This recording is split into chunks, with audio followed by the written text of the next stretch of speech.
Dear students, we will wait for 2 more minutes. Okay, so still some more people are joining with us. We will wait for 2 more minutes and we will start the session. Good evening. Good evening to one and all.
Yeah, good evening.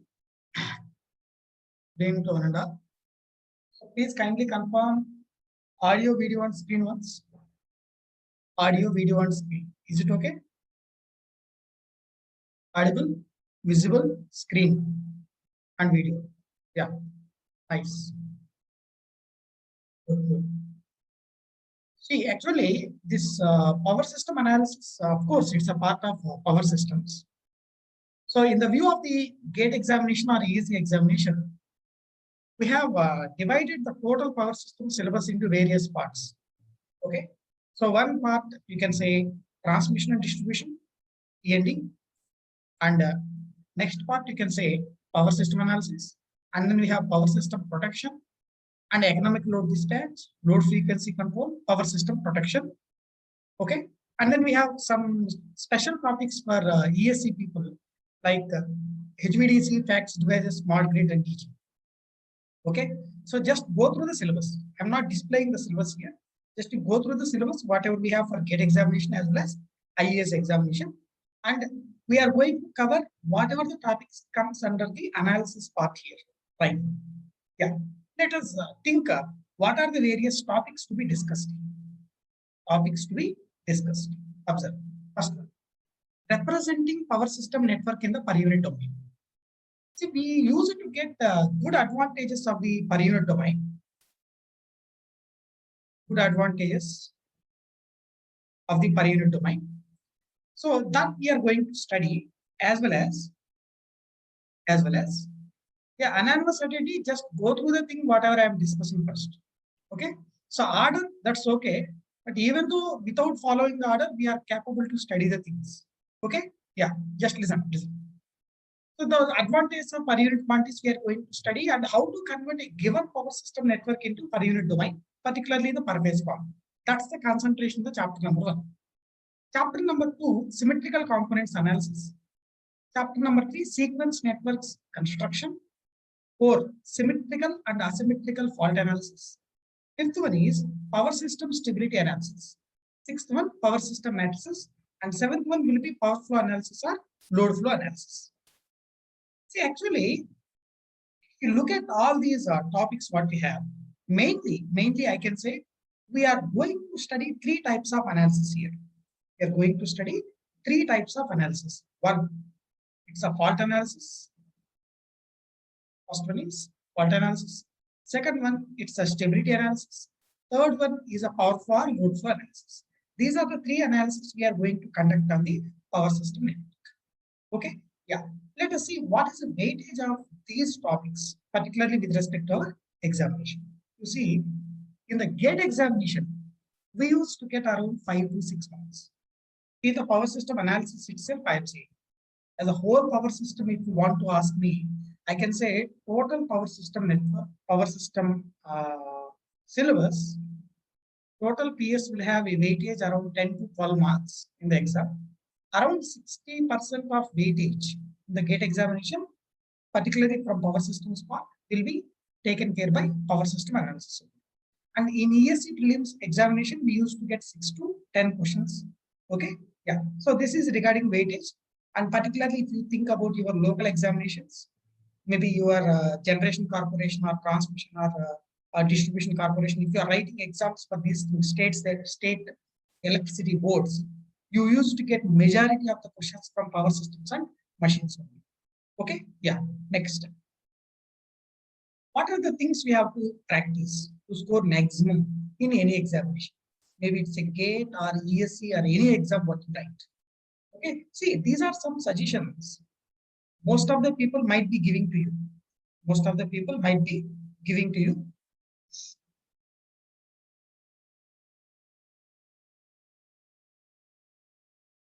Yeah, 1 minute, please.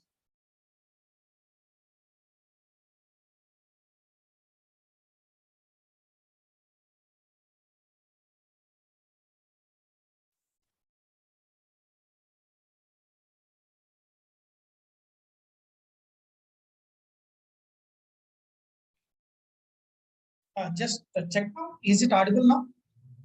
Is there any echo? Is it audible?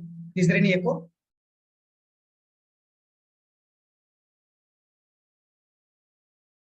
Now it's fine.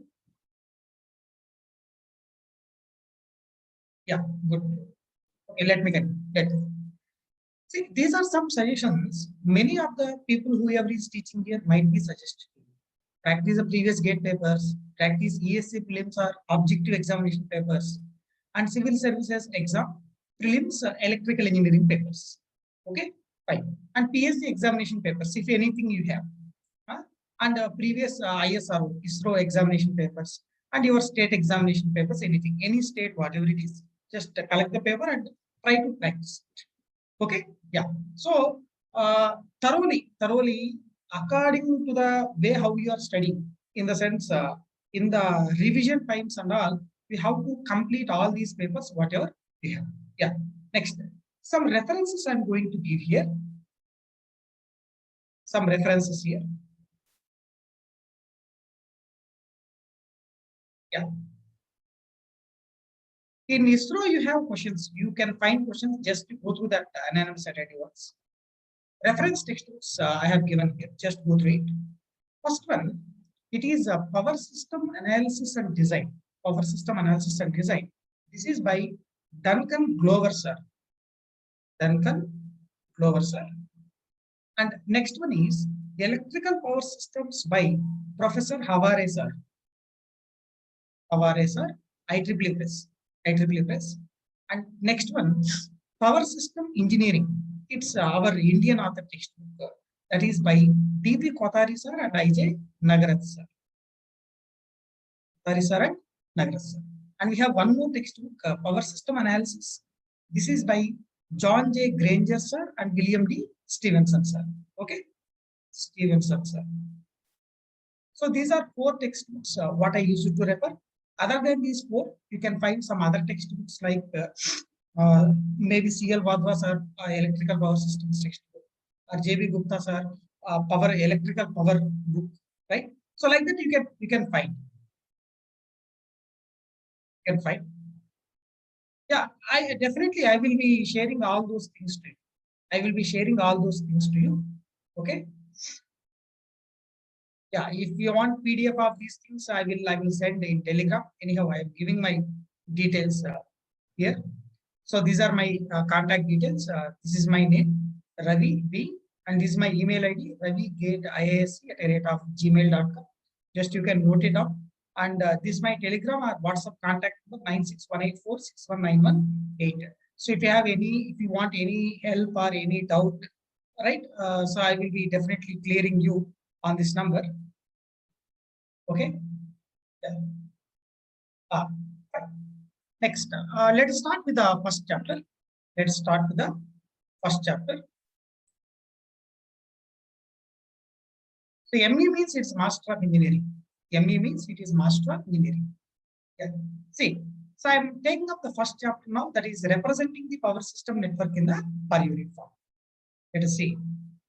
This is a heading I have given, chapter 1, representing power system network in per unit form. Okay. See, actually, analysis of the system. In the sense, we said three analysis earlier: fault analysis, stability, load flow. Okay, three analysis we have mentioned: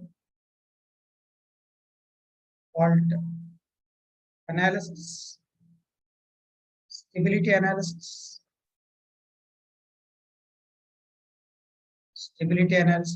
and one more thing we said: power flow analysis. Power flow analysis.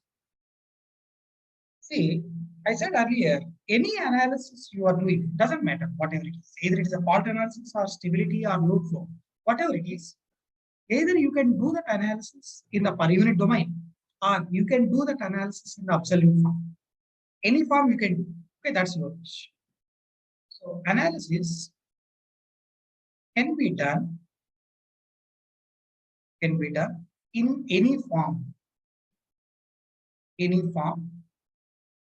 that is either in per unit domain, either in per unit form or in absolute form, Absolute form. See, per unit form in the sense we are going to convert we are going to convert all the whatever values you have, all means impedances, currents, voltages, all the things we are going to convert into per unit form, and those values we will be using in the KVL, KCL application as well as in the analysis. What do you mean by absolute form? Absolute form in the sense each and every term whatever we have must be represented in some units, maybe voltage in volts, current in amperes, impedance in terms of ohms, power in watts, reactive power in watt, like that we have to take, right? So absolute form means in units. In units, per unit form in the sense you can be unitless. Unitless. Okay. See, so I have to discuss in this way first. What is the definition of per unit quantity? How to convert certain absolute quantities into per unit form? That thing we have to discuss. But before doing that, I want to discuss about what are various apparatus we have in the system. Okay, and I want to introduce one single line diagram. Okay, so after introducing single line diagram, how to construct per phase network of that, right? What are the disadvantages of doing analysis in the absolute domain, and what the advantage we get if you do that in the per unit domain? That difference we want to discuss first before going for the definition of the per unit quantity and all. I think all of you getting my point. Is it clear for you what I said? Okay, so now I'm going to take up what are the various apparatus we have in the system first. Yeah. So what are the various apparatus we have in the system? Apparatus in power system network. Apparatus in the power system network. See, you know many times that we have a generator, okay, and we have transformer, and we have something like transmission line. And we have some loads also in the system. Loads. We have some loads. Loads in the sense, which type of loads you have? There are two types of loads basically. One you can say static loads in the system. Next one is a dynamic loads. Okay. Two types of loads we have in the system. Two types of loads. We can say first one, static loads in the system. Second one, I can say it's a dynamic loads in the system. Dynamic loads in the system. These are two types of loads we have.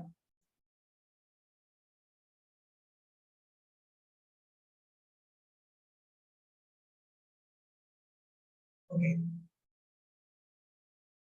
Yeah, see this. Static loads, first one we are saying, second one we are saying as dynamic loads. Maybe in the total loads existing in a power system network, only 10% of loads might come in the manner of static. Static loads in the sense mainly lighting loads, we can say sometimes, or heating loads. And majority of the loads are dynamic loads in the way of motoring, right? Maybe synchronous motors or induction motors. Again, majority are induction motors only we can say. Okay, static loads will be generally of 10% of total load quantity. Dynamic loads will be of generally 90% quantity. And dynamic loads in the sense, we can say again, these are induction motors, or sometimes we can say synchronous motors. Synchronous motors. Okay. Now, in the next step, what we are going to do is, we are going to take one power system network, including all different types of equipment. Okay, a simple power system network we are going to consider here. Okay, so in the next slide, I can say a simple power system network in the sense, first I am going to show a generator, something like this. So this is generator we have. Maybe this generator is connected to one transformer like this. Transformer, let's call it a T1 transformer. And then we have one transmission line wire connected like this. We have one transmission line wire. Okay. So after transmission line, I'll say we have one more transformer here. One more transformer here. So I'll say it is T2 transformer. And at the end, we have some load. Load in the sense, I might be having one motor like this. I might be having, see, you have to follow this, what we call notations in a proper way. Transformer, how we are going to represent maybe two windings like this, primary and secondary. It's one way of representing it. Other way of representing transformer might be something like this also. Like this also, you can represent the transformer. There is no issue with that. And this is a transmission line representation.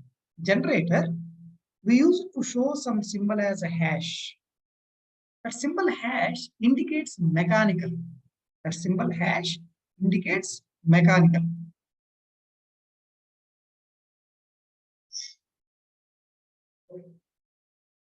Right? So this symbol indicating the mechanical, but this is a mechanical input, we can say. This is a mechanical input.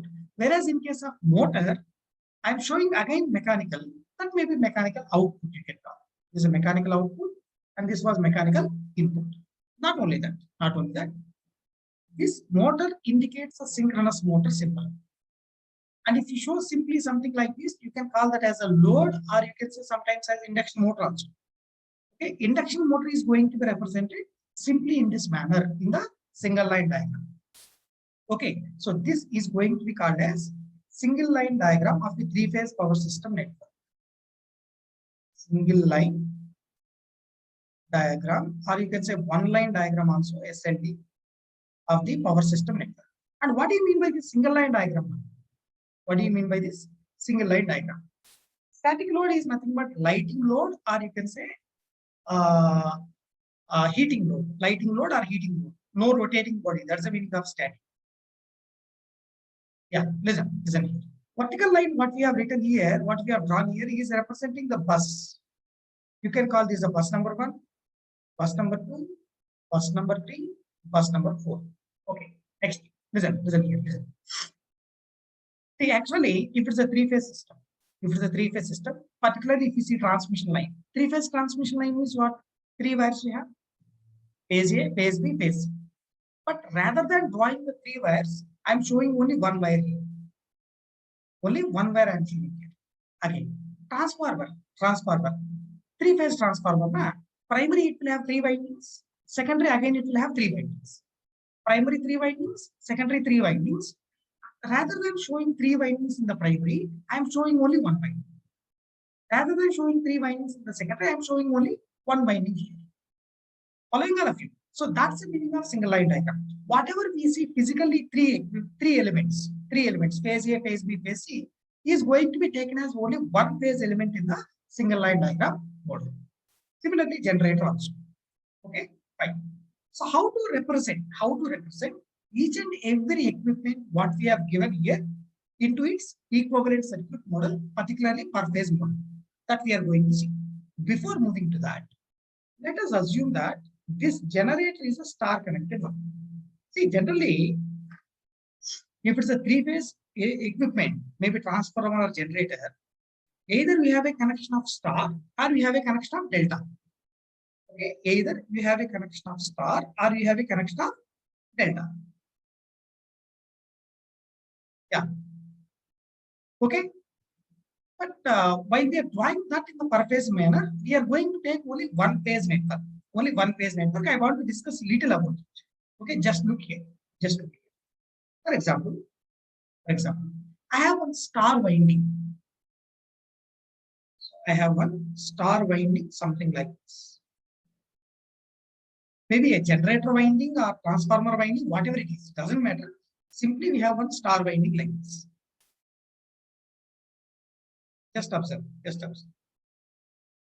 These are outgoing terminals, ABC, I'm saying. And I have some current in the phase A, IA. Phase B, I have something like IB. And you have something like IC in the phase. And this is a neutral point N. Assume that this neutral is connected to ground with an impedance of ZM. Don't bother about these neutral grounding concepts and all. We'll discuss those neutral grounding concepts later. Okay, listen. So we have phase A, phase B, phase C. Neutral is connected to ground with an impedance of ZM. I am saying these currents now, IA, IB, IC. Phase A current, magnitude mod I, the angle I am considering 0 degree. Phase B current, magnitude mod I, the angle I am considering minus 120 degree. Phase C current, magnitude mod I, the angle I am considering as plus 120 degree. Like this we have. Mod I at an angle 0, mod I at an angle minus 120, mod I at an angle plus 120. These are the phase currents IA, IB, IC. Okay, now if you apply KCL at this node, so-called neutral, to find out how much amount of current this neutral impedance is going to carry by the application of KCL. By the application of KCL, IN, neutral current is nothing but IA plus IB plus IC. Okay, yeah. So let's move ahead. So where I can write neutral current in case of balanced system, neutral current in case of balanced system. So IA plus IB plus IC, IA plus IB plus IC. Can anybody tell me how much is that value you get? How much is your value get? 0. This value we are going to get as 0. Fine. See, how are these currents given here? Whether these are balanced currents or not? Definitely. So these currents are balanced currents. Balanced currents. See, one thing we have to make a small conclusion, very, very simple conclusion, that if the system is carrying balanced currents, neutral current will be equals to 0. Neutral current will be equals to 0. Okay. How much is neutral voltage? How much is the neutral voltage? See, if you think about this neutral voltage, it is nothing but a magnitude of IN into Zn. It's a magnitude of IN into Zn. As IN value is 0, definitely I can say neutral voltage also equals to 0. Means neutral voltage Vn also equals to 0 in case of balanced system. This statement you should remember. See, as a neutral voltage itself equals to 0, neutral voltage itself equals to 0, this Zn whatever we have, neutral to ground impedance whatever we have, it is not at all effective in the per phase model because Zn is carrying 0 current. We are going to draw per phase model only up to the neutral terminal. You no need to consider that neutral grounding impedance in the per phase model. I don't know whether you have understood this statement or not. Have you understood this one? Very simple, very simple. So I can say in a balanced system,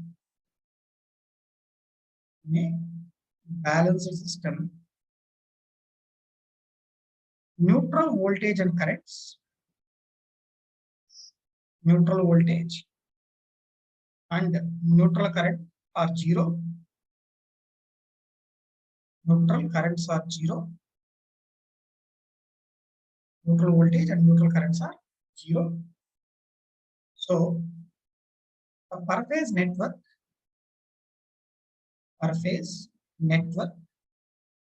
can be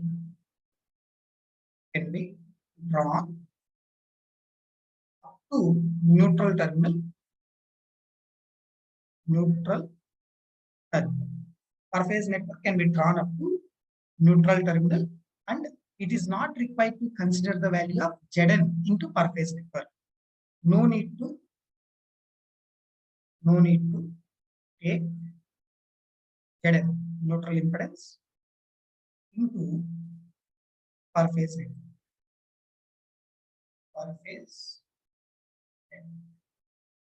Okay.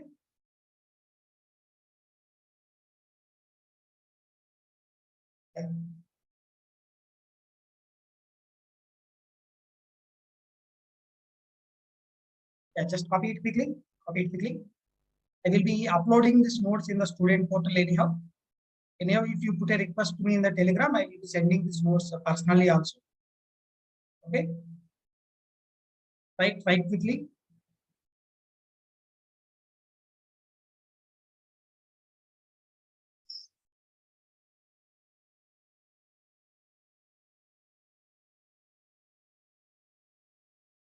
Done. Good. Okay. Next. See, one more thing I want to tell. One more thing. See, not only star winding, sometimes you have delta winding also, right? Sometimes you have some delta winding also. If there is any delta winding, if you are drawing per phase network, you have to convert the delta to star. See, all the time we are going to draw the per phase network up to neutral terminal only. Okay, right. That statement also I do. If there is any delta impedance, it has to be converted into converted into star. Has to be converted into star in the per phase network construction. Per phase network construction. Per phase network construction. Okay, next. Let us see how to represent generator in the per phase manner. Yeah, so I'm taking up each and every apparatus separately. First apparatus I'm taking up generator representation in the per phase part. First of all, in the single line diagram model, we kept the generator simply in this manner. This we are going to take into the per phase model. See, generator means it's basically which type of source for us? It's a voltage source, because you are making you are making something in the generator that to have some induced EMF in the stator. So it's going to act as a voltage source basically for me, but definitely the winding will have some impedance, so that it's going to act as AC voltage source in series with some impedance in the per phase manner. Okay, so generator is going to be represented as voltage source in series with some impedance. So this is up to neutral only. So this is generator impedance. You call it is ZG in the per phase manner. You can call this is star connected with some neutral grounding impedance. This neutral grounding impedance ZN will not come into the per phase network. Okay, fine. So this induced EMF you call it is EG. Generator impedance I am calling something like RA plus JXS. XS in the sense you can call synchronous reactance of the machine. XS in the sense it is synchronous reactance of the machine. Synchronous reactance of the machine. Okay.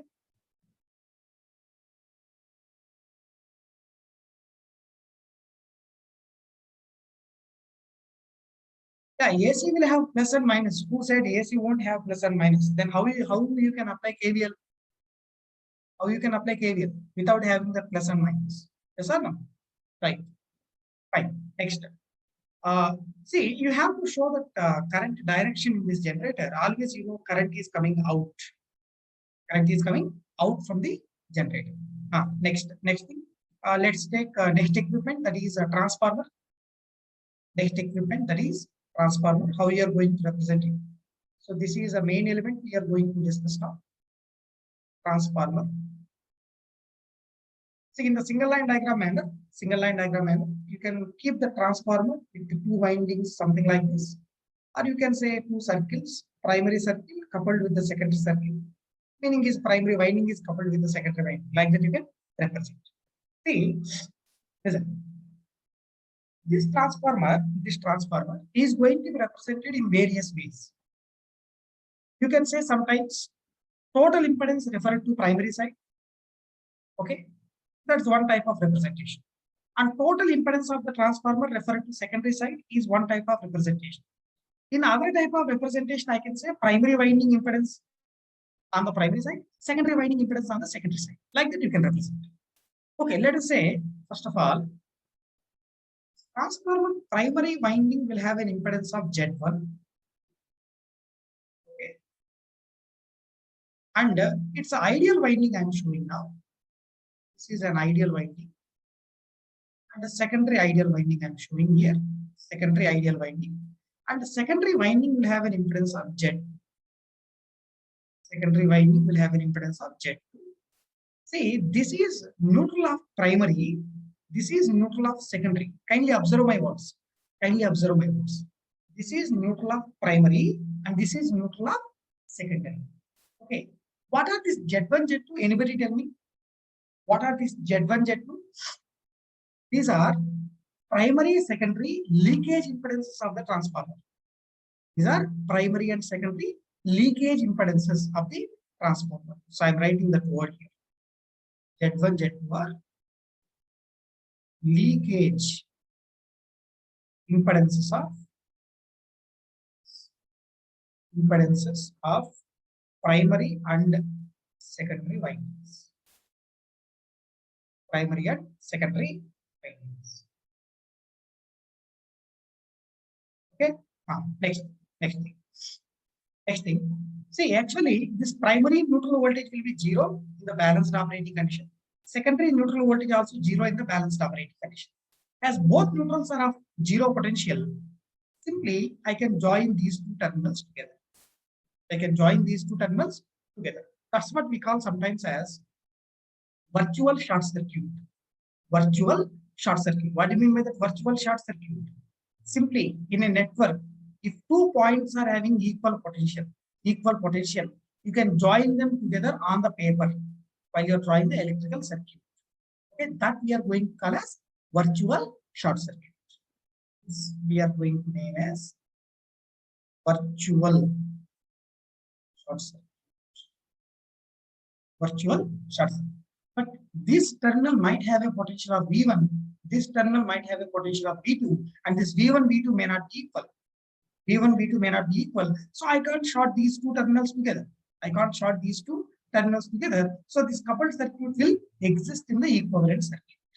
Coupled circuit will exist in the electrical equivalent circuit. Okay. In the next step, I will take this Z2 impedance onto this side. So I'll say refer it to primary side. Refer it to primary side. Refer it to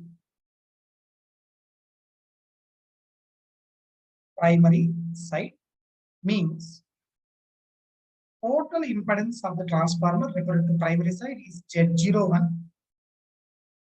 And here you have ideal winding primary, ideal winding secondary also, ideal winding primary. So it's ideal winding secondary. Okay, and this is a neutral point of 0 potential. Okay, so this Z01 is the effective impedance referred to primary side of the transformer. In the similar way, I will draw the equivalent circuit referred to secondary side of the transformer now. Refer it to secondary side. Okay, yeah. So let's move here. Refer it to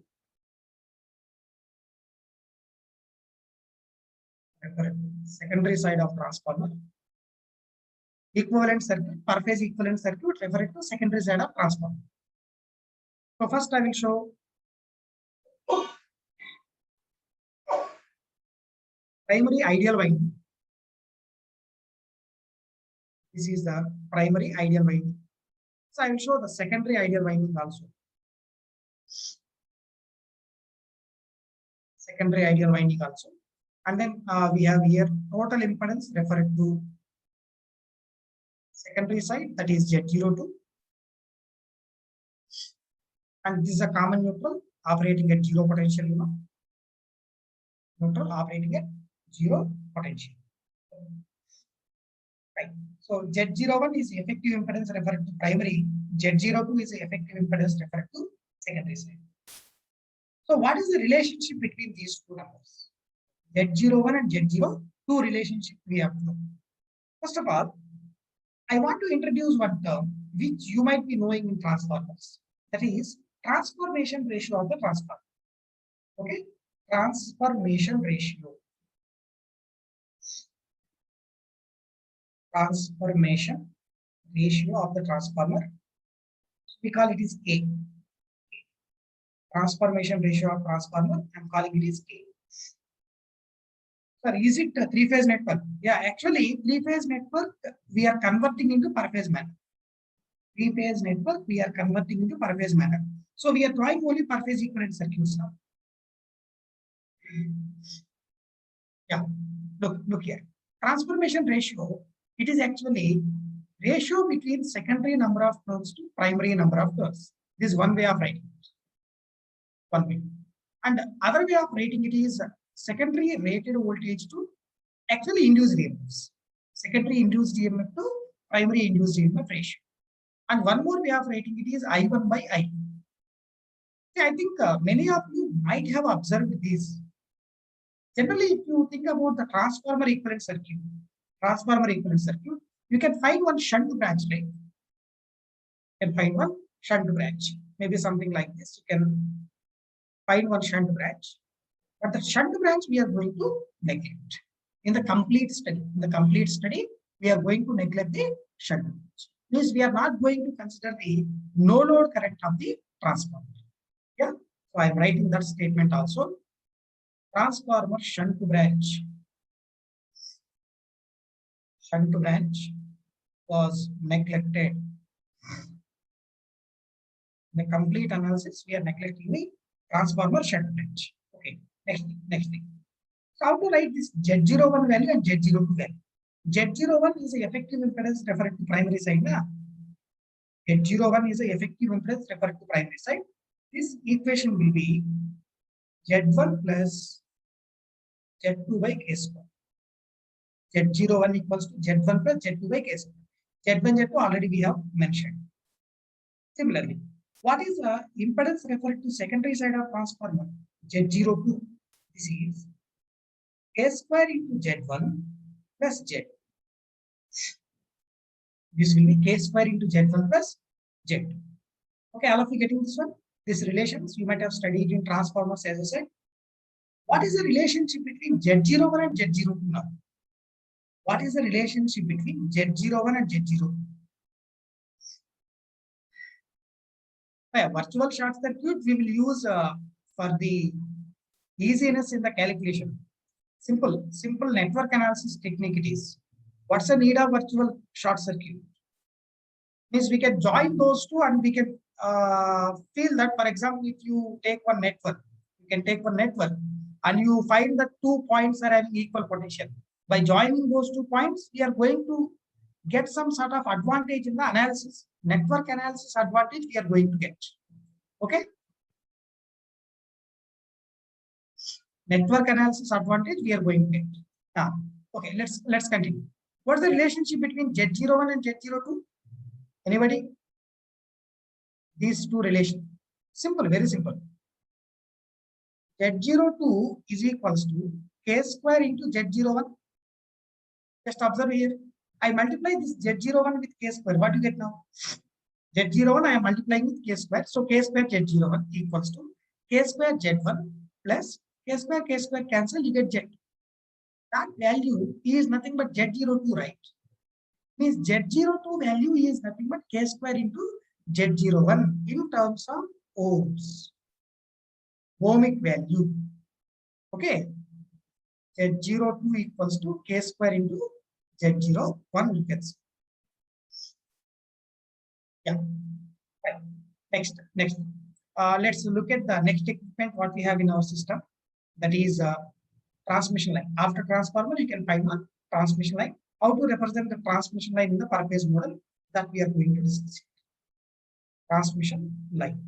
See, actually, in the mode of single line diagram, I can show that line simply like this. Showing that line simply like this. But actually, for this transmission line, we used to have one series impedance as well as one shunt impedance. For this transmission line, we used to have one series impedance as well as we have some shunt impedance. See, this transmission line can be represented in various ways. One, it's a simple short line model. Means by neglecting the shunt element, I keep this as simple series impedance pattern. That is a short line model. Next one, I can say nominal pi. Nominal pi model means I keep the series impedance and shunt admittance we divide into 2 parts. One part on sending end side, other part on the receiving end side.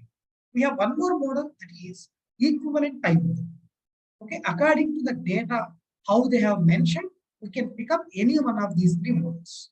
Yeah, so I can write transmission line can be represented as either short line model or nominal pi model,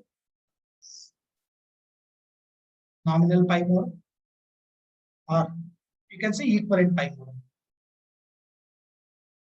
Equivalent pi model. So if you want, I will show these two, short line and the nominal pi model. Very simple. Short line model representation of line. Short line model representation of line. So we will be keeping total series impedance like this by neglecting the shunt admittance. Shunt admittance value was neglected. Okay, nominal pi model. Nominal pi model. So this is the series impedance of line, total series impedance of line, and the shunt admittance of line capital Y that I am dividing into two parts.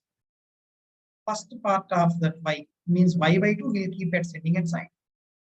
Remaining Y by 2 we keep at the receiving end side. Remaining Y by 2 we keep at the receiving end side. Okay. Yeah. So equivalent pi model, we will discuss that in TND later. We'll discuss that details of equivalent pi model later. For time being, nominal pi and short line models are sufficient to represent the transmission line. Okay. So after transmission line, which equipment we have again? After transmission line, which equipment we have? Again a transformer.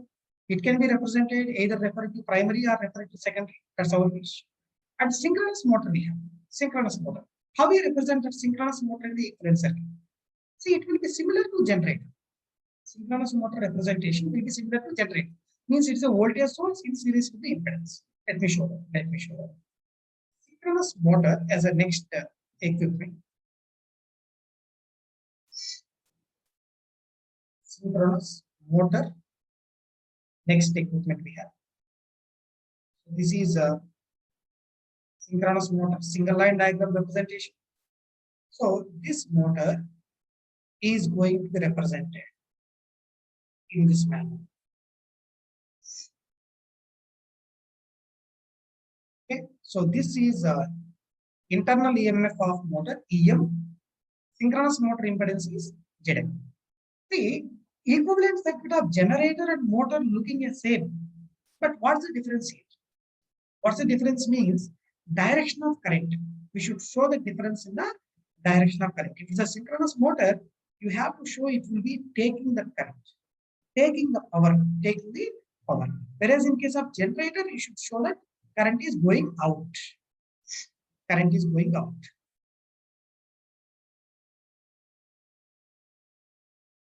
Yeah, nominal T model we'll discuss later. It's not needed right now.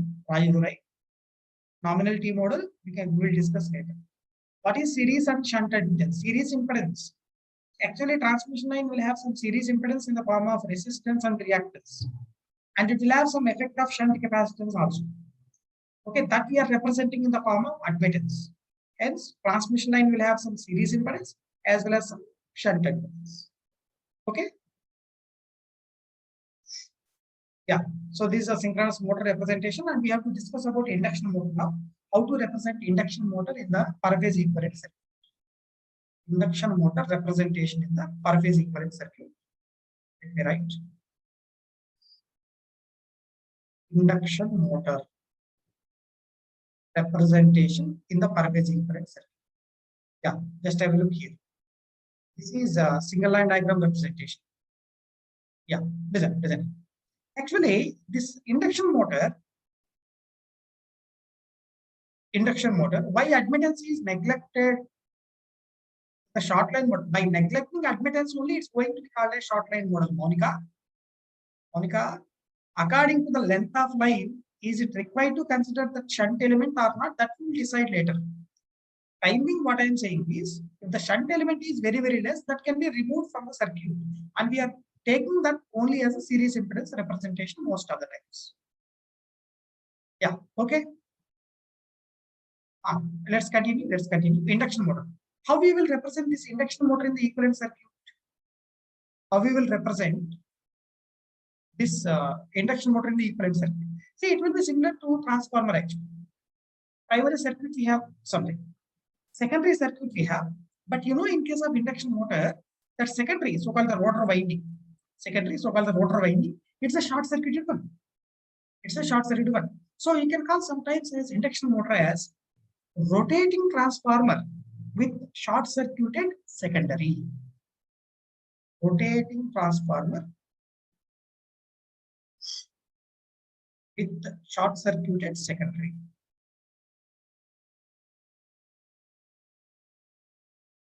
short circuited secondary. Okay, let me draw. Primary will have some resistance and reactance, and it's a primary winding, ideal winding, of course. Stator winding you can call, better word is stator winding, and it was a rotor winding ideal,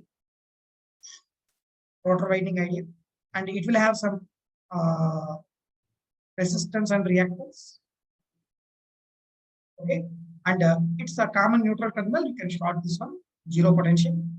Yeah, let me give the symbols here. Stator R1 plus JX1 impedance. Okay, rotor secondary is short circuited one, you know. Rotor secondary is short circuited one. So I'm showing that short circuit on the secondary side. And so I will call this impedance as R2 by S, and this is JX2. I think all of you getting my words. R2 by S plus JX2. What is that S here? What is that S we have written here? That S is a slip of the motor. S is a slip of the motor. Slip of induction motor. Okay, yeah. So next, simply you take up this left side values or right side values onto the left side. Means R2 by S you take to this side, it will come to be R2 dash by S, and JX2 you take to this side, and it will come to be JX2 dash. Okay, so in the next step, this is R1 plus JX1, and this is R2 dash by S plus JX2 dash. JX2 dash. Let me count. R1 plus JX1, R2 dash by S plus JX2 dash. And I have to show primary winding now, ideal primary. And I have to show ideal secondary also like this. Okay. And at the end, see, actually this R2 by S and JX2 already we have taken to the other side. And what you can experience here, short circuit. You can experience one short circuit. Already I said bottom terminal is zero, neutral. Bottom terminal is neutral. Can anybody tell me what is this upper terminal voltages? What is this voltage? Anybody? What is the upper terminal voltage on the road side? Zero, because of short circuit, right? Because this winding is experiencing a short circuit. This voltage will be obviously zero.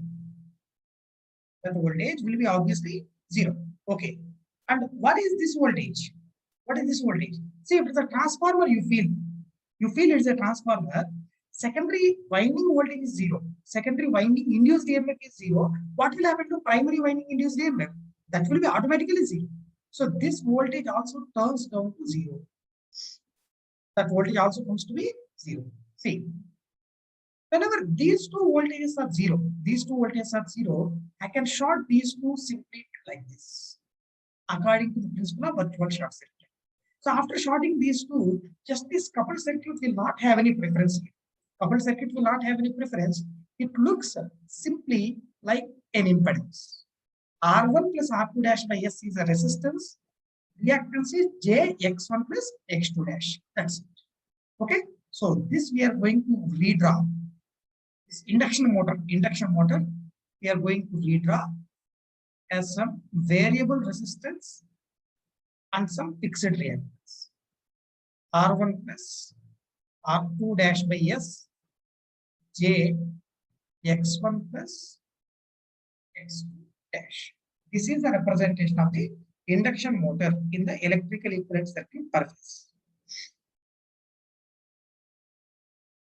Is no load voltage is zero? No. How primary voltage is zero means, listen. You feel it is V2, you take it is V1. Okay, how much is V2 value? 0. And V2 by V1 is equals to transformation ratio K. Okay, see, K into V1 equals to V2. So K into V1 equals to 0. Na? K into V1 equals to 0. So obviously V1 value will be 0, right? K will not become 0. K will not become 0. So obviously V1 value will become 0. Getting me?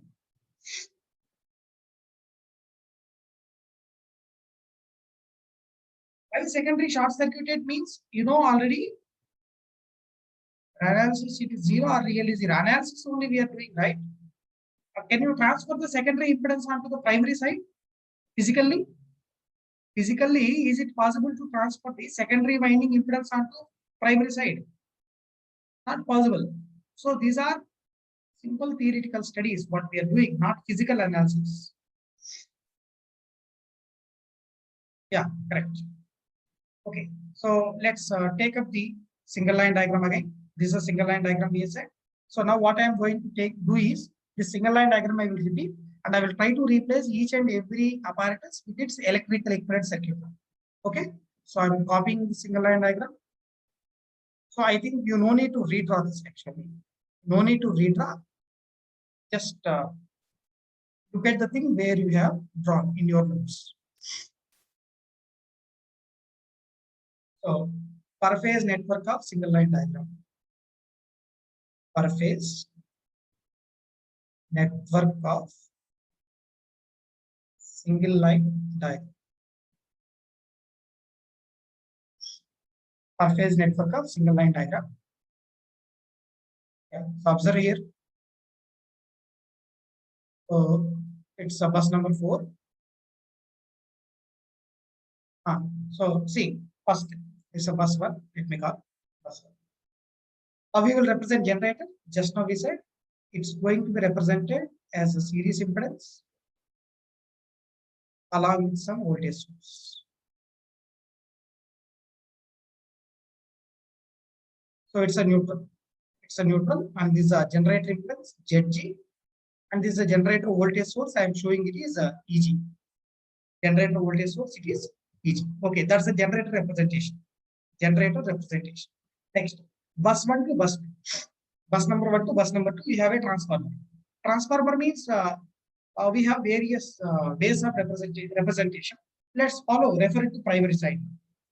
Refer it to primary side means this is effective impedance of transformer referred to primary side. And you have ideal winding primary first. And then you have ideal winding secondary here. Ideal winding primary, ideal winding secondary. Okay. So this is bus 2.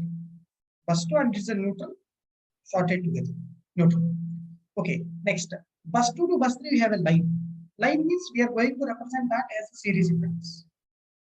Line, we are going to represent that as a series impedance. By neglecting shunt element, I am considering this as series impedance. Bus 3 and this is a Z line. Line series impedance. Okay, after that you have transformer. The transformer again referred to primary side, let me consider. So it is some different impedance, may not be equals to the first transformer impedance, but still I am showing it is Z01. Okay, just it's the notation, not of equal number. Okay, yeah. So I will show primary ideal winding here. Primary ideal winding, and it's a secondary ideal winding. Yeah, so this is bus number 4. Bus number 4, and this is zero potential location. And at bus 4, we have 2 motors. One is synchronous, other is of induction. Okay, so first let us show synchronous motor. So voltage source with an impedance. And induction motor, I will show that as impedance like this. It's a Z induction motor impedance. And it's a Z synchronous motor. And it's a EM.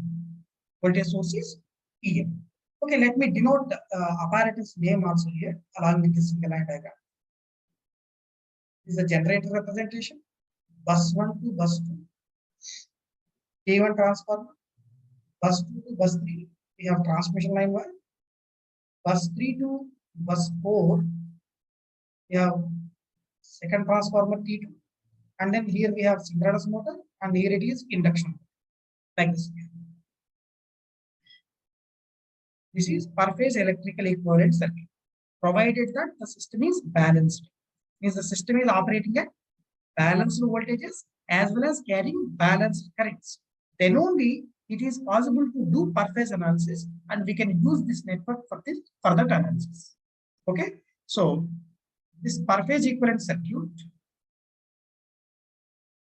per phase network at balanced operating conditions. Balanced operating conditions. Per phase equivalent circuit at the balanced operating conditions. How to represent static load?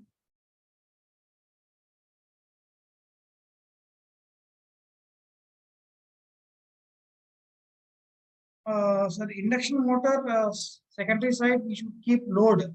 What is that load? Analysis certainty. Please go through the induction motors once if you have studied already. So here bus means junction of two machines. It's a simple node. Aishwarya Venkatesh. Bus in the sense it's a node in the electrical equivalent circuit. That's it. Bus. There you can find voltage.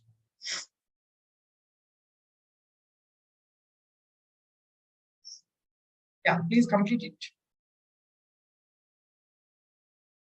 I think I am going a bit slow only. Somebody is saying fast. Going a bit slow only.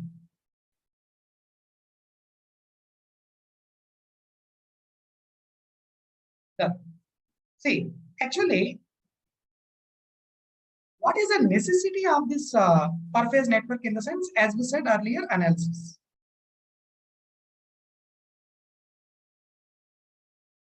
Okay. Yeah, I will try to reduce the speed. I will try to reduce the speed. Analysis in the sense, I will ask one question to you. Simple. I will give you voltage at this bus. V4 I will give to you some number. And I will give this current also I4. Okay. V4 and I4 values I have given to you. What I am asking is, what will be the voltage at bus 1 and how much is the current injection I1? These two things I am asking. Okay, see, after knowing this V4 and I4, I want to find out V1, I1. It's a balanced system. Fine. I have drawn per phase model like this. Well, so I know this voltage, right? This voltage I know V4, number is known to me. And this is the current I know I4. Next, what I have to do? I have to transfer this V4 and I4 onto the other side. Okay, if you want some more clarity, I'll copy this network to the next slide. Better I will show you.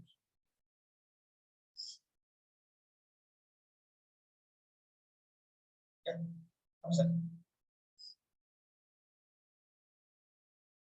So V4, I4 are known to you. Now we have to transfer this V4, I4 onto the other side. By transferring that V4, I4 to the other side, this is some voltage you get V4 dash. By using transformation ratio, you should do that. And you will get this current as something like I4 dash. After getting that V4 dash and I4 dash, we have to apply KVL to this loop. After applying KVL to this loop, you are capable to get this value V2, voltage V2. And you will get this current I2, which is nothing but I4 dash. Nothing but I4 dash. Then what you should do? You should transfer this V2 I2 onto the other side. Other side of transformer. So this voltage you may get as V2 dash, and this current you may get some number as I2 dash, some value, whatever it is. After getting that, again apply KVL to this loop, you will get this voltage V1. And what is the I1 current? I1 current is nothing but I2 dash. I1 current is nothing but I2 dash. Following? So this is a way. This is a way how we have to do this. Yeah. Means, listen. See, we can't apply a single KVL for the whole network at a time. We can't apply a single KVL for a whole network at a time. What you have to do is, we have to do our analysis up to the location of transformer. To the location of transformer, you have to do the analysis. Then you have to transfer that voltage and currents onto the other side. And we should continue that KVL application and KCL applications. Again, if we face a transformer, again we have to transfer the voltage and currents onto the other side, and we have to continue the study. See, this is one problem actually we are facing with the transformer representation in the network. See, for example, if you are capable to remove this coupled circuit, kindly listen to my words. Kindly listen to my words. If you are capable to remove this coupled circuit, then it will act as a single loop, right? It will act as a single loop. For example, if I remove this coupled circuit, as well as I made this one short, then how many loops you have? Only one loop.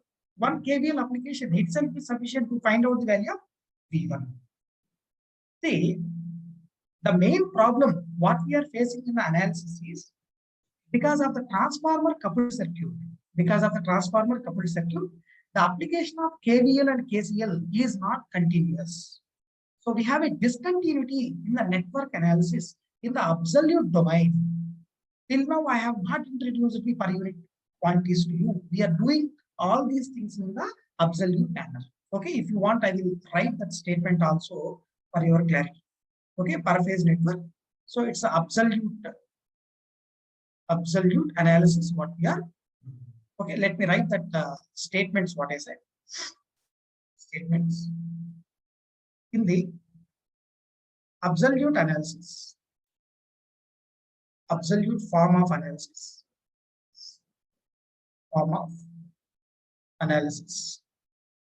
Transformer represented as coupled circuit.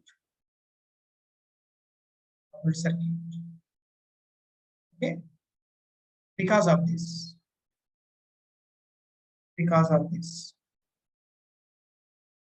there is a discontinuity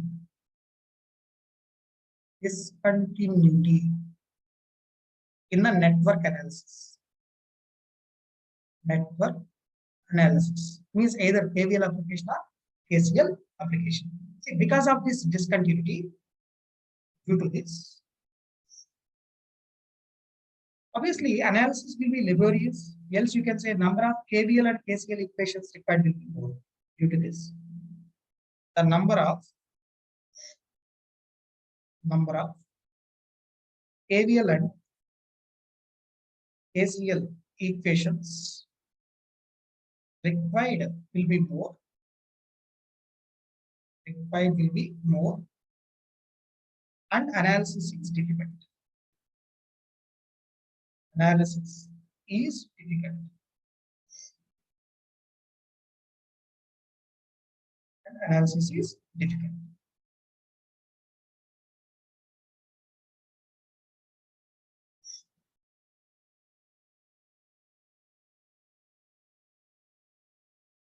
But to solve this network, we must refer every element to one side and apply KVL, KCL. Yeah. How many elements you have to refer? Here, Vishnu Ajit, we have only two transformers. You can say that statement. So that, sir, T2 transformer I will take onto the line side first. T2 transformer onto line side.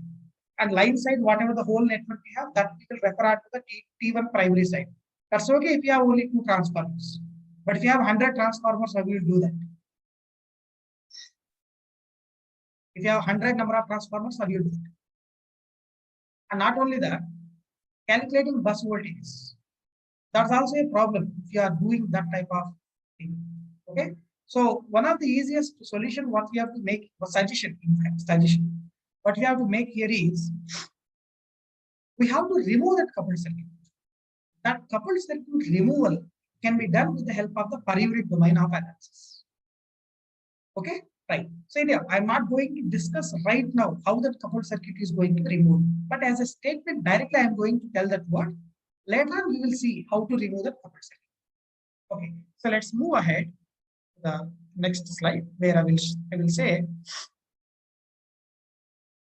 this discontinuity or this discontinuity in network analysis. Network analysis can be avoided.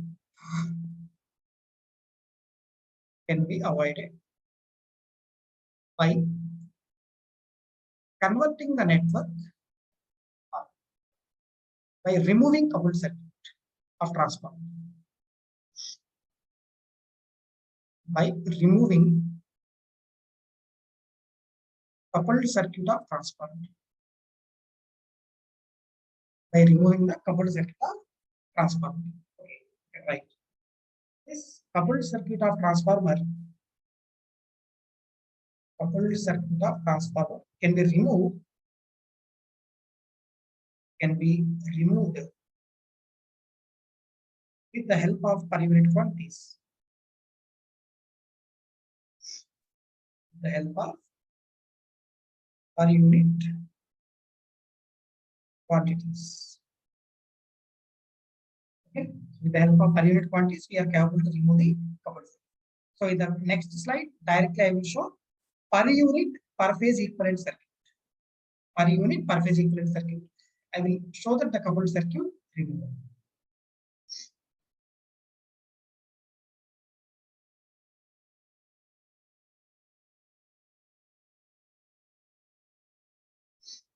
You are correct.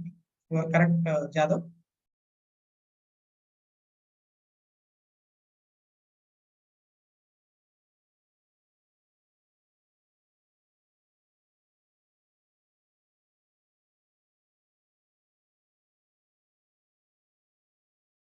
Shruti Pratyusha, which year you belongs to?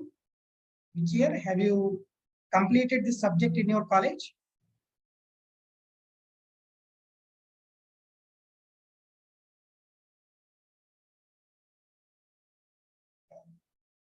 So let's say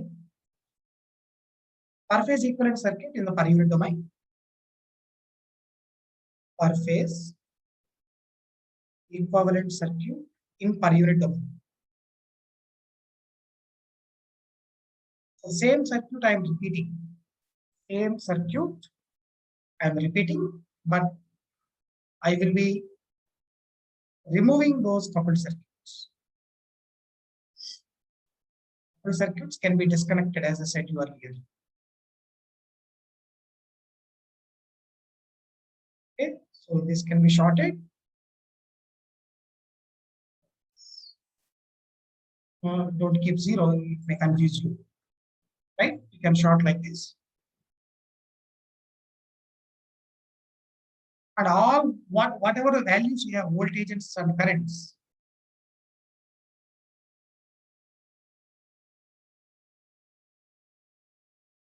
All voltages what you have, voltages and currents what you have, all these things are given in the per unit domain by dividing the absolute value with a proper base number. So EG per unit, ZG per unit, Z01, Z line, Z01 per unit, ZM, EM per unit, induction motor impedance in per unit. All the values, whatever we have here, given in the form of per unit, so that you can apply only 1 kVL per this loop, and you are capable to get this V1 value or a given value of V4, and then you convert that V1 back into absolute form if it is necessary. Number of KVL equations will decrease. KVL equations decrease.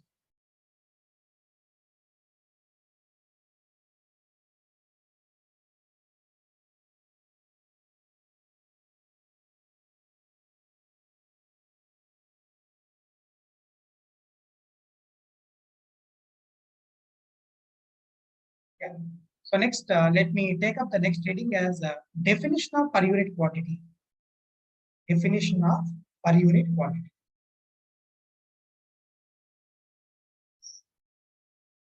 Definition of PU means per unit quantity. Okay, yeah.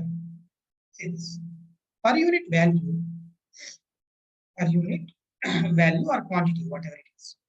It is nothing but the ratio between absolute value to base value. Absolute value to base value, and whatever the units you are taking for absolute value, base value must be in the same units. Then only units will be cancelled out and it will be called as unitless quantity or per unit value. Okay, so numerator I can say absolute value in some units. Let's say by base value in the same units as a numerator. the same units as a numerator. Base value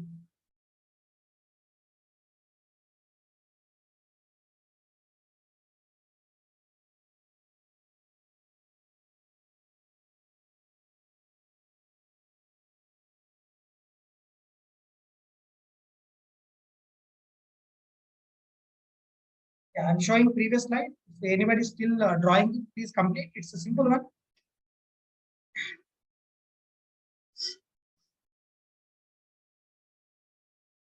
Okay.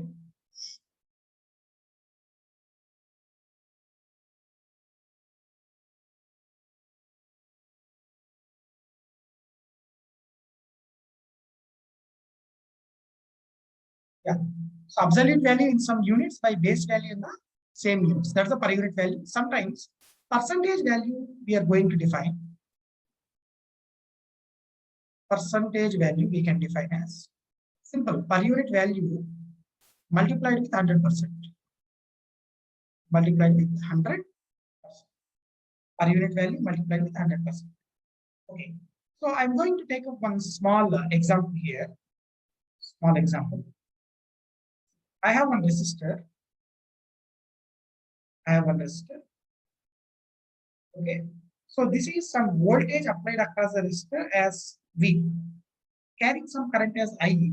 Resistance value I am showing as R. Okay, voltage V, current I, resistance is R. Current I is equals to, I am giving the numbers. I is equals to 20%. Resistance R equals to 200%. Okay. Current I equals to 20%. Resistance R equals to 200%. What is the voltage V? How much is that voltage V? Simple. How much is that value in percentage form?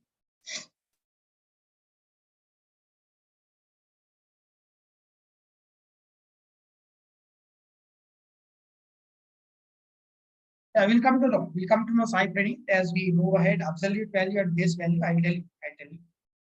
Yeah, first to tell me this one. How much is the voltage? Generally, by the application of Ohm's law, you can say V is equals to I into R, right? V equals to I into R, you can say. Voltage. V is equals to I into R. How much is that current I? Current I. 20%. Resistance is 200%. But you should not substitute the values in the form of percentage directly. Like, listen to me. We have to take these numbers in the per unit domain in the what we call KVL, KCL as well as in the Ohm's law application. So my suggestion is, even though they will give the values in the percentage form in the question, you should convert them into per unit form. Then only we have to take up these values into the calculations. Okay. So this current I is a 20% means 0.2 you should write. How much is the resistance value? 200% means you should say it is 2 per unit. So this will come to be 0.4 means voltage will be 40%. 40%. Understood? Shivant Ganesh? Many of you are saying 4,000%. All of you understood this one? Very simple. So therefore I can say only per unit values shall be taken in Ohm's law, KVL and KCL. Should not consider the percentage values. Next thing. Next, let's consider single phase system first. How to convert a given single phase system from absolute form to per unit form, that we'll discuss. And we'll do one problem on that. Then we'll move to three-phase system. How to convert an absolute system three-phase into per unit domain. Okay. So let's say single phase system. Single phase system into per unit form. Single phase system into per unit. What are the various absolute values we have? Yes, first let's consider base values. Base values are whatever it is, anything you can write first. As I said earlier, I am writing absolute values first. What are the various absolute values you can find in single phase system? Voltage, current, power, resistance, reactance. These terms I'm writing. Okay, voltage, current, resistance of the network, reactance of the network, real power. Okay, reactive. These are some terms. These units will be respectively voltage in volts, current in amperes, resistance in ohm, X also in ohms, P in watts, Q in var. Like that. Okay. Now, to convert these absolute values available into per unit domain, we are going to choose some base values. We are going to select some base values. Base values. Look here, base values. See, to convert voltage into per unit domain, I have to divide that with the base voltage. So I'll take base V base voltage base. I'll take V base. That's one thing. Next, to convert current into per unit domain, I have to divide that with the current base current, I base. And to convert these ohmic values, resistance and reactance into per unit domain, I'm taking Z base. To convert powers, real and reactive powers into per unit domain, I'm taking some S base. These base values will have their own units. Base values will have their own units. V base in terms of volts, you should say, and S base, sorry, I base in terms of amperes, Z base in terms of ohms, S base in terms of volt amperes. Okay, your participation is very necessary here. Your participation in this analysis is very necessary. Just listen, just listen. See, V base, I base, Z base, and S base. You should not choose these numbers, 4 numbers, arbitrarily as your wish. You should not choose these 4 numbers arbitrarily. But there should be some relationship between these 4 numbers, definitely. Generally, I am asking you, how you define impedance? How you define impedance? Voltage by current. Means I can say Z base is V base by I base. That should be satisfied. Okay. How you define apparent power? Voltage into current. So S base is nothing but V base into I base. This relation must be satisfied. Okay. So I'll write Z base, nothing but voltage base by current base. S base is nothing but voltage base into current base. Voltage base into current base. Let me rewrite the things a little bit. Yeah, you can write I base from this one, S base by V base. That you substitute here. You are capable to write Z base in another equation manner. Okay, that's right. So I can say I base is nothing but apparent power base by voltage base. Therefore, Z base, you know already it is voltage base by current base. Voltage base by current base. For that current base, we have S base by V base. S base by V base. And you can write this as V base square by S base. This is another formula for Z base I am saying. V base square by S. V base square by S base. This is another formula for the base impedance. Another formula for base impedance.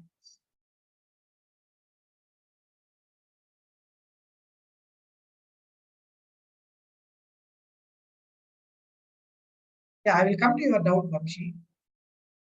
Anonymous attendee, whatever the doubt he had, many of you might be having. Complex power and apparent power, the difference you want to know, I think. Complex power and apparent power. So whatever the S base I have given, it's not a complex power base, it's the apparent power base. Please be clear. Apparent power base. Power base. Yeah, please wait little time. I will come to you the difference between the apparent and complex. Mathematically, I use to tell you. Okay? Yeah. I'll come to your doubt after some time. Listen here. Please. See, in your view, from this discussion, to convert all these absolute values, what I said, voltage, current, resistance, reactance, PQ, if you want to convert all these absolute values into per unit domain, at least, how many base values are required? At least, how many base values are required? 2 sufficient? No. You don't need to have 4 numbers. You don't need to have 4 numbers. At least 2 is sufficient. For example, voltage base and current base. I was capable to get the Z base, B base by I base. And if you know voltage and current base, I was capable to get the S base. S base equals to V base into I base. Following all of you. So at least 2 base values they should mention in order to convert a given system in absolute form to the per unit form. Okay, I will write that statement also. At least 2 base values are needed. At least 2 base values are needed to convert a given system in absolute form to per unit form. Per unit, the absolute form into the per unit form. Okay, done. Next thing. For example, you write this one. So I think somebody is writing this. Please complete it. I will come to your doubt, Sai Krishna Cherala. I will come to your doubt. Please be cool. Why we had taken S base instead of P base and Q base? I'll come to that. Yeah, so I think I can move ahead. I want to clarify this also to you. For example, in some question, okay, they have given V base value 100 ohms. Given in the data in a question, they have given V base value 100. I base value they have given 6 amperes, 10 amperes, easy number. Z base value they have given 20 ohms. Okay, whether these base values are perfect or not, whether these base values are correct or not. Anybody please tell me. V base is given 100 in the data. I base value 10. Z base value 20 they have given in the data. Whether these base values are improper or not. These are not in a proper manner. Why in the sense? Z base value they said 20, but V base by I base if I take I am getting 10 ohms, but Z base is at 20. So shall we feel that Z base is wrong? Shall we feel that Z base is wrong so that I will remove this, I will say it is 10. Who knows? I base may be wrong. Following all of you. Who knows? V base may be wrong. So we can't choose these base values in the conversion. That's the conclusion we should make. Okay. So these base values may not be correct. Base values are not in proper manner. Not in proper manner. Proper way. Okay. So for example, it's given that in the data, in the question, V base 100 volts, I base 2 amperes, S base 2000 volt amperes, Z base 50 volts. Whether these base values are correct? V base 100, I base 2, okay. S base, if I calculate 100 into 2, 200 it should be, but they have given 2000. Can I say S base is wrong? No, I can't say S base is wrong because I don't know whether I base may be wrong or V base may be wrong. Z base they said 50, okay. V base by I base is coming 50. That's okay. But still, I can say that these base values are not perfect. These are improper base values. These base values again not in a proper way. Okay, that's why in the examination, to avoid this type of confusion at all, they may give only 2 base values, either voltage base, current base, or voltage base, Z base, voltage base, S base. Like this, they will give only 2 base values. Okay, else if they are giving 2 or more number of base values, maybe 3 or 4 base values, if they are giving, definitely they will follow the relation and they will do the numbers. Okay, fine. Yeah, next, let's continue with conversion of absolute into per unit form. Absolute to per unit form. Absolute to per unit form of conversion. First, voltage. I have given absolute values, right? First, voltage. Voltage in per unit means voltage absolute by V base. Voltage in per unit form. Voltage absolute value by V base. Numerator is in volts. V base also in terms of volts. Okay, next. What is the value of current in per unit? Current in per unit. Current actual by current base. Current actual in amperes. Current base also in amperes. Okay, next. Resistance in per unit. Resistance in per unit. R actual in terms of ohms by Z base. Base impedance I am considering. Okay, so R in terms of ohms, Z base also in terms of ohms, you can say. What is the X per unit? Reactance value. X per unit. So X in terms of ohms by Z base in terms of ohms. X in ohms by Z base in ohms. Okay, so what is the real power in per unit form?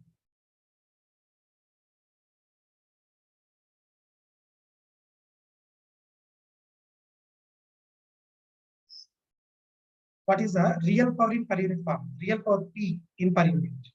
P actual by what is the base with respect to power you have? Apparent power base we have. So S base.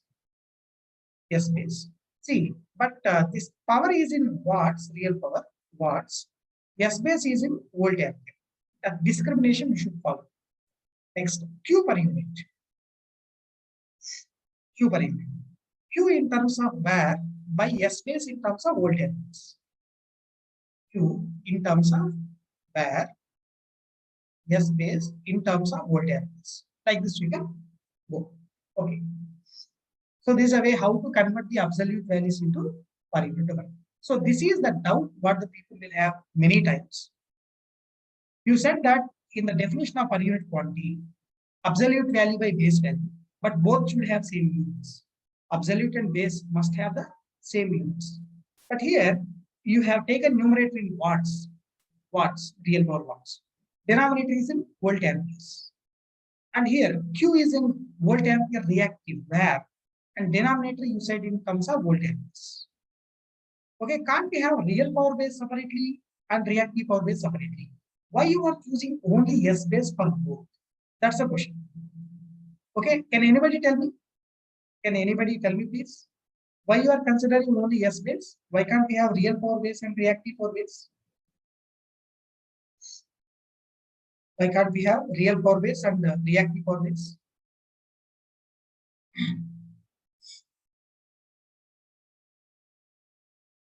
Okay, load consumes apparent power. It is constant. Shall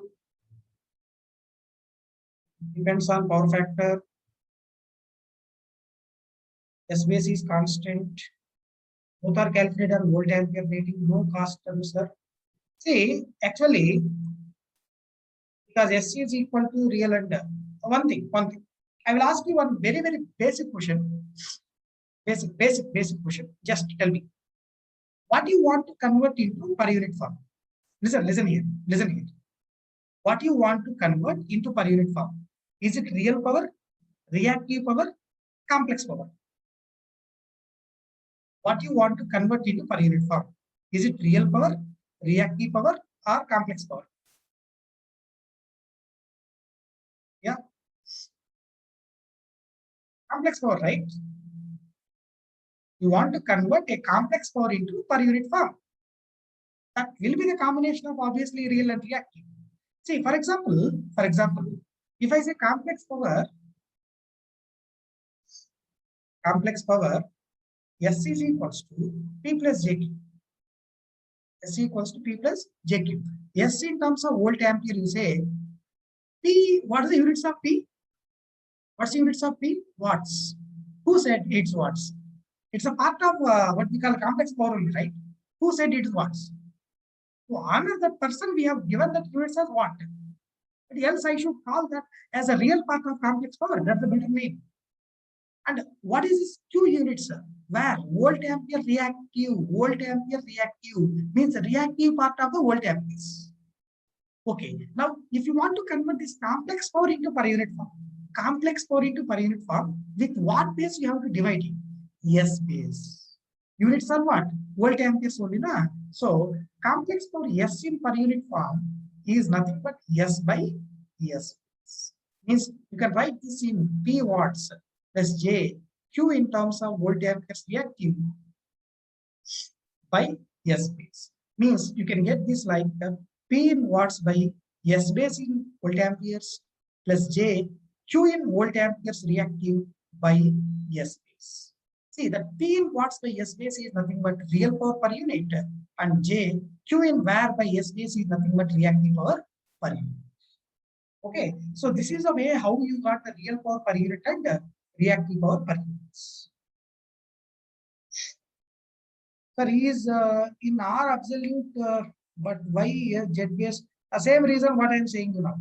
Same reason, same reason.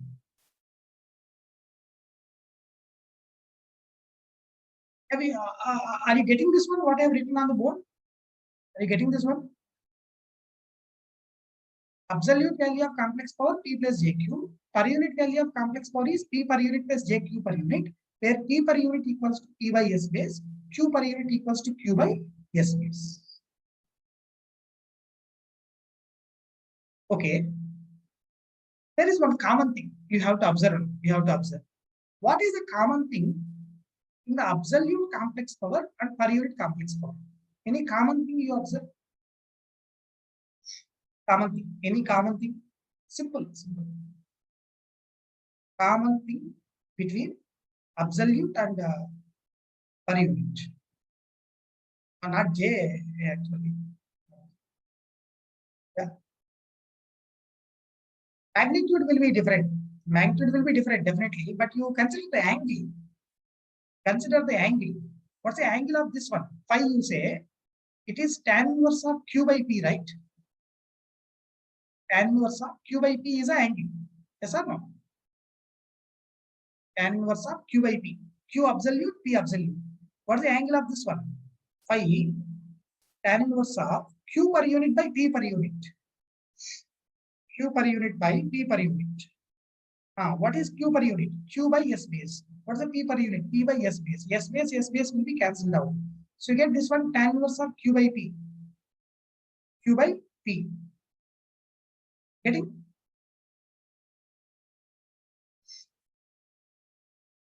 Means angle does not change. Means actually this is one condition what I have to say before discussing this. That condition is, see, if you are converting an absolute quantity into per unit domain, you are going to convert only magnitude of that. Only magnitudes are going to be converted to per unit form. The angles of the complex numbers will be remains as it is in the absolute form as well as in the per unit domain. All of you getting my point, right? So I can say in the next slide, right? Only absolute value or magnitudes better rather than writing absolute or magnitudes. Only magnitude values can be converted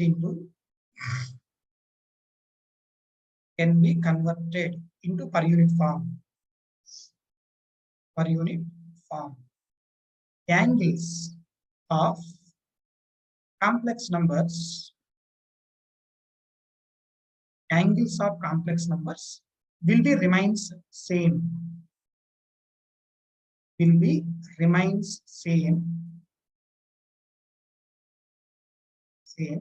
In absolute as well as in the per unit domain. In absolute and in per unit domain. Not only that, whatever the base values you are selecting, V base, I base, Z base, S base, all these things are magnitudes only. There won't be any angle for the base values. Okay, base values selected are only magnitudes. Only magnitude values. Base values selected are only magnitude values. Now, what about angle of R plus Jx? What about angle of R plus Jx? Yeah. See, Z equals to R plus Jx, right?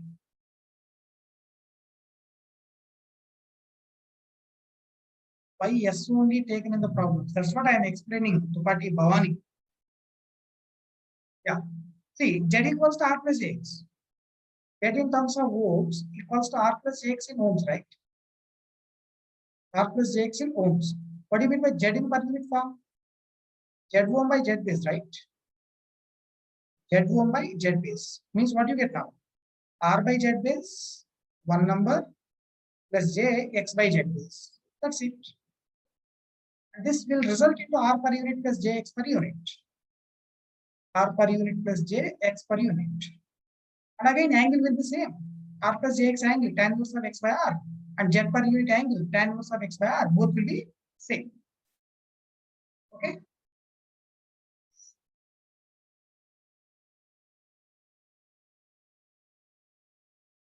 Yeah, obviously, yes. Sir, S is a complex power, apparent power, total power, and total power. See, actually, complex power we represent as in the form of S equals to P plus JQ as we have written. Magnitude of complex power is going to be called as apparent. Magnitude of complex power is going to be called as apparent power. Only that apparent power we are going to convert into per unit domain. The angle will be remains same. So obviously there is a change in the real power value as well as reactive power value in the per unit domain. That's it. Okay. See, for example, I'll tell you. For example, complex power drawn by a load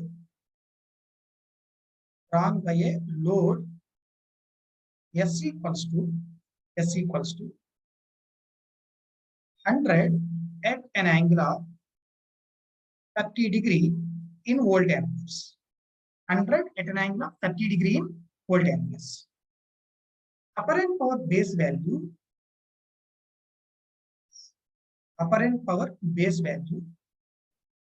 is equals to 200 volt amperes.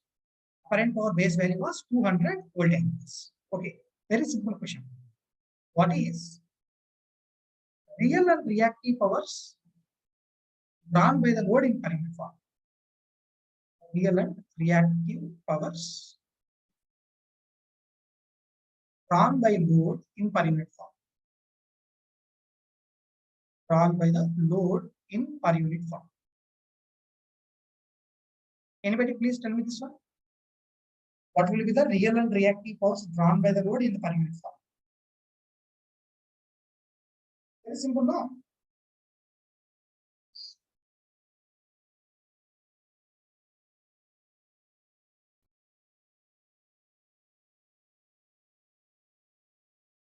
Hey, anonymous attendee, S is the notation we use generally.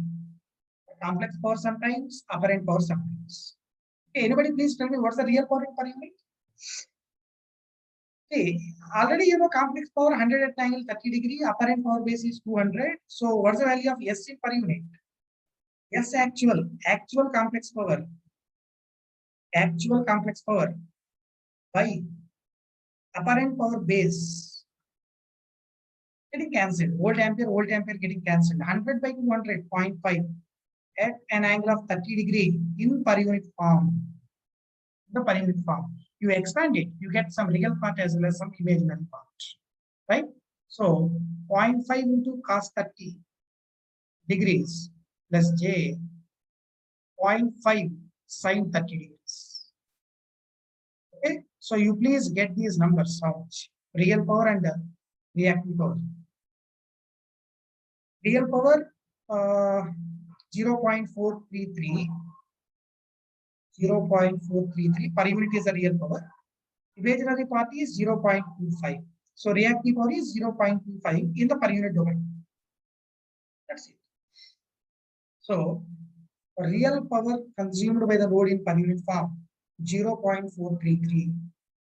Reactive power consumed by the load in per unit form 0.25. 0.25 in the per unit domain. Okay.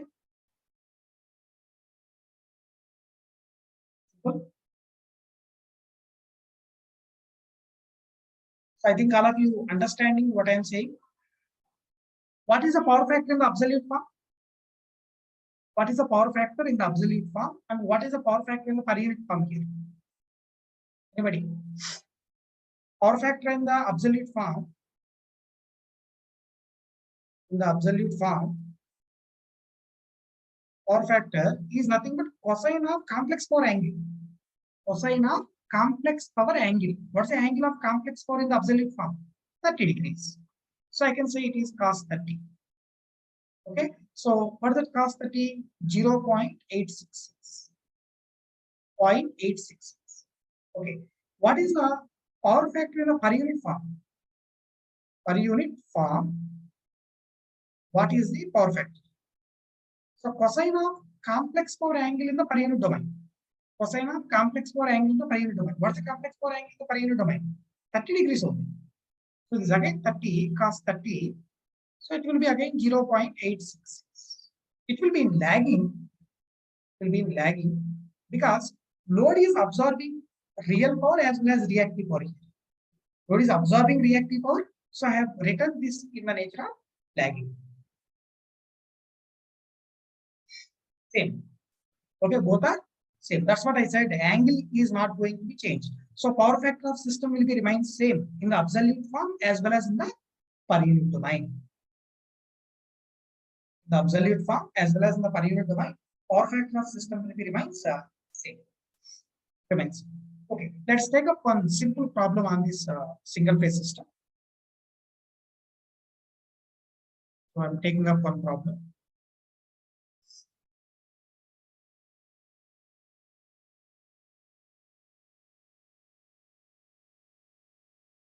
Just go through it.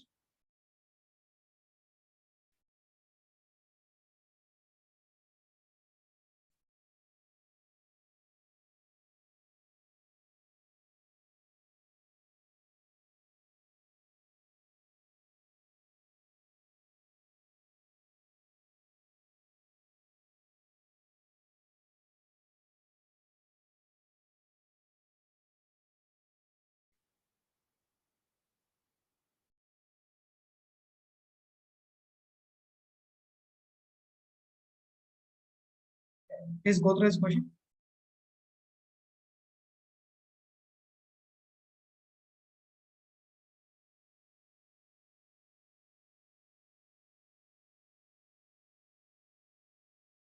A single phase generator rated for 100 MVA, 20 kV.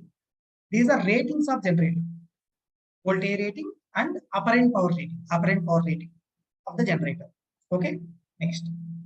Series impedance per phase value is Z equals to 0.5 plus J1 ohms. It is delivering a load of 60 megawatt at 0.9 power factor lagging. Means generator is delivering a load 60 megawatt real power at a power factor of 0.9 lagging. Okay.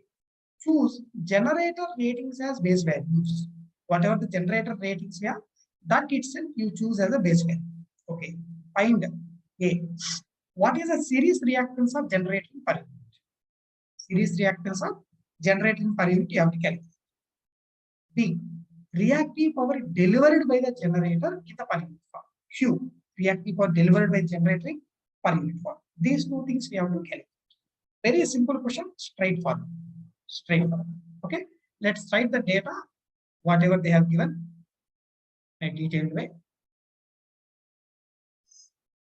Solution. So this is a generator we have connected to some load. Connected to some load. Okay. Next. Ratings of generator I'll write.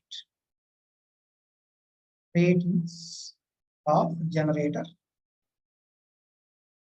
100 MVA, 20 kV. 100 MVA, 20 kV. Series impedance of generator 0.5 plus J1 ohms. Series impedance of generator 0.5 plus J1 ohms. Means obviously resistance value 0.5 ohm, reactance value will be equals to 1 ohms. Resistance 0.5 ohms, reactance value 1 ohm. Okay, next. Load means real power drawn by load is 60 megawatt. Okay, power factor of load cos pi L is 0.9 lagging. 0.9 lagging. Base values are 100 MVA, 20 kV. Let me write. Voltage base 20 kV, S base 100 MVA. We are doing problem on single phase system. Base values given are voltage base 20 kV per phase, single phase. Current power base, that is S base 100 MVA. 100 MVA. The first one, you have to convert this reactance value into per unit domain. Na? So to convert this reactance into per unit domain, we have to divide this X with Z base, base impedance. Okay, so first one, X in per unit form is nothing but X in ohms absolute by Z base. What do you mean by Z base? Z base is nothing but voltage base by current base. And current base we can write as S base by V base.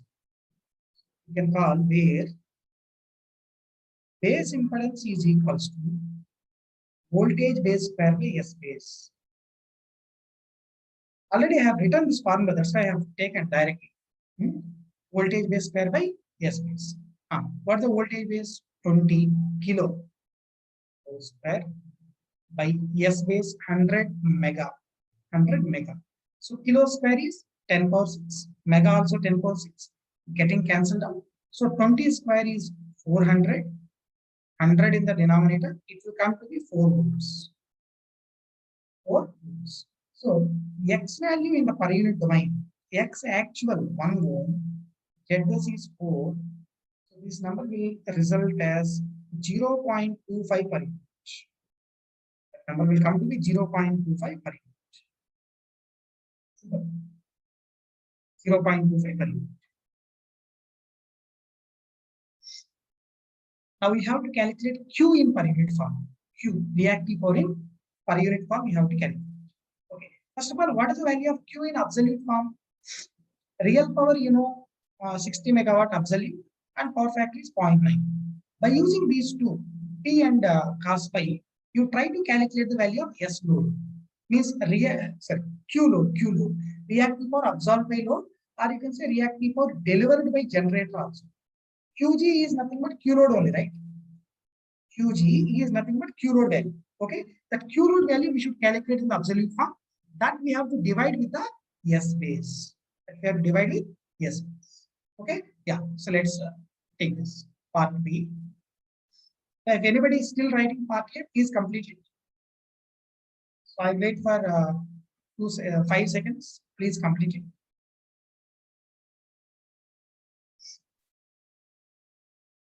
In the earlier classes, the people used to take some sort of snapshots. Okay, if you are little slow in writing, little slow in writing, just take the snapshot. I used to wait 4 to 5 seconds at the end of each and every slide. Okay, that way also we can do. Anyhow, I will be uploading these notes regularly. At the end of the day itself, I used to upload these notes.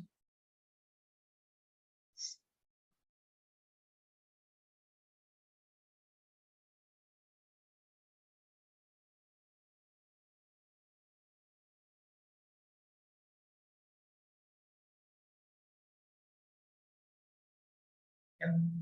Next. Part B, that is a generator reactive power delivery. generator reactive power delivery. Reactive power delivery QG is nothing but Q load, reactive power drawn by load. What's the reactive power drawn by load? It is S load into sin phi L. S load into sin phi L. What do you mean by S load? Apparent power is nothing but real power by power factor. Real power by power factor. So it is P load by power factor cos phi L into, of course, you have sin phi L. Okay, let me substitute these numbers. 60 in the numerator, real power. Power factor is 0.9. Sin phi L is square root 1 minus 0.9 square. Okay, you can get this number in terms of MVAR, megavolt amperes reactive. You please calculate and tell this number how much? Anybody?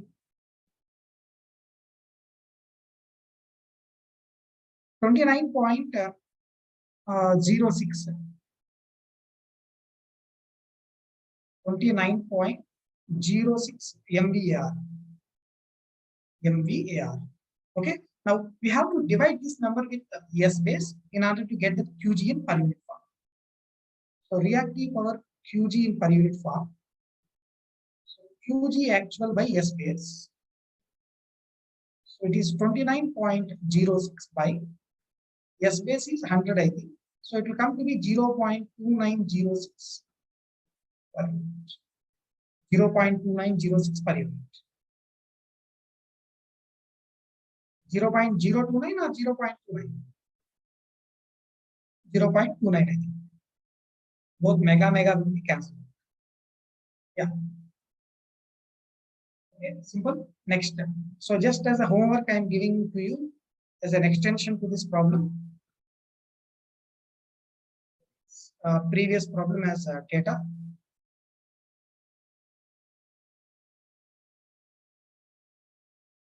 Previous problem data. Yeah, you have to find out these things. Find impedance magnitude in per unit form. Generator impedance magnitude.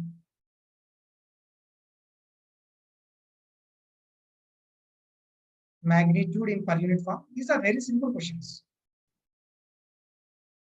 Per unit form. Find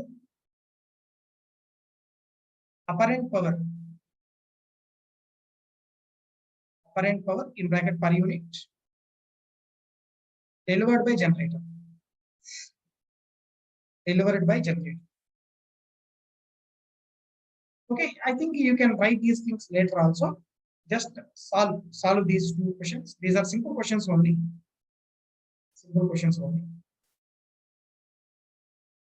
Yeah, I will ask them to upload. I will ask them to upload these questions. Means these PDF files in the student portal, as well as I will give these PDF files in the Telegram also. If you text me in the Telegram, I will give. Okay. Yeah. Next, let us consider the three-phase system. Consider the three-phase system in the per unit form. Three-phase system into per unit form. Per unit form. Yeah. So 1 minute, please. 1 minute. I will come back within 1 minute.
So I have resumed audio video on screen.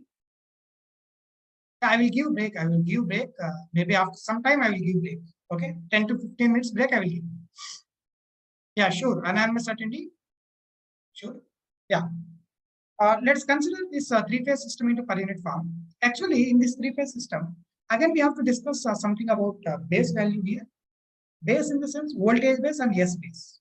Yeah, voltage base, V base, and apparent power base we are calling as S base.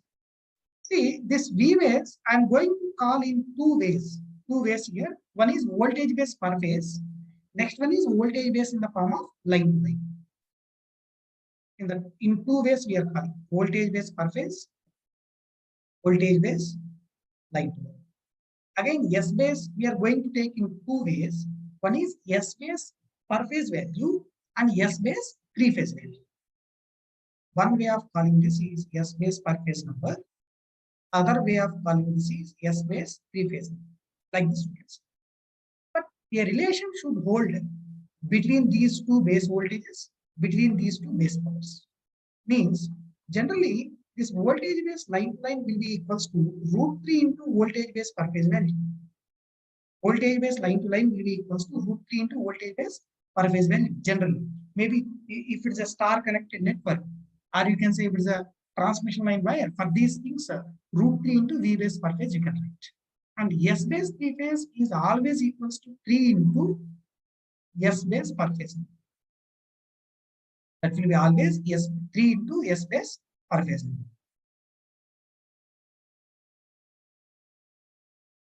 Yeah, good. Next, see, as a common sense question, common sense question I am asking you, what base values we have to follow here? Whether we need to follow the per phase voltage and per phase S base or line to line voltage base and S base three phase. What we have to follow by common sense? Anybody? We should follow per phase basis. We should follow per phase basis by common sense. Why? Why in the sense we are constructing per phase network here? We are constructing the per phase network. So obviously we should follow the per phase base values. Okay. But for flexibility, sometimes we might be following the line to line voltage base and the S base three phase. That I will discuss. Okay, fine. Next, what is Z base? Z base is nothing but voltage base per phase by current base per phase. Let me write. Same terminologies which we discussed earlier. Z base per phase is nothing but voltage base per phase by current base per phase. Okay. Again, as you know, apparent power base per phase is equals to voltage base per phase value into current base per phase. Voltage base per phase into current base per phase. You can write current base per phase equals to S base by V base. Current base per phase is nothing but S base per phase by V base per phase.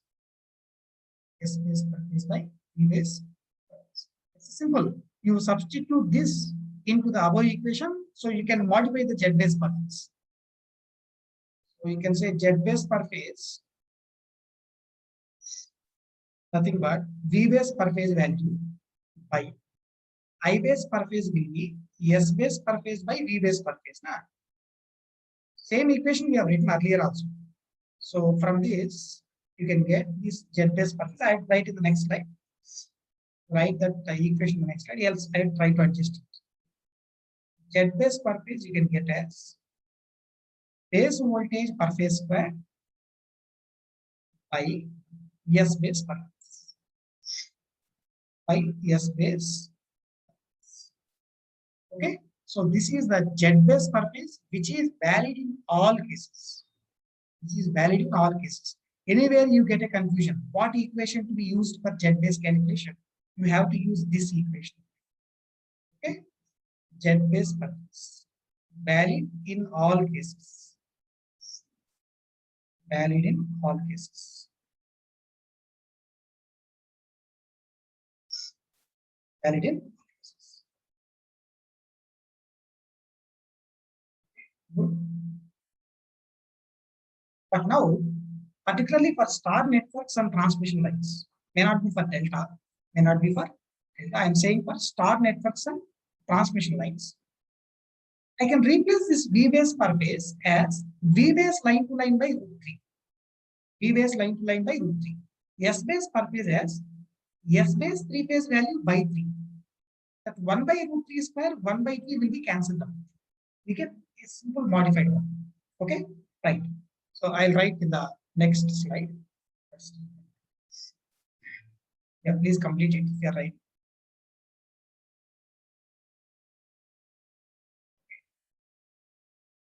Yeah. For transmission lines and star windings. You know already V base line to line value is equals to root 3 into V base per phase.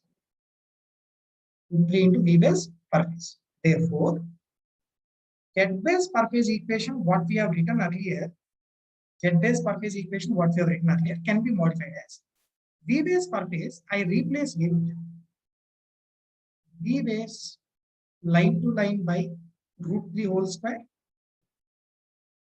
by S base 3 phase by 3. So 1 by root 3 whole square is 1 by 3. Denominator 1 by 3 cancelled out. After cancelling that, you can get here V base line to line square in the numerator by S base 3 phase. What is this? Is it Z base 3 phase or Z base per phase? Is it Z base 3 phase or Z base per phase? Huh? Z base 3 phase or Z base per phase? Z base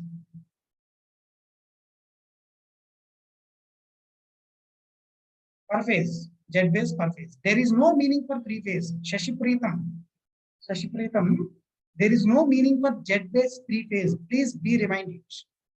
Okay, Z base per phase only we will define. Okay, next, particularly for delta windings, if we talk, in case of delta winding, line to line base voltage and per phase base voltage both are equal. At that time, this is not valid, right? Following all of you, that's why I have given my heading very clearly for transmission lines and star windings. This will be valid. Whereas if you think about delta windings, if you want, you replace this V base per phase with V base line to line, S base per phase with S base 3 phase by 3. So it will come to be 3 into V base line to line square by S base per phase. That's okay. Okay, yeah. So let's write here if you want. For delta windings, Z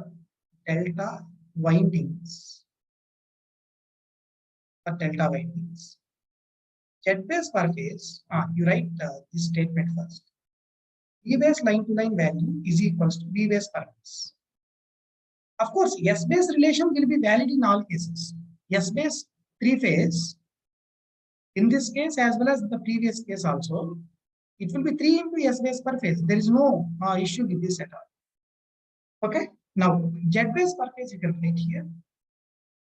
Z base per phase you can write. Okay. So V base per phase means V base line to line, you can say. Whole square in the numerator. Denominator S base per phase means S base 3 phase by 3. So into 3 I am calling, and I can call it is S base 3 phase. S base 3 phase by 3. So 3 will go to numerator. Like this we can say.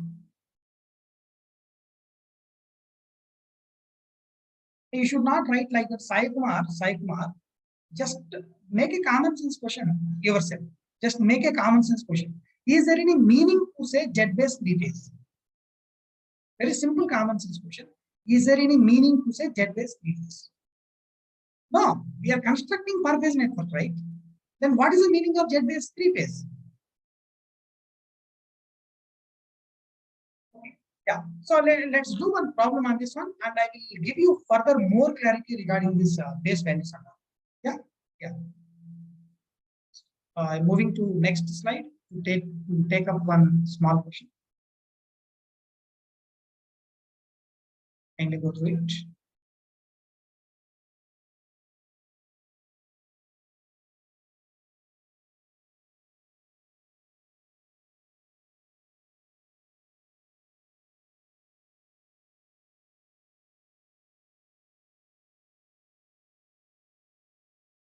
Go through this.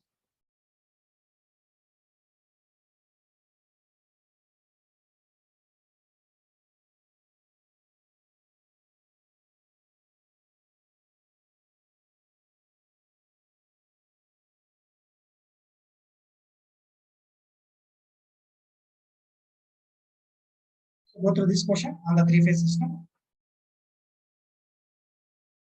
Consider the following two balanced loads. Balanced load 1, 2. First one is in star, second one is in delta. Already I have discussed. In which one is in star connection, other one is in delta connection. Okay. Choose the base values as 100 kV line to line and 200 MVA three phase. Even though, listen please, listen. Generally in the examination, just as a word you remember, and as time comes, I will discuss about that again. Generally in the examination, particularly with respect to three-phase system, if you set some value as voltage base, some value as apparent power base, okay, you have to assume that voltage base as line-to-line voltage base. You have to assume that apparent power base as three-phase apparent power base. All of you getting my words? Yeah, if they said simply voltage base is some value, you should assume it is line-to-line. If they said some apparent power base, you have to assume it is three-phase. But anyhow, as it's the first problem, I have mentioned that clearly. I have mentioned that clearly. Okay. First, you have to convert the star to per unit form. So 25 ohms is each resistance value. Let's take up in the solution first. It's a star connected load. Let me copy this one. Star connected load.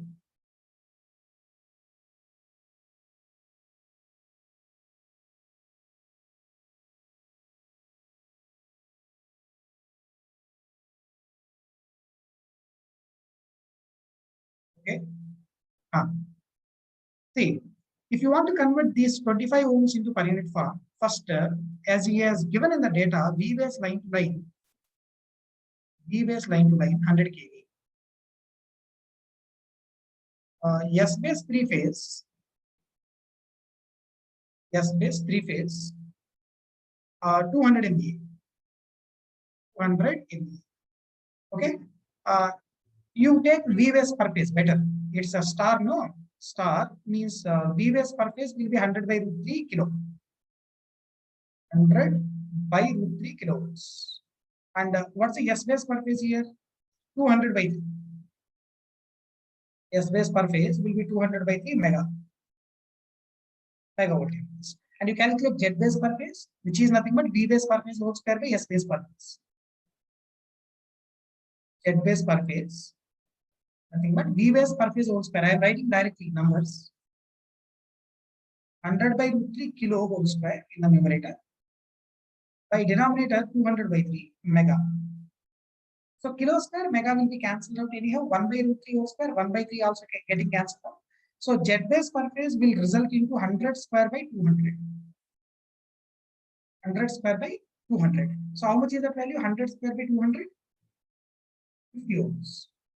This value will be 50 ohms. Okay. Now you can calculate that resistance R in per unit. You call this simply R. But R in per unit will be 25 by 50. So resistance R in per unit form is nothing but R actual by Z base. R actual 25 and this is 50. 25 by 50 in the sense you get this number 0.5. Okay, so simply if you want, you draw the star connected load like this. Star connected load like this. Okay, so in which each resistance value was 0.5 per unit. Each resistance value was 0.5 per unit. Yeah. Next thing. Delta connected load I will take. Second one. That is delta connected load. Please complete it quickly. Very simple. Yeah, that's it. Bhavana, again, why you are asking me three-phase formula? Why you are saying me three-phase formula, Bhavana?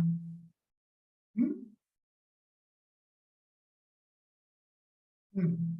Yeah, let's move to the next one. Second one. Let's copy that delta connected load impedance. So, delta connected load impedance.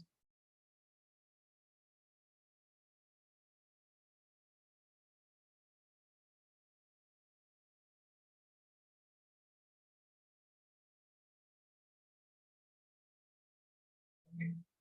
Yeah. See this. See, in this case, again, V base line to line is 100 kV. In this case also, V base line to line 100 kV. And S base three phase is 200 MVA. S base three phase is 200 MVA. And what is V base per phase? V base per phase will be same as V base line to line here because it's a delta winding, a delta impedance to be converted into per unit form. That's why I'm saying. So it will be V base line to line only. So this number will be 100 kV. Yes, it is. And what's the S base per phase value? S base per phase is 200 by 3. 200 by 3. Okay, 200 by 3. Now, what is the Z base per phase value? Z base per phase value is nothing but V base per phase whole square in the numerator, V base per phase whole square in the numerator by S base per phase in the denominator. Kilo square mega will be cancelled out. So it will come to be 3 into 100 square by 200. And this number will be 150 ohms. 150 ohms. That is Z base per phase. 150. Okay. So next I'll take R per unit here. This resistance R I will take 25 ohms. In per unit form I have to write R per unit. R value 25 actual by base impedance is 150. So 25 by 150 if you do, you may get 0.1667 per unit. The value will be 0.1667 per unit. So if you draw that delta connected impedance resistance, okay.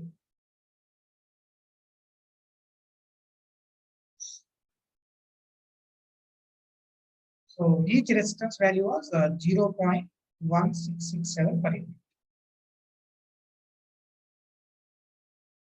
And these are delta connected resistances.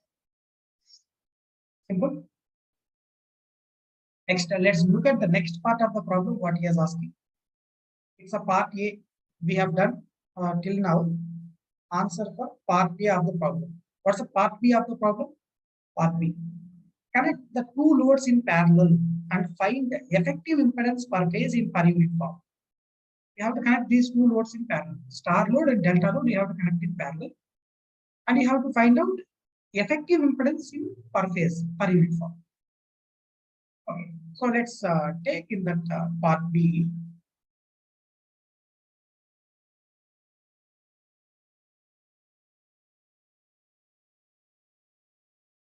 So I'll show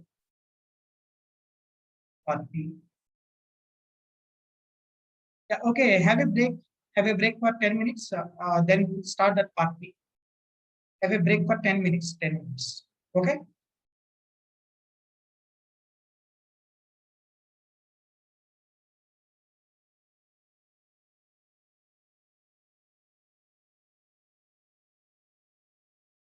Ten minutes break.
So I have resumed audio, video, and screen.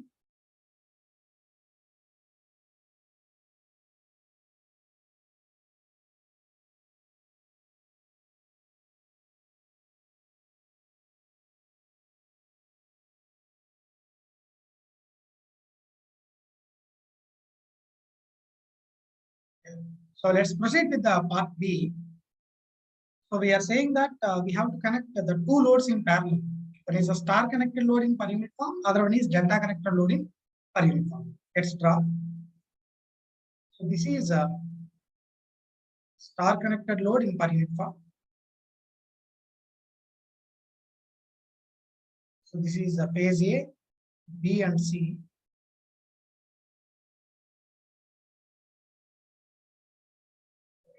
So I'm showing delta connected load here in the per unit form.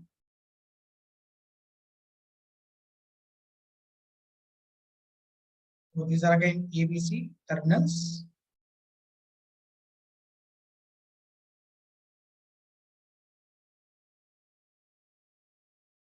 Okay. So let's join this ABC to this ABC. Okay. So that the connection you can find like this.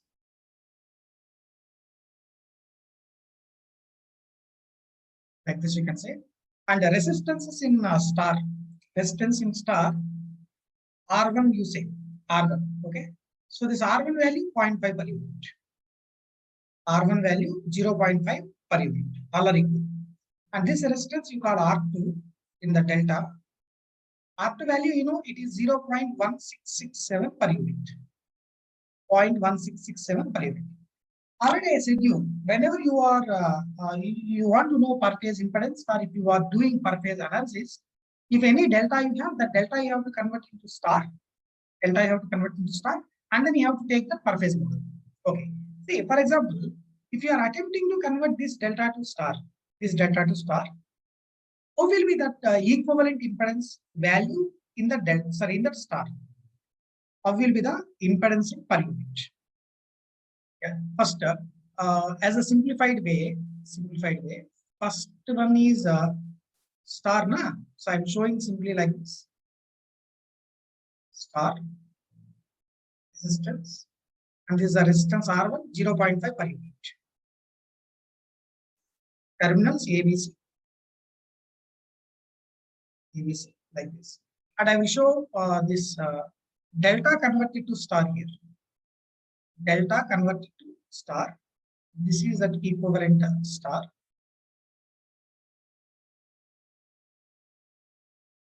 This is the equivalent star.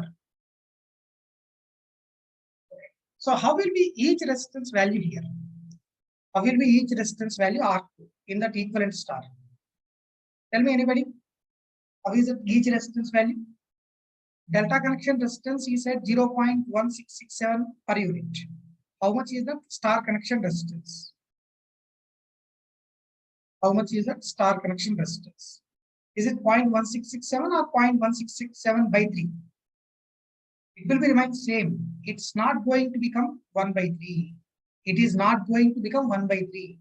This number will be remain same as 0.1667 per unit.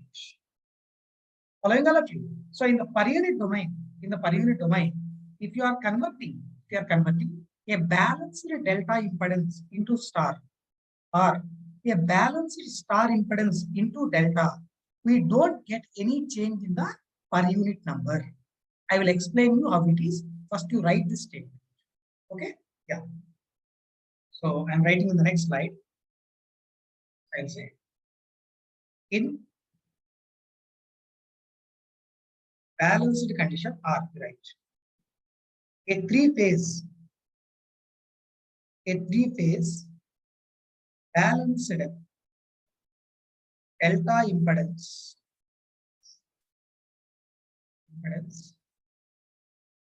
converted into star, vice versa, will have same per unit impedance value. Same per unit impedance value. Same per unit impedance value. Okay. So hence, for your understanding, if you want, you can say this is some Z per unit value. It's a three-phase delta. Be clear about that word. What is it? It's a three-phase delta. If a three-phase balanced delta converted to star, the per unit impedance value will be remains same. Okay. So this is Z per unit in the delta connection. Z per unit in the delta connection. And if you are converting this to star, the per unit impedance value will be remains same. Per unit impedance value will be remains same. That's a statement what we are talking. Z per unit remains same. Okay. Yeah, I will explain you how it is. Simple. Just we will think this analysis in the reverse manner. Let's take in the absolute domain first.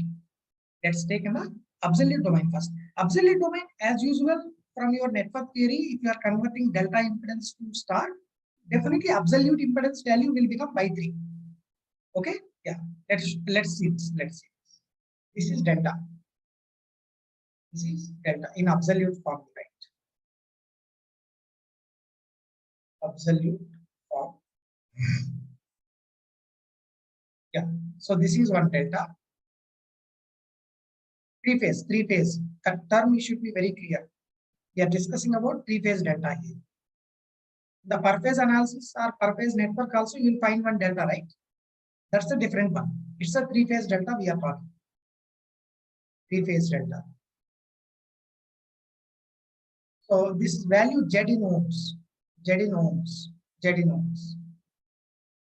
Okay, you are converting this delta to star.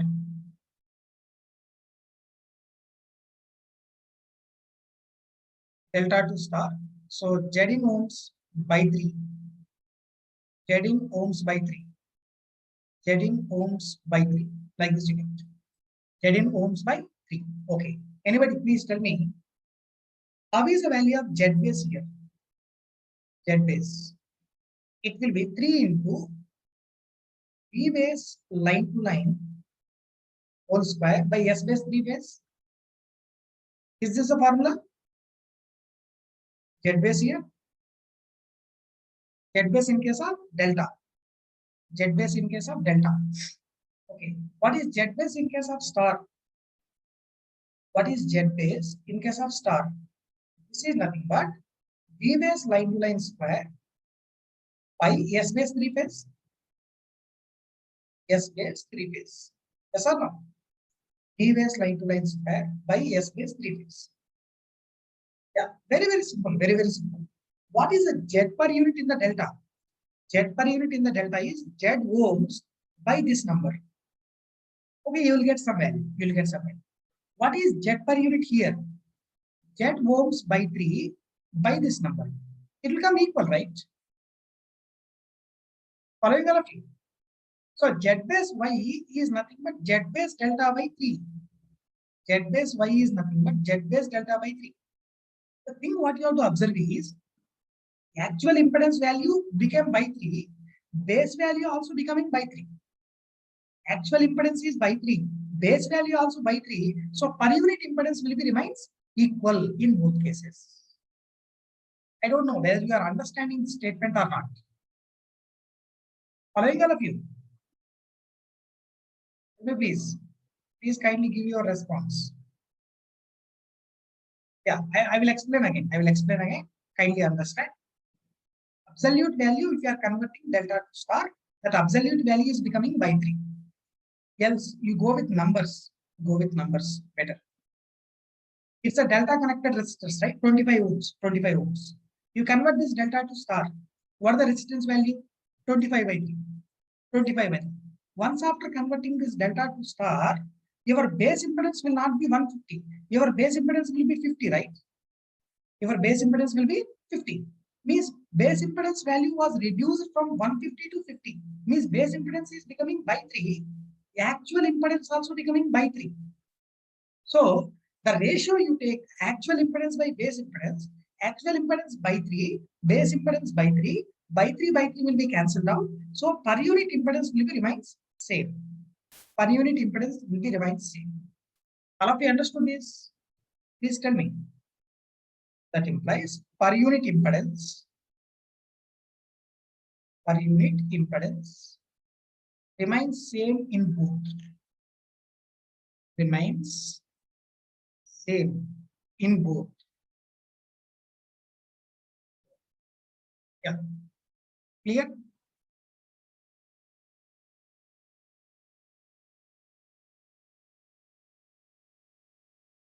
S base 3 phase, right? In the delta. See, V base per phase squared by Vashishta, please go through the equation once again. Please go through the equation once again. Yeah, fine. So let's move ahead with the solution, further solution. See, both R2 value 0.1667 only. So I can draw per phase network now. Per phase network in the sense simply you get R1 in the first part, R2 in the next part. These two we have to connect in parallel. So per phase network here. Per phase network. R1 from the first load, so called star connected load. R2 from the second load means delta connected converted to star. So this side you should find out the equivalent resistance value, which is nothing but R1 in parallel with R2. Okay, that's right. R equivalent value or per phase equivalent impedance. Nothing but R1 in parallel with R2. So R1 value it is 0.5. R2 value was 1.667. So 0.1667. So can calculate this number how much? 0.5 into 0.1667 by 0.5 plus 0.1667. Tell me please, what is this number? 0.125 per unit. Hema, whatever the statement you said, it's correct. If all impedances are equal, then only these conditions correct. If all impedances are unequal, we can't see. Okay, that's what I said. If it's a three-phase balanced load, three-phase balanced load. Okay, so it will be 0.125 per unit. This number will be 0.125 per unit. For example, I'm asking one reverse question to you. If you want to convert this per unit impedance into absolute form, want to convert this per unit impedance into absolute form, with what base you have to multiply this? With what base you have to multiply this? Anybody? Is it 50 or 150? 50 ohms or 150 ohms? With what base you have to multiply this? To convert this per unit number into absolute. 50 ohms. It will be 50 ohms. Already we got the resultant network in the form of delta. Okay, so in absolute form, if you want to write, else you can skip, no issue. Absolute form, R equivalent value in terms of ohms will be R equivalent per unit into Z base. So this Z base is 50 ohms here. 50 ohms according to the problem what we are doing. Okay, done. Next. Let's do one more problem. Before moving to the next problem, sometimes in the exam, of course, it will be helpful in the per phase impedance network construction also in the per unit domain. Sometimes some per unit values might be given on some base values. Listen my words. Listen my words. Some per unit values are given on certain base values. Okay.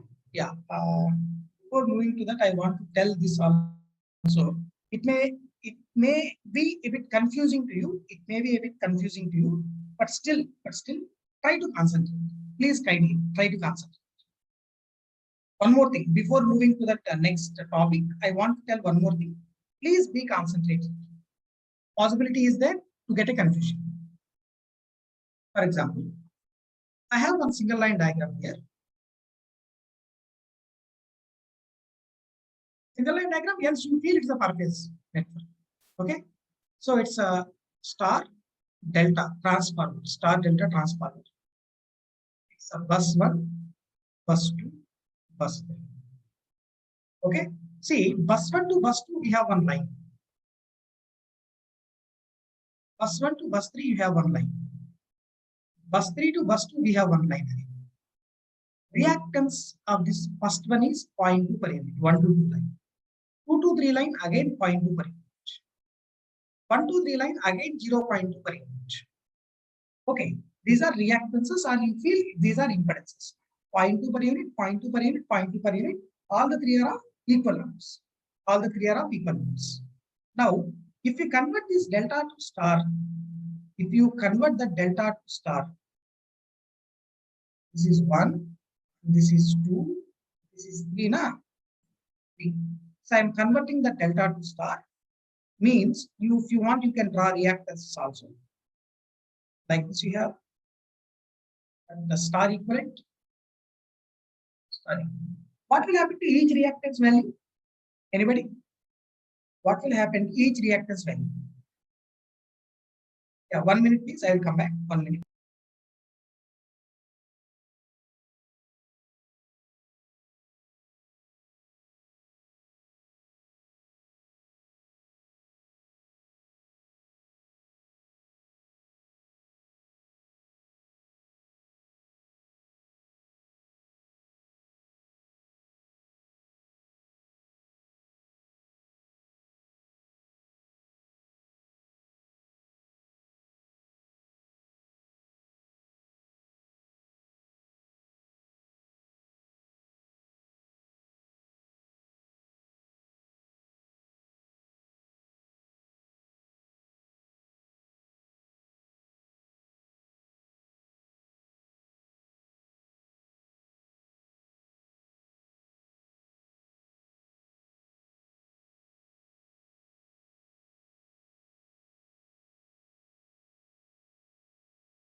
Yeah.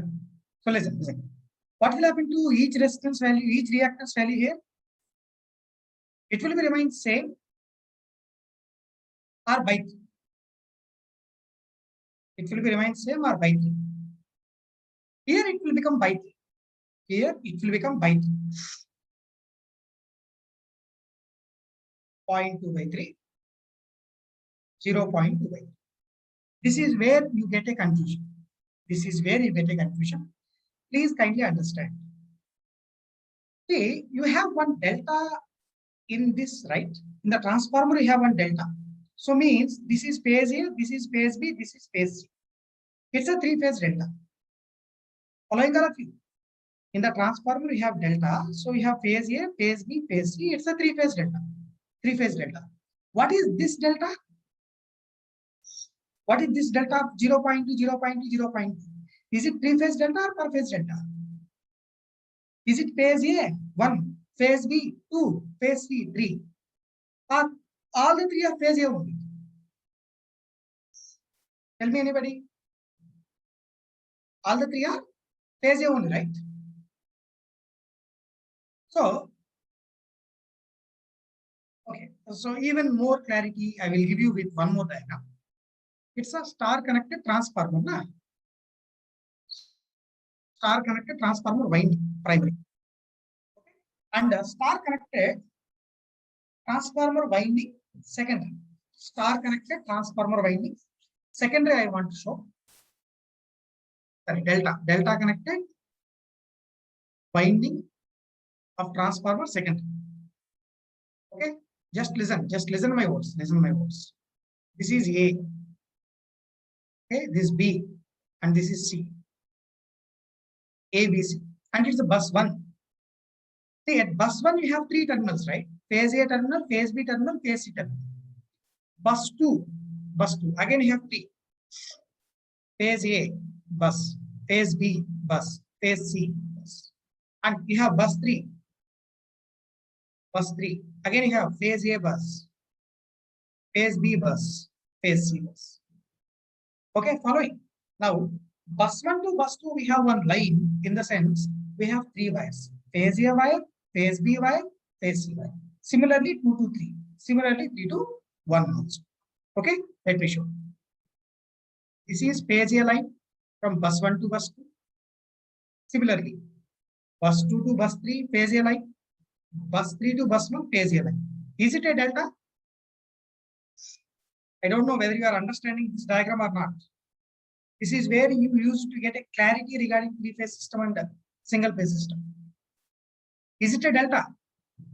Yes or no? Yeah. How you say no? It's Vishwani. Huh? Is it a delta or not? Delta only, right? It is 0.2 per unit. It's 0.2 per unit. It's 0.2 per unit. It was a delta, right? But it's a per phase. It's a phase A delta. It's a phase A delta. And what is this one?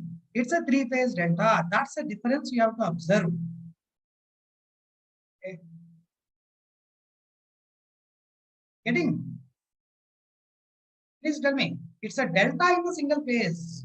It's a delta in the 3-phase. That's the difference. For example, if this delta winding reactance is 0.2 per unit, this is 0.2 per unit, and this is 0.2 per unit, and if you are converting this delta to star, listen my words. If you are converting this delta to star, do you get any change in the per unit impedance?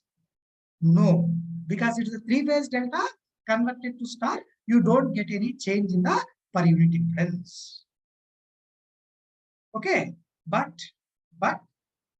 this delta, it's a phase A delta only. If you are converting this to star, definitely you get a change in the per phase. Okay, so let me build this diagram completely. Phase B line I'm showing bus 1 to bus 2, bus 2 to bus 3, bus 1 to bus 3. It's a phase B delta, and then phase C delta I'm showing bus 1 to bus 2, bus 2 to bus 3, bus 1 to bus 3. It's a phase C delta, but you have to observe now. Phase A delta, phase B delta, phase C delta. But these 3 are not in delta, right? These 3, blue, red, yellow, these 3 are not in delta.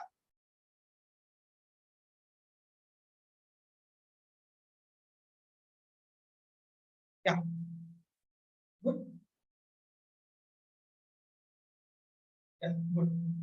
So this is a way how we have to understand. If anybody have a doubt, I will explain you again in the doubt session. Let me move ahead. So by this point, we completed that delta star conversion scenario. Okay. Yeah. So next, let's move to the next topic. What is it? For example, some per unit values are given to you on certain base. It may be required sometimes in the problems to convert these per unit values onto new base. Right? How to convert per unit values on certain base onto the new base. That's what the heading we are going to take as change of base. Change of base. Right? So next heading we are calling now change of base. Change of base. Particularly in this change of base, I will be concentrating on the impedance value. Remaining terms, voltages, currents, powers, and all, it will be easy.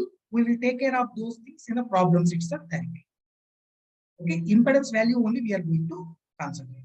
For example, we have some impedance value like Z per unit volt.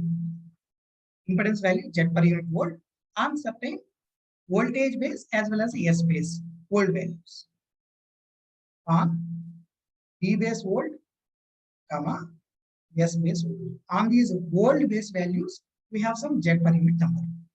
Now, we have to calculate this Z per unit new per unit impedance value on the new base voltage and new base apparent power. new base voltage and new base apparent power. See, one common thing here is, or one condition here is, even though you are changing the base values, even though you are changing the base values, per unit values may change, but absolute value will be remain same. That's the condition we have to maintain. Absolute value will be remain same, even though the base values are changing and per unit values are changing. Okay, let me write that statement. If base values got changed, base values got changed, per unit values will change. Per unit values will change, but absolute values will be remain same. Absolute values will be remains same. Absolute values will be remains same. Okay, fine. That's the condition we have to use. Okay, let's target on the requirement. Let's target on the requirement. Means I want to find Z per unit new. What is Z per unit new? Z actual by Z base new. Okay, fine. I'll write Z per unit new is nothing but Z actual value by Z base new. Okay, what is Z base new? Z base new is nothing but V base new square by S base new. I will substitute that. So this is nothing but Z in ohms by V base new square, V base new square by S base new. So you can rewrite it. Z in ohms multiplied with S base new by V base new square. S base new by V base new square. Like this you can say. Okay, fine. What is Z ohms? That Z ohm we try to get from the old values. Okay, actually from the old bases, Z ohm is nothing but Z per unit volt into Z base volt. Z per unit volt into Z base volt. That we are going to substitute, right? Where Z ohm equals to Z ohm equal to Z per unit volt number into volt Z base. Volt Z base. Okay. So this we can write as Z per unit volt into what is Z base volt? V base volt whole square by S base volt. S base. Now simply you dump this Z ohm into that Z per unit new, so we can get the Z per unit new in terms of Z per unit volt and basis. Okay, so therefore Z per unit new equals to Z per unit volt multiplied with, yeah, let me copy this, V base volt square by S base volt, V base volt square by S base volt, S base volt. Okay, this is Z ohm into this one, S base new by V base new square. S base new by V base new square. V base new square. Okay, so from this we can write as a rearrangement, as a simple rearrangement, Z per unit volt into, see, V base volt by V base new whole square you can write. Voltage base volt value by voltage base new value whole square. Multiplied with S base new by S base new. S base new by S base. See, actually, sometimes maybe in textbook or in some notes, you can see Z per unit new equals to Z per unit volt into kV base volt by kV base new whole square into MVA base new by MVA base volt. There is no restriction. Whichever the formula you are comfortable, you can go with that. Okay, either you can take the equation as V base volt by V base new whole square into S base new by S base volt, else kV base volt by kV base new whole square, MVA base new by MVA base volt. That's your wish how to follow it. Okay, so this is the Z per unit new formula. Z per unit new formula Okay, yeah. Let's take up some simple problems here.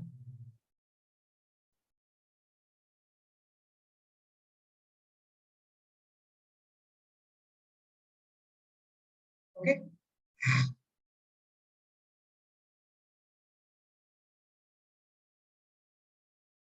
Yeah, please complete it. Please complete it quickly. So I'm taking some simple problem here. Simple problem. So just see this. See this. An apparatus has per unit impedance as Z. Z. If P base and S base values are doubled, S base values are doubled, then the per unit impedance is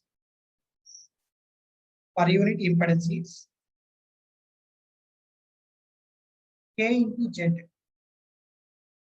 comma, the value of K is dash. Tell me please, how much is the value of K here? So very simple, very simple.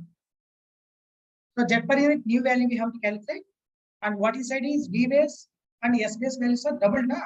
So I'll write Z per unit new is equals to Z per unit old value simply Z into V base old by V base new old square. V base new is double the value of V base old. So I'll call this is V base old value in the numerator. Denominator V base new is 2 times of V base old whole square into S base new by S base old na. S base new is 2 times of S base old by again here S base old. So you do that cancellations and all, you can get this like simply Z by 2. So it is 0.5 times of Z. Z in the sense Z per unit old. So your answer is obviously 0.5. Answer will be 0.5. 0.5. Simple, simple, very simple. Like this, some questions may be asked in state examinations and all. Okay, may not be in gate examination, may not be in gate. Okay, let's take one more problem regarding this base variation. Get this problem. Further.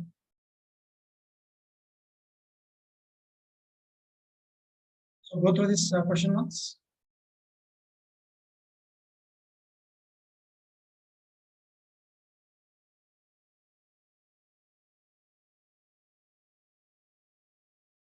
Yeah, see this. A three-phase synchronous generator rated for 22 kV, 100 MVA with excess equals to 1 per unit. I want to tell this one. Listen. See, the three-phase generator is rated for 22 kV, 100 MVA with excess equals to 1 per unit means whatever the excess value 1 per unit is said here, this is on the base values considered as ratings of the machine. Means this 1 per unit value is on the base values of 22 kV, 100 MVA. That is taken for granted. Any apparatus, for example, you see outside one synchronous motor, you find the impedance of the synchronous motor is 0.2 per unit. That 0.2 per unit value is on the motor ratings base values. By considering the motor ratings as a base values, they calculate the per unit number. Okay, fine. See, it delivers a real power of 0.6 per unit at 0.8 power factor lagging with 20 kV terminal voltage. Okay, calculate the reactance of generator, comma, real and reactive powers delivered, comma, terminal voltage and power factor on the new base values given as 25 kV and 200 MVA. New base values are given. What are the old base values for you? Ratings. Whatever the 0.6 per unit real power is said, that is again on the base values as 22 kV, 100 MVA. Okay, these are some things you have to learn on your own. Yeah, let's move to the solution here. Move to the solution. Ratings of generator. Ratings of generator. Three-phase generator, of course. Three-phase generator. 22 kV, 100 MVA.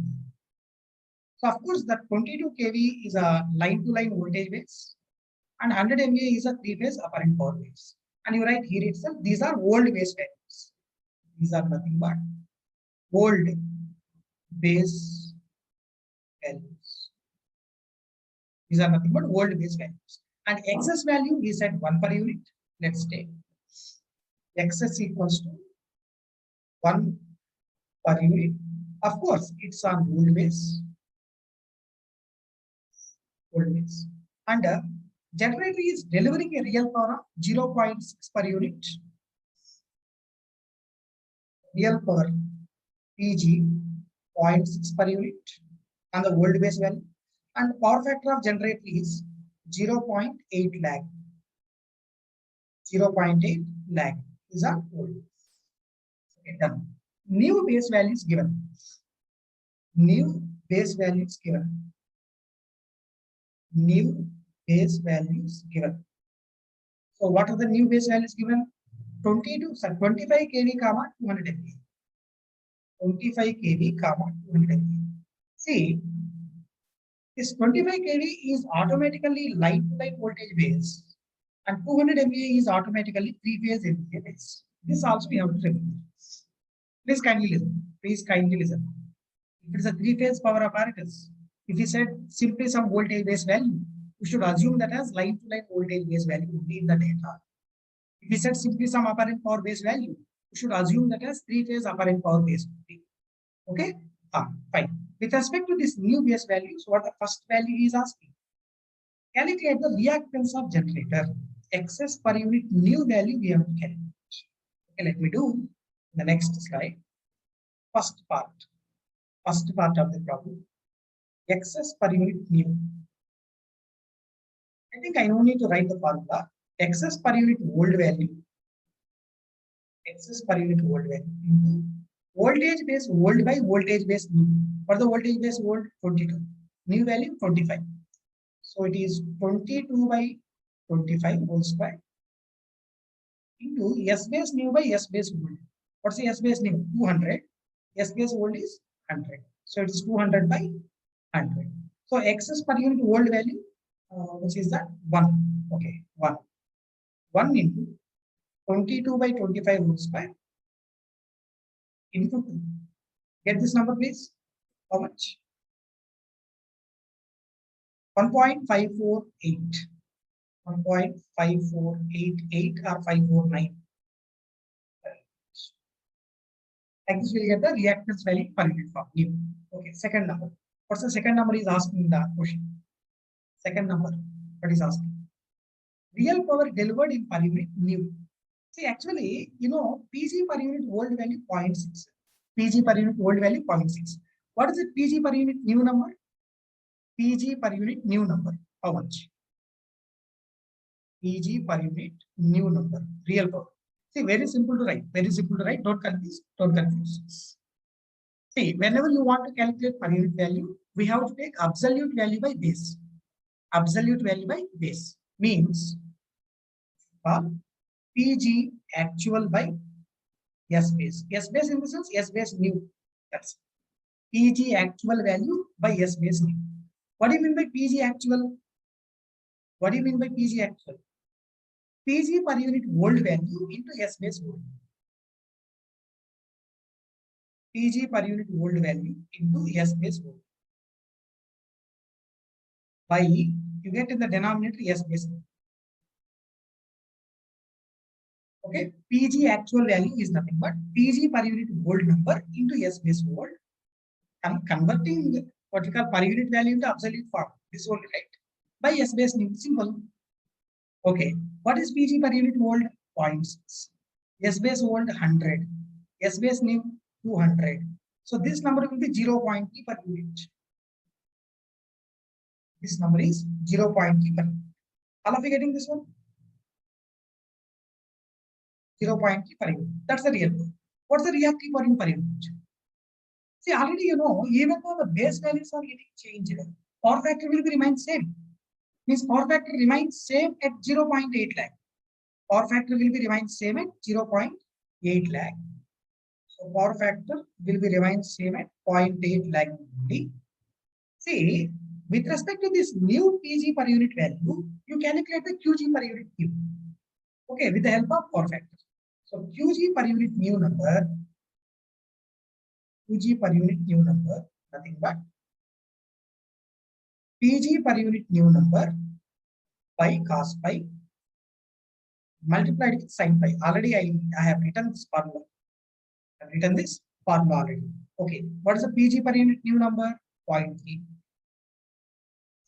Cos pi 0.8. Sin pi square root of 1 minus 0.8 square. Sometimes you can write this P into tan phi, P into tan phi. Tan phi is nothing but tan of cos inverse 0.8. Like that also you write. That's your wish. How you do the calculation. Okay, you please tell me this number how much? QG per unit new number?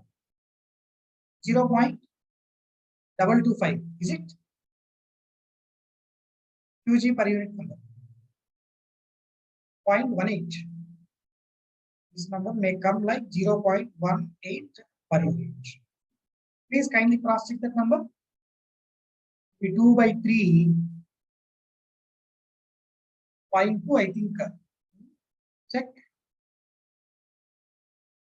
0.225. Okay. 0.225. 0.2253. Okay. Next. What's the other thing he's asking? What's the terminal voltage? Terminal voltage you have to calculate it per unit new. Per unit new. What's the terminal voltage given in the data? 20 kV. Absolute value was given directly. So you no need to bother about what are the old base values here. Because see, if you are converting per unit value on certain base into per unit value on different base means in between that what you have to do is old per unit value we should convert it to absolute. That absolute value we should convert it to per unit on the new base. But here he has given directly absolute value, so you no need to bother about what are the old base values for you. Directly new base values we can use. Okay, yeah. So let's take up that voltage calculation. Voltage calculation. Terminal voltage. Third one. Terminal voltage. Terminal voltage. VT 20 kV line to line. So terminal voltage VT 20 kV line to line. So VT per unit, nothing but VT actual by V base. VT actually is 20. V base is how much here? What's the V base new number? 25. Is it? Yeah. V base new number 25. So 20 by 25. 20 by 25. How much is that? You can take cancellations with 5 4s, 5 5s. You can get 0.8 per unit is a voltage. Okay, what is this voltage value? Is it per phase value or line to line value? Anybody please tell me? Per unit voltage is 0.8. Okay, 0.8. Is it per phase per unit value or line to line per unit value? Per phase per unit or line to line per unit?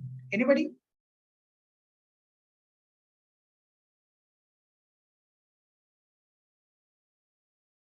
Yeah.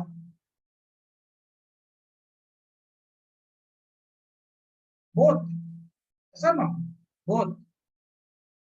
Both are same. Both are same. Both are same. You take it is VT line to line. V base new line to line.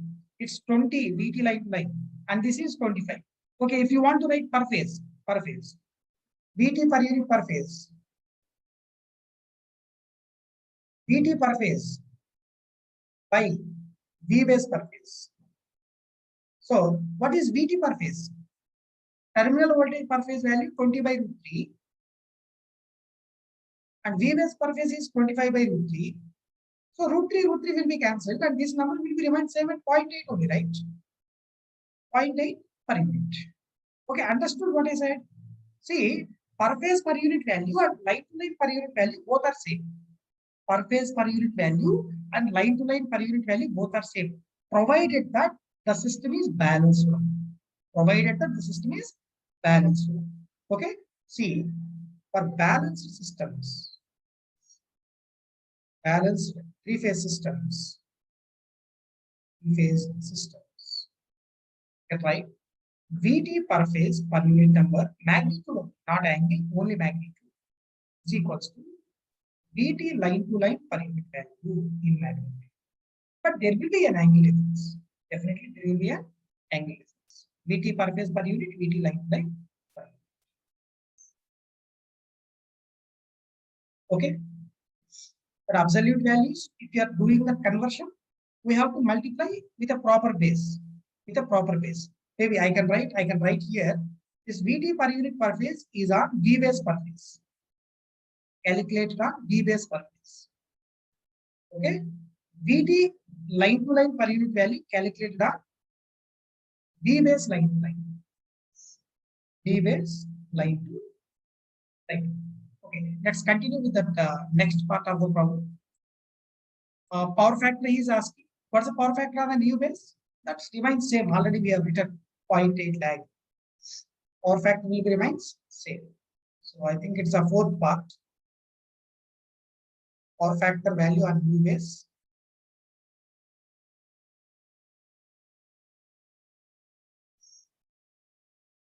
Point 0.8 lag. Power factor value on new base will be 0.8 lag. Okay.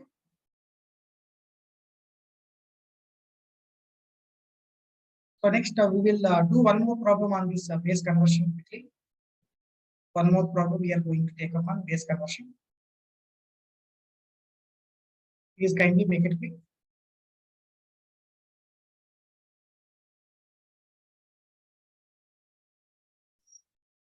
Is one part of the problem.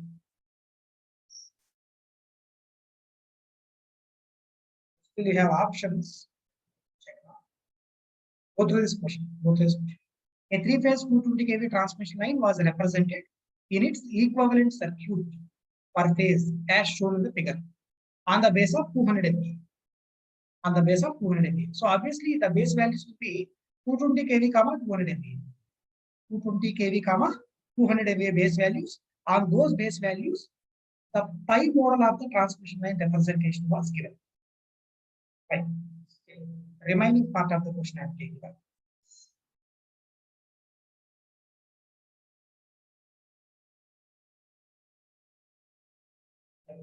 So which of the following represents the equivalent circuit of the same line? Equivalent circuit of the same line on the base of 210 kV and 150 MVA. Base values were changed. After changing the base values, which of the following equivalent circuit represents the same line? That's the question.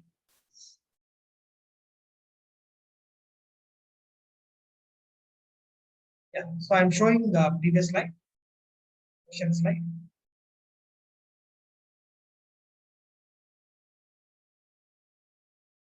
Yeah, dear clicker, I will be giving these questions to you. I will ask them to upload in the student portal.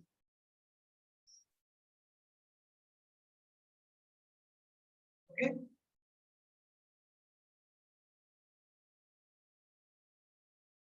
No need to write the question. Just read it. Yeah. So let's move. Solution. Let's read the question again. Actually, this is a transmission line on the base of what? 220 kV, 200 MVA. Let's copy this line. Line model on the old base values. Line model on old base values.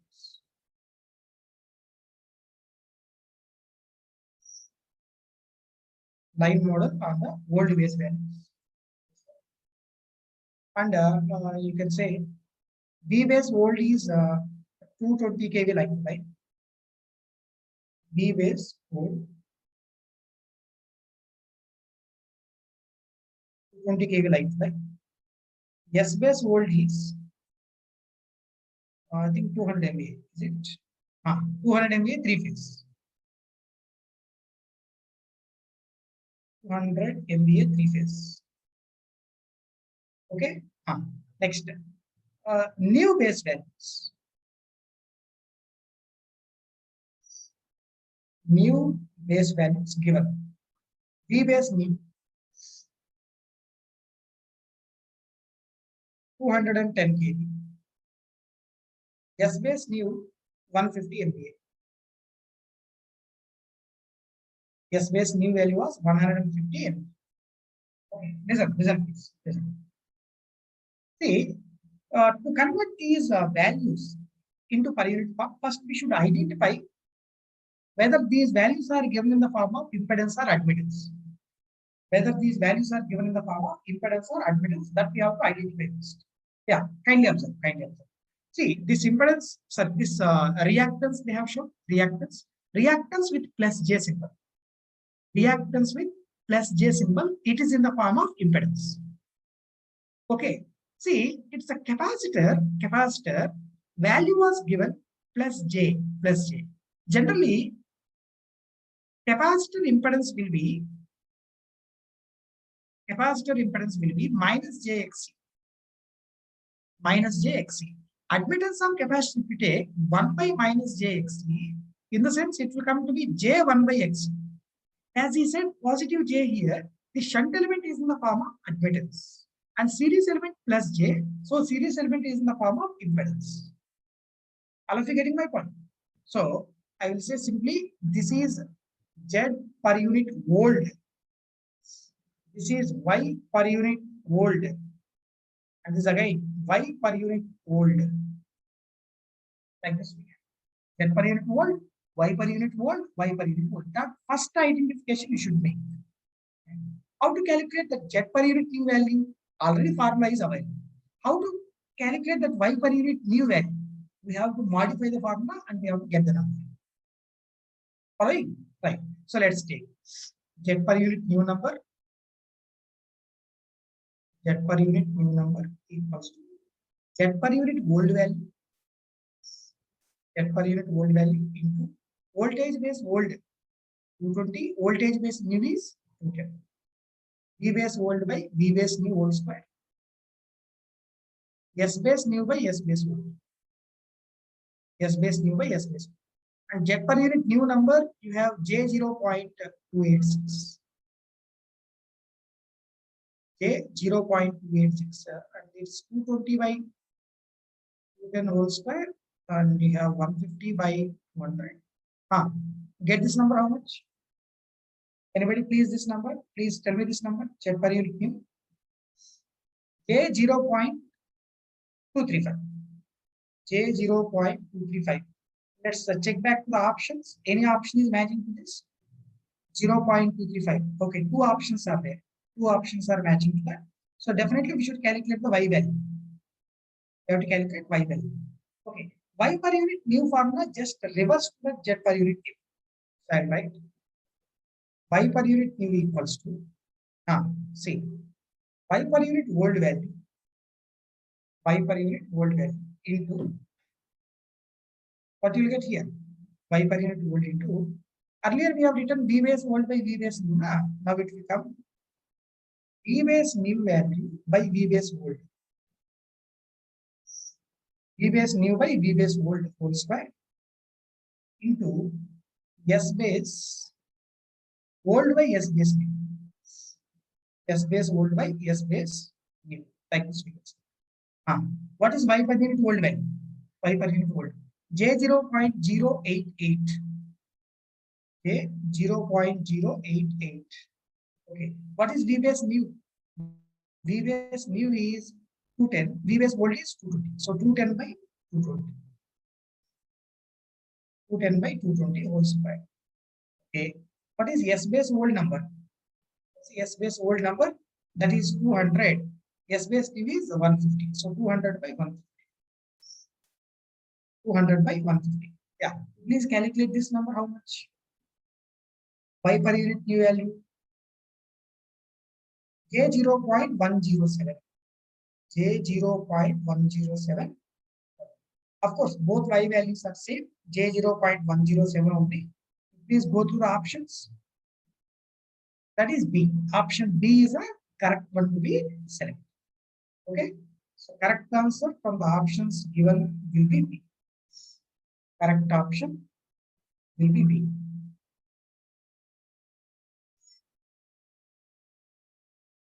Okay. Next thing.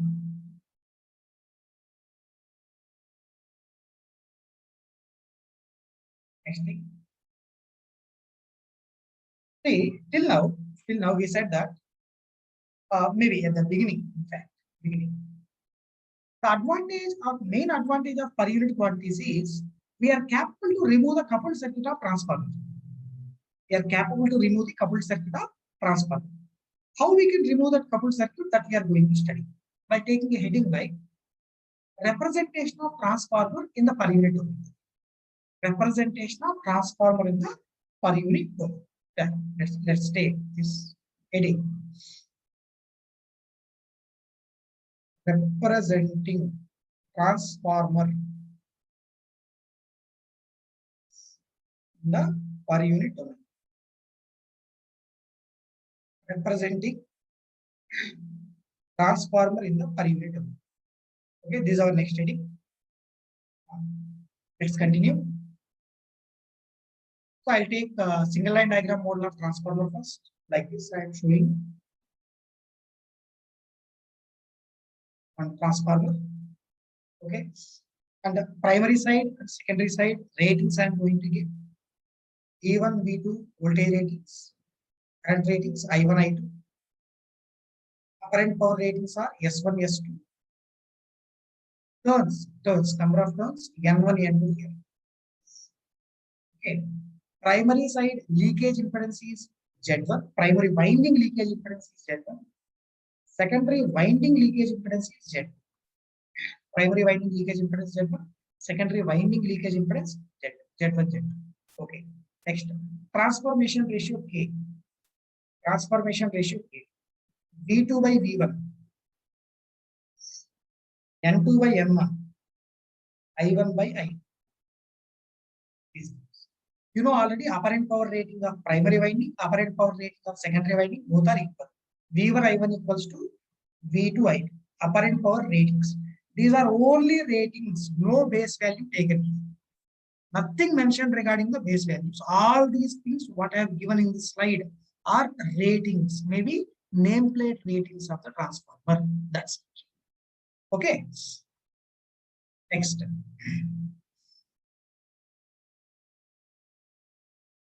Yeah, next. I will be choosing some base values on the primary side first. Then I will move to the base values on the secondary side also. Okay, let's say base values on the primary side of the transformer. Base values on primary side of transformer.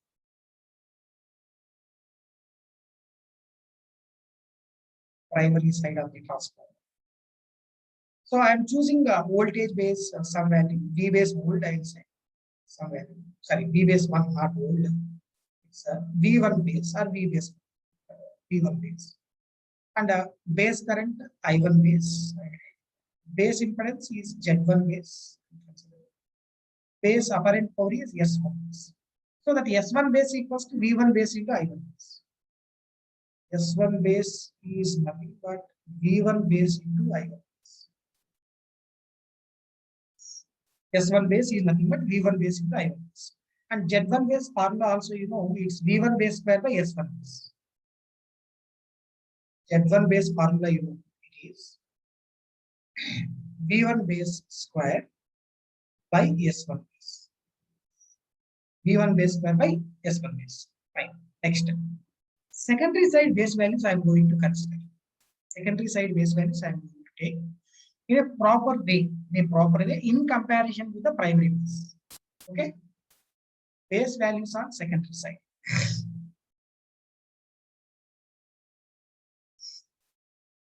Base values on secondary side. Values on secondary side. Observe. First voltage base, V2 base. It is selected in such a way that ratio between V2 base and V1 base shall be equals to K. K is a transformation ratio V2 by V1. K is a transformation ratio V2 by V1. So V2 base shall be selected as K into V1 base. K into V1 base. Okay. Similarly, I2 base is selected as I1 base by K. I1 base by K. Okay. So I1 base by K. What is that K? K is a transformation ratio. I1 by I2 equals to K, we have written that. So with the same transformation ratio, I have selected the current base also. I will try to tell you the reason at the end. At the end, why it is required to select the secondary side base values in this family. Okay, what is S2 base now? S2 base is nothing but V2 base into I2 base now. V2 base into I2 base. And you know that V2 base is K into V1 base. I2 base is I1 base by K. I1 base by K. You do that cancellations. Doing that cancellations, you can get that S2 base. Let me write else. K into V1 base, I1 base by K. So K will be cancelled out. V1 base into I1 base is S1 base. Like this, S2 base and S1 base both are equal. S2 base and S1 base both are equal. Okay. What is Z2 base? What is the value of Z2 base here? Tell me please. Z2 base. See, Z2 base equals to V2 base whole square by S2 base. V2 base whole square by S2 base. What is V2 base? V2 base is nothing but K into V1 base. K into V1 base whole square. S2 base is nothing but S1 base. So V1 base whole square by S1 base is Z1 base. So it will come to be K square into Z1 base. Z2 base equals to K square into Z1 base. Z2 base equals to K square into Z1 base. Z1 base. Like this you can write. Okay, just only preliminary things we have done till now. Only preliminary things. Okay. What is the effective impedance of transformer? Effective impedance of transformer referred to primary side and referred to secondary side. I have to write here actually. I have to write here. Means in the initial slide only I have to write. Effective impedance of transformer. Effective impedance of transformer referred to primary. Referred to primary side. Z01 ohms. Z01 ohms. That will be nothing but Z1 plus Z2 by K square. Z1 plus Z2 by K square. I think we have remembered it here. Remember. Effective impedance referred to secondary side, it is Z02, which is nothing but Z2 plus K square into Z1. That we have manipulated. Effective impedance of transformer referred to secondary side, Z02 is K square into Z01. Z02 in terms of ohms will be equals to K square into Z01 ohms. All of you getting?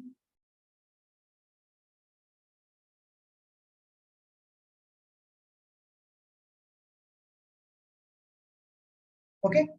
So next you see this. What is the value of Z02 in per unit? Z02 in per unit. Z02 ohms is this, okay? Z02 per unit formula. What is the formula? See, actually Z02 per unit means Z02 actual value by secondary side base impedance. Secondary side base impedance means Z2 base you have to consider. Okay? Yeah, let me write. Per unit impedance of transformer. Per unit impedance of transformer referred to secondary side. Referred to secondary side means Z02 per unit number, nothing but Z02 actual value by secondary side base impedance. Okay. What is Z02 ohms? K square into Z01 ohm. Just now I have written effective value, absolute value. So it is K square into Z01 ohms. Right? What is Z2 base? K square Z1 base. See, you know this K square gets cancelled. Z01 ohm by Z1 base. What is that now? Z01 per unit. So Z02 per unit equals to Z01 per unit, you can see. Right? So from this, you can get Z02 per unit is nothing but Z01 per unit.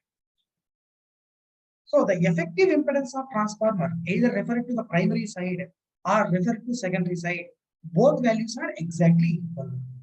Okay, so the effective impedances of transformer, effective impedance of transformer in per unit form, will be remains same. Remains same. Either referring to primary side or referring to secondary side.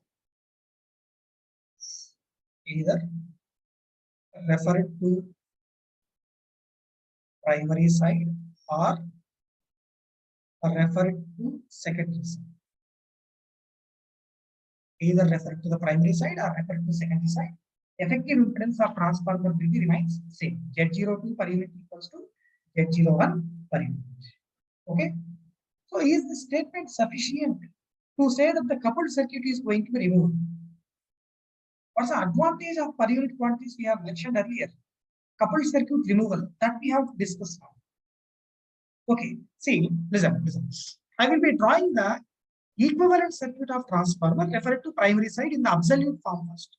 In the absolute form, then we divide each and every absolute number with a proper base value and we convert the circuit into per unit form and we will see what will happen. Okay, yeah, so let's move ahead. Equivalent circuit I am drawing first. Per phase equivalent circuit of transformer. This is Z01.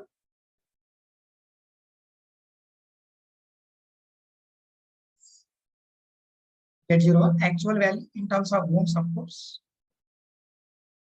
In terms of ohms, you can say. And ideal windings I will show primary and secondary here.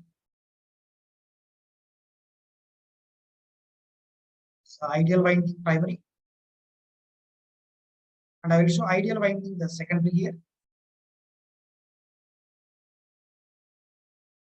Ideal winding primary, ideal winding secondary I am showing. Like this. And you know this bottom terminal is of 0. You can short these two. I said already. And you know this current is I1 primary current, and this current you call it is I2 secondary current. Okay. Next, look here. This node voltage is V1. This node voltage is V2. Node voltages you have V1 and V2. V1 and V2. Kindly listen. We have to convert this whole circuit into per unit domain. First, what is I1 per unit value? Is nothing but I1 by I1 base. That's it. You have to divide that absolute value with a proper base. I1 by I1 base. What is Z01 per unit value? Z01 actual by Z1 base. Z01 actual value by Z1 base. What is V1 per unit value? V1 by V1 base. Okay. What is V2 per unit value? V2 by V2 base. Letters may be a bit small. Please kindly adjust. V1 per unit is V1 by V1 base. V2 per unit is V2 by V2 base. What do you mean by I2 per unit value? I2 by I2 base. Like this we can write. That is. Okay. Now, whether this V1 per unit and V2 per unit values winding voltages. Winding voltages V1 per unit and V2 per unit. Whether these two are equal or unequal. Whether that V1 per unit and V2 per unit values are equal or unequal. Yeah. V1 per unit and V2 per unit values are equal or unequal. Just have a look here. I am considering this V2. Considering this V2 per unit. V2 by V2 base na. What is V2? K into V1. V2 is nothing but K into V1 by using transformation ratio from the first slide of this one. V2 equals to K into V1. See, you selected the V2 base intentionally as K into V1 base. You selected the V2 base intentionally as K into V1 base. K will be cancelled out. What is it? V1 by V1 base. That is nothing but V1 per unit number. V2 per unit and V1 per unit both are exactly equal. Not only that, what is I2 per unit? I2 actual by I2 base. Na? What is I2 actual? I1 by K. What is I2 base? You selected that as I1 base by K. And K will be cancelled. You get I1 by I1 base. And this number will be again I1 per unit. Is primary per unit current, secondary per unit current, both are equal. Winding voltage is also equal. Winding voltage is also equal. See, as these two voltages are equal, can we short these 2 points together? Can we short these 2 points together? Yes or no? By the meaning of virtual short circuit. Yeah, Namrata, have you understood this? Namrata Deepti.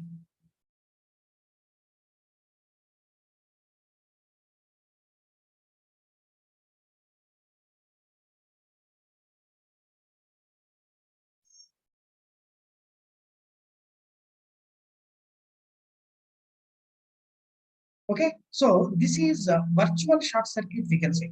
By the meaning of this virtual short circuit, we can remove this coupled circuit of transformer and we can keep this transformer as a single series impedance in per unit domain. Okay, so this we can convert into simple series impedance in per unit. Simple series impedance into per unit. Okay, so this is current I1 per unit and as well as I2 per unit, both are exactly equal. I1 per unit and I2 per unit currents are exactly. All of you understood this? Please tell me, have you understood this? So what are the conditions we have to maintain to remove the coupled circuit? What are the conditions we have to maintain to remove the coupled circuit? V2 base shall be selected as K into V1 base. I2 base shall be selected as I1 base by K. These two conditions must be satisfied in order to remove the coupled circuit. Okay, so conditions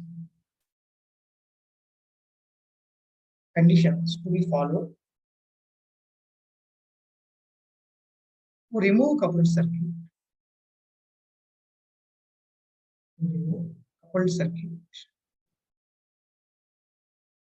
Conditions to be followed to remove the coupled circuit. V2 base is equals to K into V1 base. I2 base is equals to I1 base by K. I2 base equals to I1 base by K. And one more condition, if you satisfy these two, definitely you are capable to satisfy S2 base equals to S1 base. Any two you can say. Any two is satisfied, other one will be automatically satisfied. Any two among these three shall be satisfied in order to remove the coupled circuit. Okay, see, for example, yeah, so if you have completed, I will move to next slide and I will tell some simple examples to you. Some simple examples I will tell you.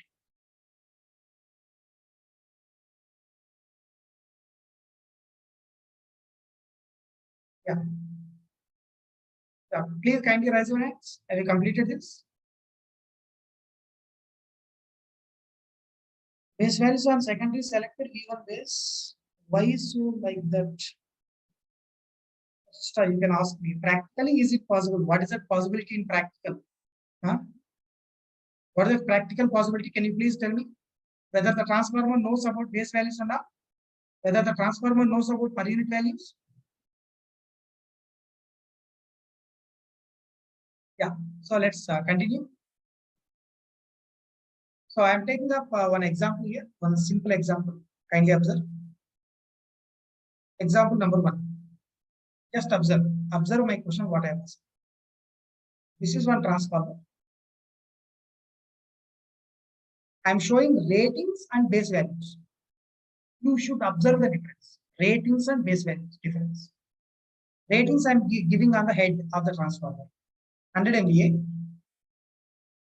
primary 10 kV, secondary 120 kV. These are ratings.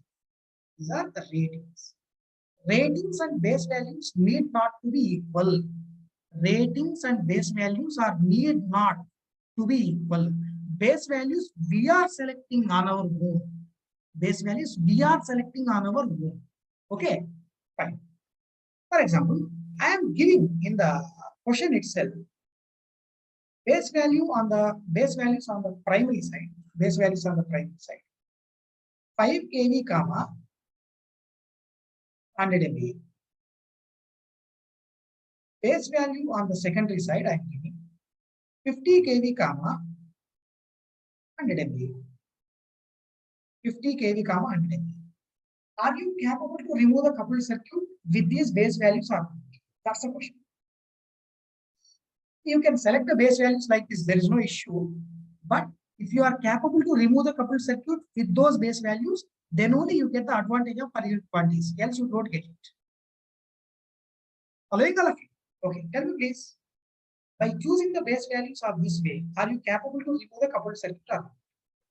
Yes or no, in the sense we have to compare the things. Yeah. Just what is the ratio of V2 base by V1 base? V2 base by V1 base. How much is that ratio? V2 base 50, V1 base 5, so it's 10. What is V2 by V1? Transformation ratio. Okay, V2 by V1, na? V2 by V1. What is that V2 by V1? 120 by 10. This is 12. These two are not equal. These two are not equal. So it is not possible to remove the coupled circuit. Coupled circuit can't be removed. Coupled circuit can't be removed. Reason is ratio between base voltages not equal to ratio between voltage ratings. Ratio between base voltages not equals to ratio between. Okay. Next example. Next example. Example number 2. Just observe. Just observe.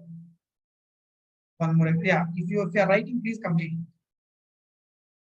If you are writing it, please complete it. After completion, please raise your hands. I will move to one more example.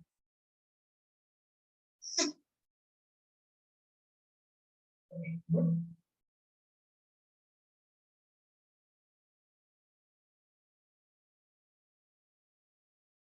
Yeah. See, one more transformer I am showing you. Ratings of transformer on the head. 50 MVA. Primary side 100 kV. Secondary side 200 kV. Primary side 100 kV. Secondary side 200 kV. Base values I am giving in the question itself. Base values I am giving in the question itself. 50 kV 100 MVA on the primary side. Secondary side base 100 kV, 200 MVA. Tell me please, is it possible to remove the coupled circuit or not? Is it possible to remove the coupled circuit or not? What is V2 base by V1 base? 100 by 50 is a ratio. V2 base by V1 base is 100 by 52. What is V2 by V1? 200 by 100. Both are equal. That's okay. But what is S1 base? 100. S2 base 200. S base values are unequal. S base values are unequal on both sides.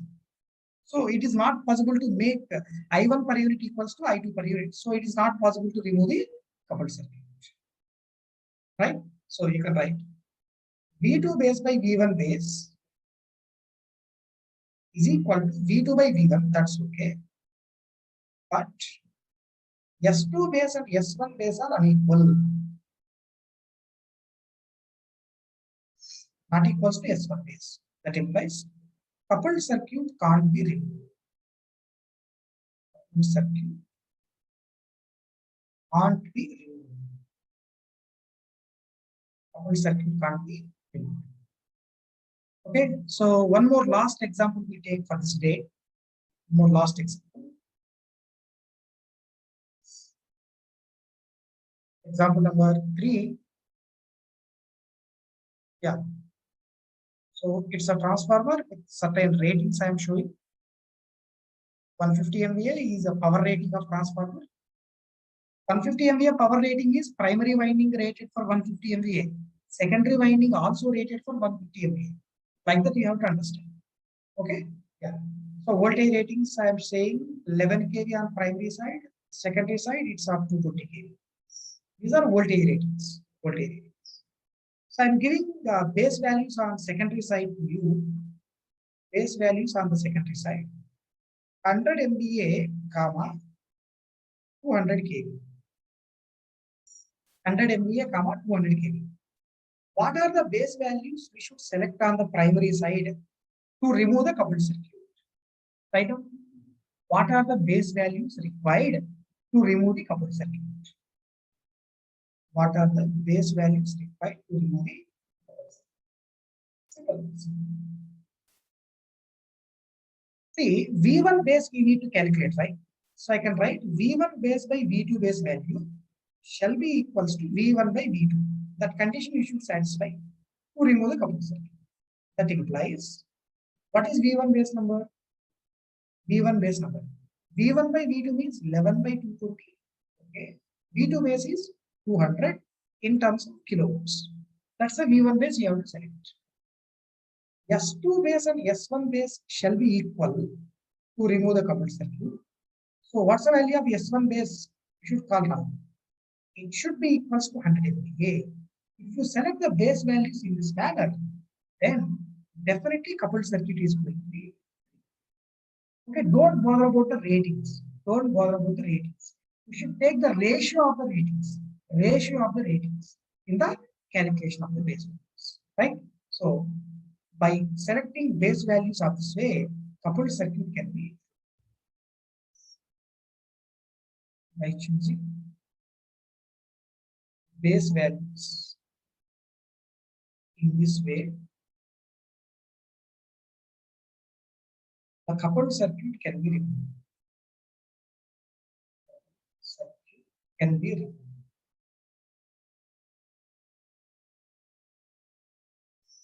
Coupled circuit can be removed.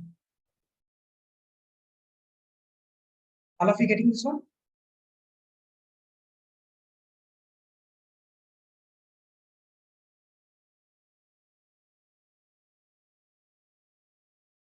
Ten kV. How much is this number? 10 kV. Okay. 10 kV, 100 MVA. So it's not necessary to say base values are equals to ratings. Okay, that you should be very clear. Okay, for example, one more small, very, very small one. I want to tell you one more small.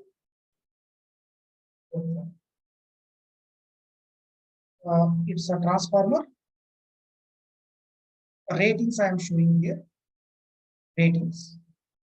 50 MVA primary side.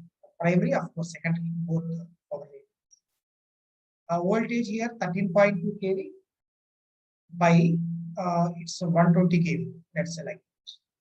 Those are voltage ratings. Base values I selected on the primary side as 50 MVA, 13.2 kV.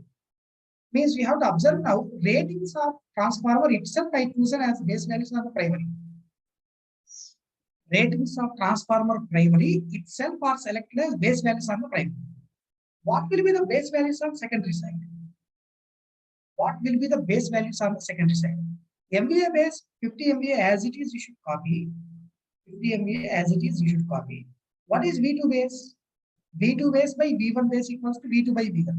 So V1 base 13.2 kV into V2 by V1, 120 by 13.2 means it is 120 kV. That will be 120 kV. Means what you have to understand is, if you have chosen ratings of transformer itself as base values on the primary, obviously secondary side base values will be secondary ratings of transformer itself. Getting my words? Very simple statement it is. We are choosing ratings itself as base values on the primary. On the secondary side, the base values will be equals to secondary ratings. Okay? As time progresses, we will be repeating some of these things. So if you have any doubt, you can ask me now. So I will allow you to talk with me. I'm making all the hands low.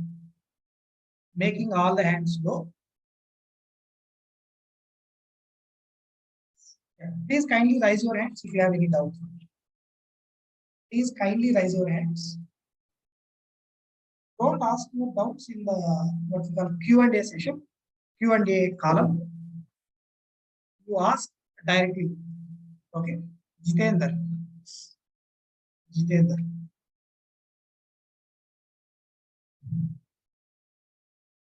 are you there? Jitendra?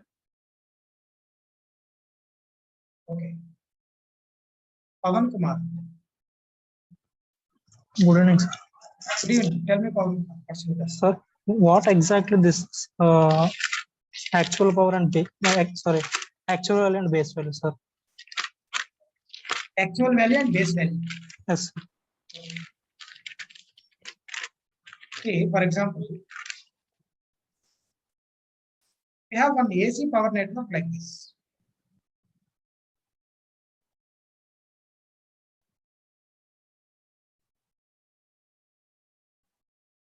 Okay. So this is some voltage. I'll say it's 100 at an angle 0 degree volts. And this is J 10 ohms. And this is some 20 ohms. Like this, we have some simple network. Are you there, Pavan Kumar? Yes, sir. Yes. These are actual values of the network. Okay, sir. Okay. Actual values 100 volts is a voltage of the source.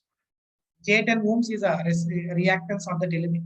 20 ohms is a reactance, resistance of the element. Okay. How much is the current value here? I. Let's take this also 10 for flexibility. Okay. 10. What's the current value? I. 100 at an angle 0 by 10 plus J10.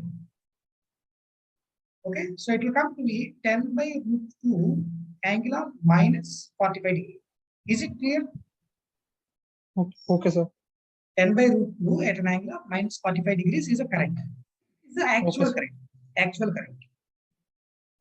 For example, if I choose base values, sir, that base values we will assume. We will take on our own way. Okay, sir. Okay. Okay. For example, base value, you take V base as something like 100 volts. Okay. And you take Z base like 10 ohms. Like this you take. Okay, sir. And you convert this whole circuit into per unit domain. If you convert the whole circuit into per unit domain, it may look like this. What is this voltage value you can get from? Absolute value or actual value is how much? 100. Okay. To avoid that also, I'll take this is 50 ohms. Okay. And this resistance is 10 ohms as it is. Keep as it is. Okay. Tell me, what is the actual value? 100. What's the base value? 50. What's the per unit value? 2. 2. Means 2 at an angle 0 degree per unit is the voltage. Okay, sir. Okay. What's the reactance value? 10 ohms. 10 ohms. Absolute value 10. Base value? Sir, that is doubt, sir. Why you're taking Z as That's also Z 10, na? base? That's what I said. Z per unit equals to Z by Z base. Okay, sir. Z actually is what R plus Jx. Okay, okay, okay. R by Z base plus Jx by Z base. Okay, okay, sir. So what is this number? J1 per unit, right? Yes, sir. What is this number? 1 per unit, right? Yes, sir. Now you can calculate this current. That current you will get in per unit form. Sir, what is the advantage of doing this? Yeah. This advantage we will get while we go for the per phase impedance diagram. What, sir? Per phase impedance diagram. For example, if you have a transformer in between that Okay, sir. transformer, the transformer is having some coupled circuit. Yes, sir. In the absolute domain, if you are doing the analysis, you have to transfer the values from one side to other side in the coupled circuit. Yes, sir. That process is becoming laborious. Okay, to eliminate that, we are doing. To eliminate that coupled circuit, we are going to the per unit quantities. Okay, okay, sir. Okay, these base values we will select on our own. How we will select the base values and all will come tomorrow. Sir, in questions, they will give as base values, sir. Definitely, they will give base values. If they have not given base values, We have to take. We have to take. Listen. If they have not given base values, you should give your answer in the absolute form. Okay, sir. Even you do your analysis in the per unit domain by choosing your own base values. Okay, okay, sir. But ultimate answer, what he's asking, we have to give an absolute, right? Okay, okay, sir. Understanding the logic, what I say. Okay, sir. If they have given the base values directly in the problem, he may be asking you per unit number itself. You can give per unit on the base values what they have given in the data. Okay. If they have not mentioned any base values, they might be interested to know only absolute value in the answer. Okay, sir. Okay. Of course, as time progresses, you will come to know the per phase Sir. impedance diagram, when to give absolute, when to give per unit. Tell me. Sir, sir, in equipments we have ratings now, sir. Hmm. That ratings we can consider as absolute value, sir. Those are not absolute values, right? For example, a very simple question to you. Will you live in an apartment? Yes, sir. Okay. Do you have generator set? No, no, sir. Okay. For example, if you have one generator of 62.5 kV, 62.5 kV generator I have. Okay. Pawan Kumar. Yes, sir. Okay, sir. It is an apartment. See, actually, we have some sort of changeover switch here. For that, we will give this 62.5 kV as well as we get supply from substation. Okay. And this is given to the apartment. Changeover switch means simply whenever substation supply is available, that will connect to apartment. Okay, sir. Whenever we don't have supply from substation, we will connect the 62.5 kV generator to apartment. Okay, sir. Okay. What is the 62.5 kV? Apparent power. Okay, apparent power. What is it? Can I say rating of generator? Yes, sir. Is it delivering that much power? Is No, it sir, delivering that much power? No, sir, it is not rating of generator. 62.5 kV is a power rating of generator. Okay, okay. Okay. Is it delivering that much amount of power? No, sir. No. Then it is rated for 62.5 kV, but it's not delivering 62.5 kV. It may be delivering, let's say, 30 kVA. Okay, sir. 30 kVA is your absolute power. How much it is delivering? Okay. 62.5 kV is a rating. See, if I say an apparatus is rated for certain value, that does not mean that it is operating at that value. Okay, okay. Understanding? For example, outside I will see one transformer. Transformer power rating is 100 kVA. That does not mean that it is supplying a power of 100 kVA always. Okay. According to the load demand, it's going to supply the power, right? Okay, sir. Getting my point? Yes, sir. Okay. Okay. Any other doubt you have? Sir, in this first example, sir, but after complex power, you have given one sum. Can you? Let me see. complex power.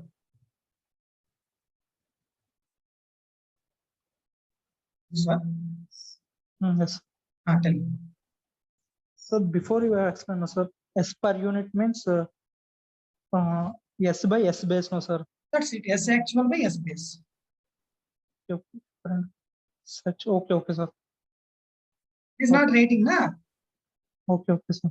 108 angle 30 degree. It's not rating of the load. It's a complex power drawn by the load. Okay, sir. That's the absolute way. For example, I'll take. Listen. You see, what is the generator power rating here? 100 MVA. How much power it is delivering? 60 Both are not megawatts. equal. Okay. Both are not equal. Huh? Okay, sir. 100 MVA is a rating. How much it is delivering is 60 megawatt it is delivering at that time. Okay, sir. Okay? Okay, sir. Yeah. Any other doubt here? No, sir. Okay. Can I mute you? Yes, sir. Prithviraj. Patta Prithviraj. Hello. Tell me, Prithviraj. Sir, three-phase delta and single-phase delta you have said in one concept, na sir, ZPU. Sir, actual గా అంటే ఇప్పుడు మనం single phase డెల్టాలో connect అవుతుంది అన్న టైంలో మనం by 3 వేయచ్చు sir, delta to star conversion చేస్తుంటే. కానీ 3 ఫేజ్ లో చేస్తుంటే 3 ఫేజ్ డెల్టా చేస్తే మాత్రం బై 3 చేయట్లేదు ZPUకి. Why? అది ఓవరాల్ గా voltages are changing. సార్, అది ఓవరాల్ గా చూసినప్పుడు ఎలా చూడాలి సార్ సింగిల్ లైన్ డయాగ్రామ్ లో? Which one you want to see? Sir మీరు గీసారు కదా సార్, అది 3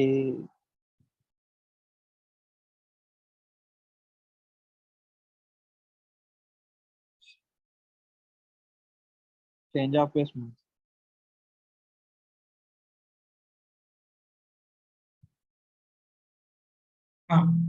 ఇదే సార్. ఇప్పుడు దీన్నే మనం సింగిల్ లైన్ డయాగ్రామ్ లో గీసినప్పుడు ఇవన్నీ కనిపించవు కదా sir? We are drawing simply like this. Means if you find any delta in the single line diagram, that's a per phase delta. Okay, sir. This is delta you are finding in single line diagram, right? Okay, sir. So it's a per phase delta. But transformer delta you have something. That's a three phase. Okay, sir. Okay. Sir దీన్ని base చేసుకుని note ఏమైనా ఇస్తారా sir? అంటే next time రాసుకున్నప్పుడు ఈజీగా ఉంటుంది. No. I will send this as a PDF file. Okay, sir. This lecture, whatever we have, whatever the slides I am showing, all these slides I will convert as a PDF file. At the end of the day, I will send it. Okay, sir. Thank you, sir. That's it, sir. Okay.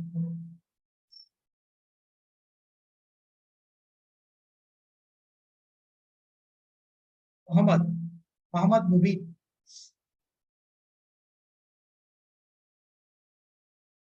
Muhammad Mubin. Sir. Tell me, Mubin. Sir, advantage of per unit system is only the transformer. We can remove that coupled circuit. Only one advantage, or any other. That's the main advantage. That is the main advantage also there. Some other advantage also there. We'll discuss tomorrow. We will discuss that as a special topic tomorrow. Bin. Sir. Okay, we just introduced the per unit quantities with that purpose. Some other advantage we definitely get. We'll tell you tomorrow. Sir, once open page 11. 11 now.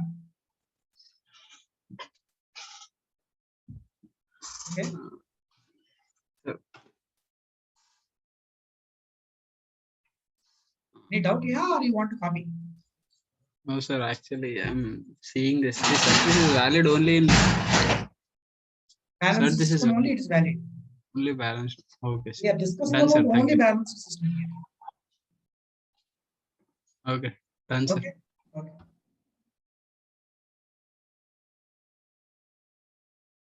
Sai Sharan Reddy.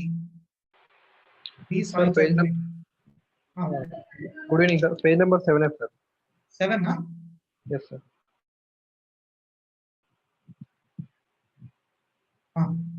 7 is title. Sai Sharan. Sir, somewhere here on, I think. Okay, you just tell me what's the topic. I did not remember that, sir. I just remember 12, sir, 12.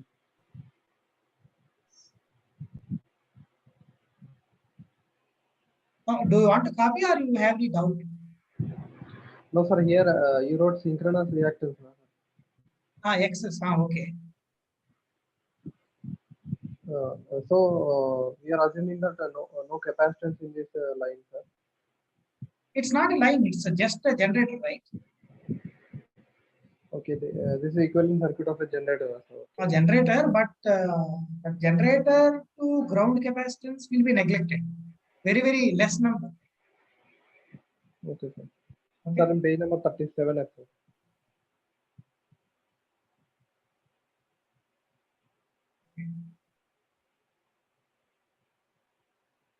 Sir, here phi means Load power factor. Load power factor 90. So if the power factor changes, if the load changes, type of load changes, power factor also changes, na, sir. Chances are there, definitely. So you told that power factor will be constant. Constant, already load was fixed, right? Load is not changing, right? Okay, sir. For that given condition only, the Are you changing this power load? factor- No, sir. No, then load is constant only. Okay, sir. Per unit number you are doing, how that load will know that per unit number is 0.6? Huh? Yes, sir. Yes, sir. Per unit number we are doing. By that way, you should not say load is changed. Huh? Okay, sir. Sir, generally you told me, sir, power factor will be constant for Power per factor unit. will be constant even though you are converting absolute to per unit to absolute. Okay, sir. Understood? Yes, sir. So that does not mean that even though load is physically changed, power factor will be constant. I don't say that. If the physically load is getting changed, power factor may change definitely. Okay, sir. Okay. Sir, another one now, sir. Sir, generally, in PDF we cannot obtain all the explanation that you say in class, no, sir. So we will continue to write while you are saying parallelly, sir. Yeah. So we are just facing some problem of writing notes. You are turning pages fast. Okay. So actually, while I am explaining and while I am writing on the board, at the time itself, you practice to write. We will write fast only, but some Okay. doubts. At the end of each slide, I will try to wait 4 to 5 seconds from tomorrow. Yes, sir. Yes. Okay. Thank you. There is any delay, just take a snapshot and fill them. Okay. Okay, sir.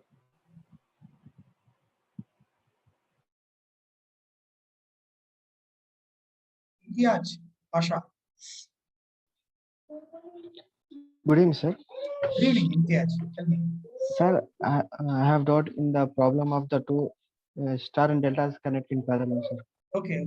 Tell me what you have doubt in that. At last, you said that in absolute form, R equivalent is equal to R ohms into Z base, where we take Z base as 50. Why not we take 150 ohms? Because already you converted the delta to star, right? Sir, But if you can, overall network is in which form? Star or delta? is in star, sir. Star. Okay. In case of star, what's the base impedance? 50. That's it. If you convert both in delta, that time we take 150, sir. 150. But you don't get per phase impedance then. That will be changed, sir. That's not per phase impedance. That's what is the line to line impedance in the delta. Okay, sir. Getting I me? confuse that. Oh, Per yes, phase sir. impedance. Per phase impedance means phase to neutral. That's it. Yeah, okay, sir. If it's delta, you don't have phase to neutral. That's Only why we are delta. converting the delta to star and we are finding it. Okay, sir. Okay. Thank you, sir. Okay. Ajay. P. Ajay. Good evening, sir. Good evening, Ajay. Tell me.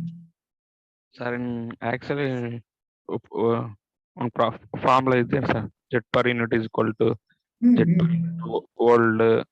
Okay. Tell me. What's the SPO, doubt? sir, here,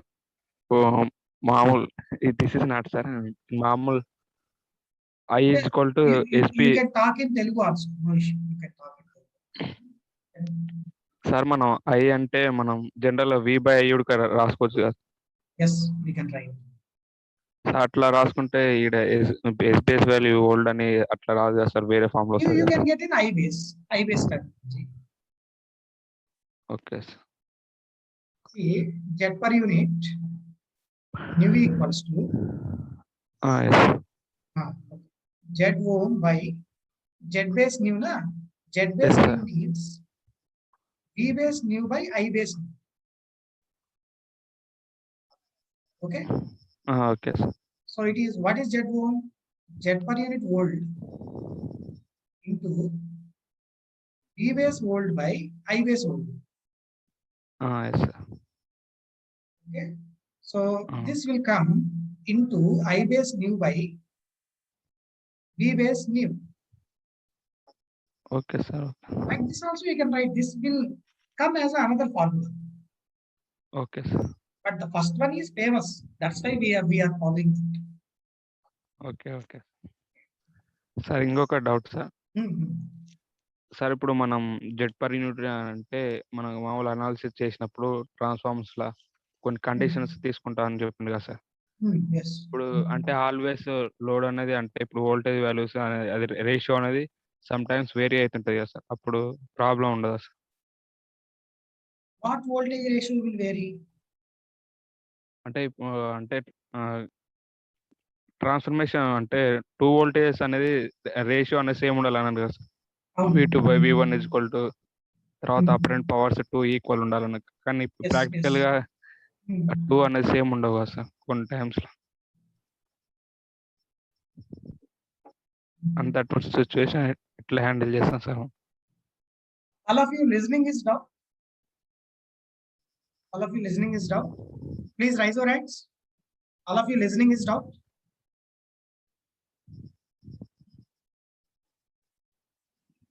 Z1. It's ideal, right? Yes It's also ideal. Yes It is Z2. Okay. Neutral, zero. Okay sir. This is primary input voltage. Okay. Okay sir. It's a secondary output voltage. Yes sir. This is primary current IP. Secondary yes. current IS. Yes sir. This is winding voltage V1. This is winding voltage V2. Winding voltage V1, winding voltage V2. Yes sir. This is some load. This is some source. Okay. Okay sir. Whenever you are changing this load, whenever you change this load, definitely IS current will vary. Yes sir. Whenever IS is varying, VS1 will vary. Yes sir. Okay. VP1 okay. may be constant. That's okay. If the source VP1 is constant, IP yes current also will vary. Yes sir. V1 will vary, V2 also will vary. Yes sir. How is the ratio V2 by V1? That's the question. Yes. Okay. అంటే If the load is Common- getting changed, if the load is getting changed, terminal yes. voltages of transformers will vary. Yes sir. Internal voltages, or we can say induced EMFs in the transformer, also will vary. Yes. See, for example, if I this N1 number of turns in the primary 100, okay, number of okay, turns in the secondary is 50. Yes. Let us say, for example, for certain condition, this V1 voltage is equals to 100 volts, or we say better other V1 voltage equals to 200 volts for certain condition. Yes sir. What is the value of V2? V2 100. V2 100. Okay. Yes sir. Load got changed. Yes sir. Load got changed and V1 value was changed to 190 volts. What is V2 value? Increase చేస్తారు 110. How it will become 110?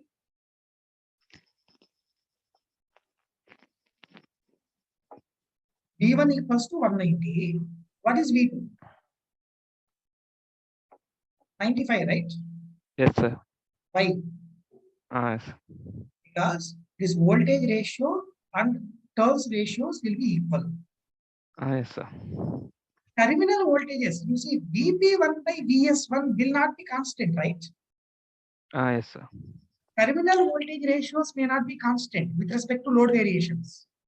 Yes, sir. But internal or induced EMF voltage variations will be equal.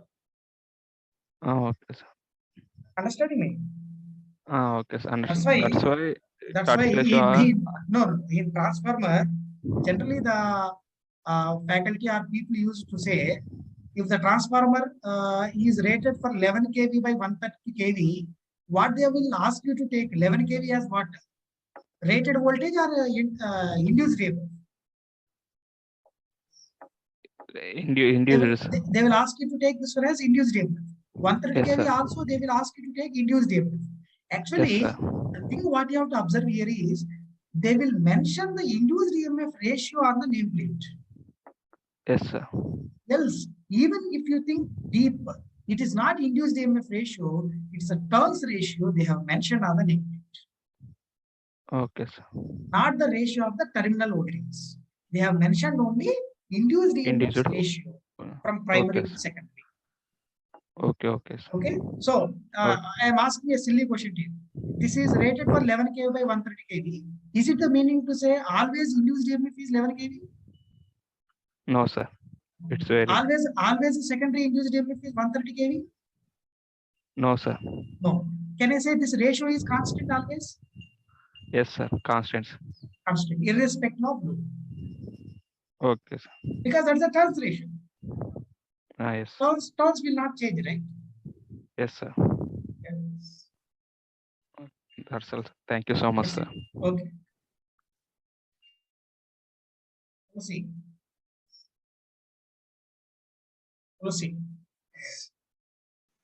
Hello, sir.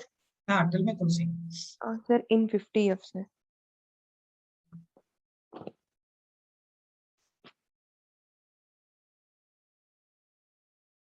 Okay. Sir, in question, sir, convert these loads into power per unit from individual. Individually. Yeah. First, I am asking you to convert that into per unit form individually. Then I am asking you to connect them in parallel and find out the effect in per unit. Okay, sir. Sir, that question meaning, sir. I mean, for individually means we are converting Individually means you no need to connect them. You take load one separate, load two separate. That's the meaning. అంటే sir ఇక్కడ ఇప్పుడు resistances కి per unit కనుక్కుంటున్నాం కదండి sir load అది నా doubt sir ఇక్కడ load ఏమి ఇవ్వలేదు కదండి sir load resistance itself are loads right here. Okay sir. These are loads represented in the form of resistances. Okay sir, in 54F sir. Okay sir ఇప్పుడు ఇదే diagram మనము star connection తో ఒకసారి గీయగలరా సార్? ఏ స్టార్ కనెక్షన్ తో కావాలి మీకు? ఏది స్టార్ కావాలి? సెకండరీలో స్టార్ ఉంటుంది సార్. ఇప్పుడు మనం అనుకున్నాం కదండి సార్ డెల్టాని స్టార్ గా కన్వర్ట్ చేస్తాము అని. Primary star after converting into delta to star. Yes sir. ఏ డెల్టా కావాలి మీకు? Which delta you want? Sir is it transformer delta or line delta? Same ఇప్పుడు ఇక్కడున్న ట్రాన్స్ఫార్మర్ డెల్టా అనే sir. Transformer delta. Okay. Transformer primary. Okay. Transformer secondary. Will be remain same as point. Okay. This is bus 1 phase A, bus 1 phase B, bus 1 phase C. That's it. Okay, next connections manamu. Next we have same as it is ABC. Okay. Okay. Sir ఇప్పుడు ఇది same ఎప్పుడు అవుతుంది sir? ఇప్పుడు మనకి change అవుతున్నాయి కదండి sir load side కి వచ్చేటప్పటికి పర్ యూనిట్ వాల్యూస్ సేమ్ ఎప్పుడు ఉంటుంది సార్ ఈ కనెక్షన్ లో? ఏ కనెక్షన్ లో? ఇప్పుడు ఏ నుంచి ఐ మీన్ నా డౌట్ ఎలా అంటే సార్, ఒకసారి వినండి. For example this blue colour line you have నా, yes sir, it's having an impedance of 0.4 per unit. All are 0.4 per unit. okay, All numbers are 0.4. Okay. All lines will have 0.4 per unit reactance. Now, if you convert this delta blue color to star, okay, delta blue color to star, if you do, you will get like this. This will be 0.4 by 3. This will be 0.4 by 3. This will be 0.4 by 3. It will be remain space here only, right? yes sir. See, if you are converting transformer delta to star, there is a neutral formation here, zero potential. But if you are converting line delta to star, what is this voltage? Is it zero? No sir. No, it's a line here voltage. Some voltage will exist, right? It's not neutral. It's not neutral. Okay. In the per phase system, you don't get neutral, right? In the three phase system only, you do get the neutral. Yes sir. In the delta to star or star to delta conversion. In three phase system only. Yeah, in three phase system only, delta to star, you get a neutral. Okay, but it's sir. not neutral. It's a just junction of three lines, I would say. Sir, ఇక్కడ ఇప్పుడు tell me. Change అయింది కదండి sir per unit value, ఎందుకు change అయింది sir? Yes. See, why it is not changing in delta to star of three phase? అక్కడ same మనకి jet per unit రెండిటికి same వస్తుంది. Why? Because jet base is becoming by 3. Yes sir. Jet base is becoming by 3. Jet value also is becoming by 3. So ratio will be remains constant. But here, jet base will be remain same, right? Same phase. Okay sir. So actual value becomes by 3, but base value remains same. So per unit value becomes by 3 automatically. Okay sir. Okay. Okay, thank you sir. In 74F sir.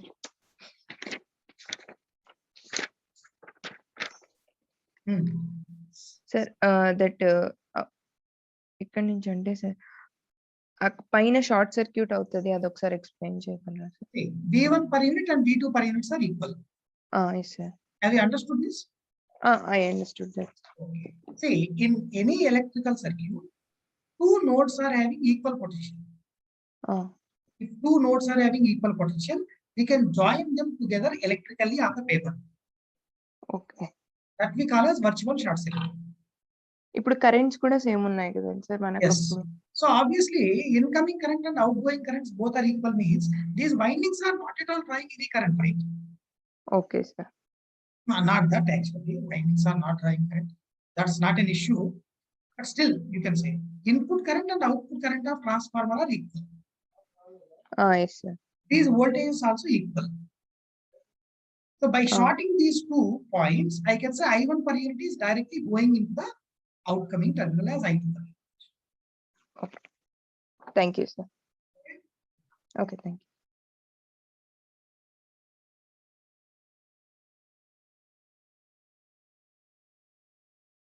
NV. Hello sir. Tell me. Sir, I have a general doubt, sir. Sir, if complex power is represented as V into I conjugate, we know that powers are not phasors; they are scalar quantities. Then how is it that we are representing complex power as P plus JQ? When I mean, how is it that the representation is coming? Because we know that it's P a complex number. Yes, sir. But how come all complex numbers need not to be phasors, right? Okay, sir. Oh, okay, sir. And okay, sir. One more doubt, sir. In P plus, we know that P equal to VI cos phi, sir. And as if all complex numbers like are not phasors, then how is it that we are taking that addition by Q as VI sin phi? Why not? It was like simple algebraic addition, sir. No. Actually, if you go with that phasor diagram, or you say Power triangle. Power triangle, yes, sir. I'm like, I From had power a. triangle only you will get it, right? P No, is no, equals to S I into mean cos before, square. sir. I mean like before we are considering them as complex numbers and then we are doing this, sir. I wanted like. No. First, see, what you know is actually voltage and currents. Okay, sir. From voltage and currents, you got the complex power. Yes, sir. Then you are saying real and reactive. Okay, sir. But so in the end, that P plus JQ are just for representational purposes, Mr. Representation purpose. Complex for representation. Okay, sir. Thank you, sir. Okay. Bhargavi. Hello. Bhargavi. Tell me. Sir, my doubt is in the starting pages you told that IN equals to IA plus IB plus IC, no, sir? Yeah. Is it like that or minus of IA plus IB plus IC, sir? That depends upon the direction of IN, right? Okay, sir. How you take the IN? That decides the KCL application. Okay, sir. Okay, sir. Thank you, sir. Okay. Anil Kumar. Good evening, sir. Good evening, Anil. Tell me, Anil. Sir, 53 years, sir.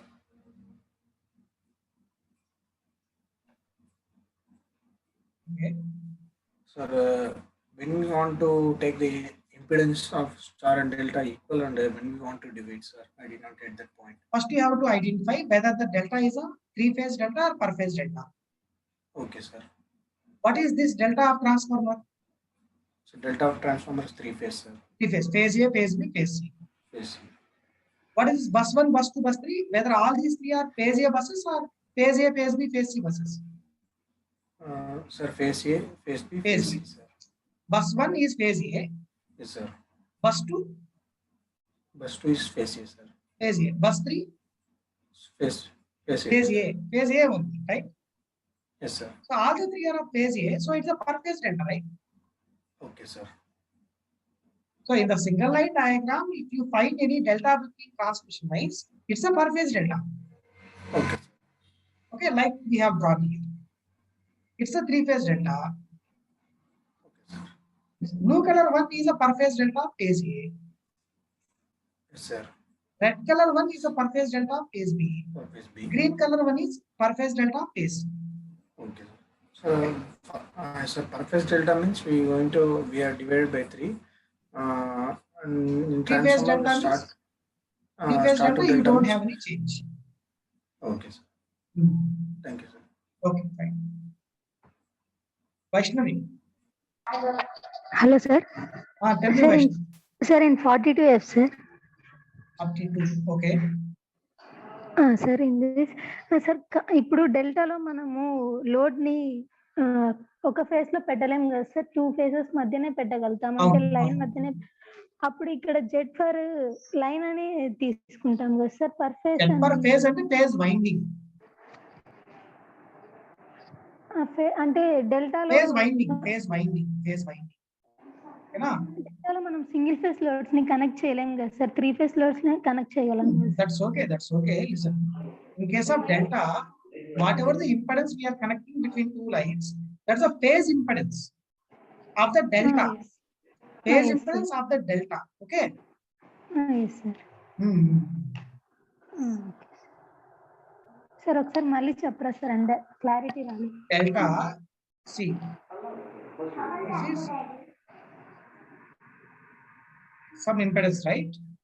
Yes, sir. So whatever Z you have here, that's a per phase impedance of delta, you write. Per phase impedance of delta, you mentioned that. Okay. Okay, sir. Okay. Okay.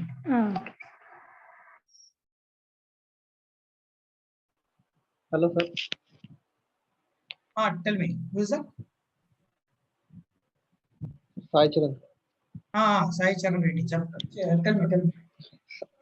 Sorry, you told that we use phase per unit values of line voltage for flexibility.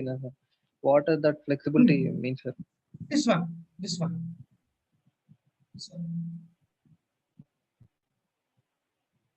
Because most of the times we are dealing with transmission lines only.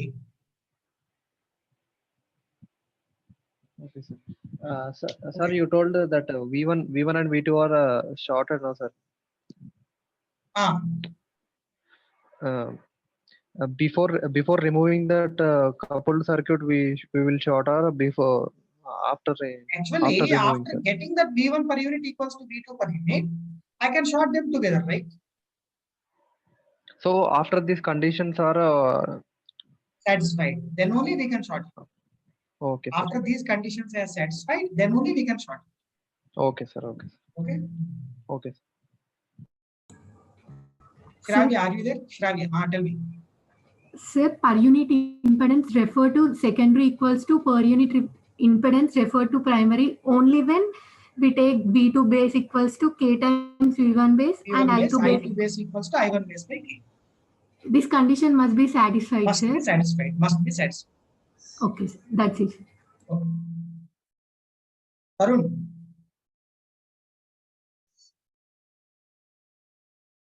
Tarun, Bunga Tarun. Tarun, are you there, Tarun? Sirisha. Sirisha, are you there, Sirisha?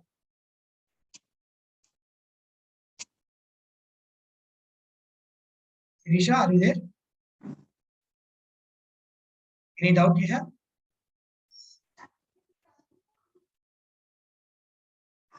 Tarun, hello. I'm listening to you. Sirisha, tell me, Sirisha. Sir, no doubt, sir. Yes. Okay.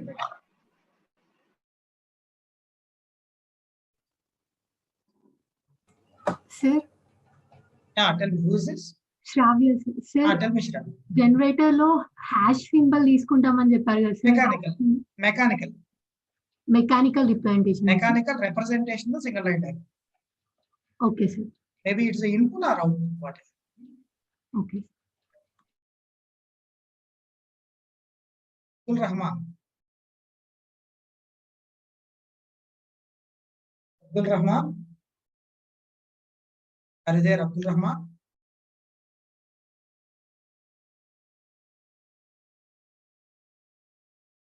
Kumar.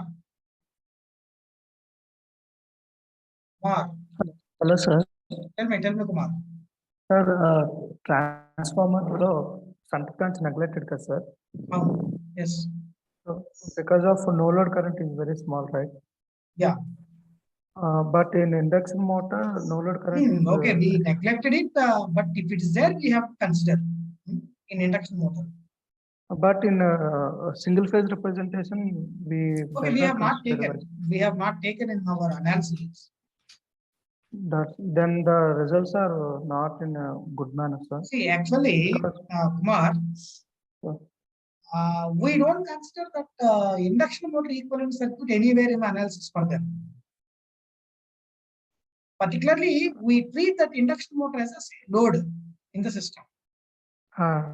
Okay, while you are doing load flow analysis, that load I am going to represent as a constant complex power withdrawal. Yes, sir. So I don't look at the equivalent circuit of induction motor and all. Just I will say it is consuming some amount of real power and reactive power. That statement only we will see. Okay. Okay. Yeah, if you want to consider that shunt branch, you can consider it and you can represent that as an equivalent. Okay. Okay. Sir, here in base values, we taken R per unit as R by Z base. Z base, yes. Why we not have R base and X base? What you are converting into per unit, is it resistance, reactance, or impedance? Resistance. Is it in the form of R or R plus JX, I can say? Sir, if R per unit, why we not take R as plus the J0 base? I am right. Yes, sir. R plus J0. J0. J0 by Z base. But here the Z base value changes, right? How Z base value will change? For X base, we take 0 plus JX. Okay, by Z base. Is that R plus J0 is equal to 0 plus JX?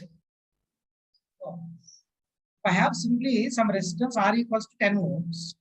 I'll write that as an impedance form 10 plus J0. Yes, sir. By Z base is a Z per unit. Okay, for X value, if X presents X, then. X equals to 10 ohms if you have, then Z equals to 0 plus J10. If both are present, sir. Then Rx both are there, 10 plus 10, 10 plus J10. So here 10 plus J10 not equals to 10 plus J0. How it will be equal? Huh? First time you asked me to consider only resistance. I have taken only resistance. I calculated Z per. Second time you asked me to consider only X. I have taken Z. Third time you asked me to take both. If I take it both, how it will be equal to 10 plus J0? What I am thinking is that we take an R per unit as R by Z base. Okay. So if why we not take the R base, R by R base? R by? R base. Why don't we have real power base? That's my doubt, sir, in the whole thing. Why we don't take a P base or Q Angles base? will be remain same. Even though you are converting absolute form to per unit form, the angles of the complex number should be remain same. Angles remain same, but R value, Z magnitude are both are not same. R value and Z magnitude both are not same. Both are same here. In this magnitudes case. of magnitude is almost 10 at an angle 0 degree. 10. In this case, both are present. At that case. In that case, Z magnitude will be different. Then R per unit, X per unit, we calculate. Root of R per unit square plus X per unit square will come to the Z per unit magnitude. Okay. Okay, sir. Okay, understood? Yes, sir, I understand. Okay, sir. Thank you, sir. Thank you, sir. Okay.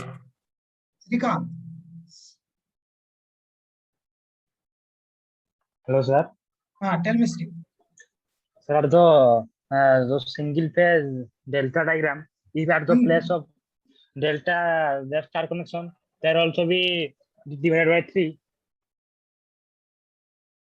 Where? Delta calculation. At the place of delta, if there is star, then the phase is divided by 3 or not into multiplication by 3.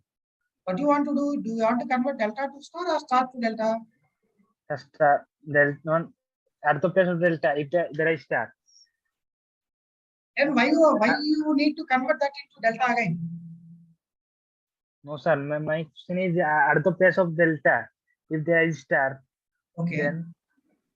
Then what do you want? Then here 0.2 by 3 is in multiplied by 3, divided by 3. That will happen if it's a per phase delta. If it's a single phase delta, sorry, if it's a 3-phase delta like this, 3-phase delta, Z per unit will be remain same on both sides, right? If you are converting star to delta or delta to star, Z per unit will be remain same if it's a 3-phase balanced delta. Yes. At the single phase. Single phase. Yes. In case of single phase, we have a change, right? Yes. In case of single phase, whether we are converting delta to star or star to delta, definitely there is a change in the per unit value. At both cases, then divided by 3, multiplication by 3. And both the cases divided by 3. See, if it is a per phase delta converted to star or per phase star converted to delta, whatever the rules you have studied in network analysis, that you have to follow. Okay, sir. That conversion formula, whatever you know, that you have to follow. Okay? Okay, sir. Thank you. Sujina?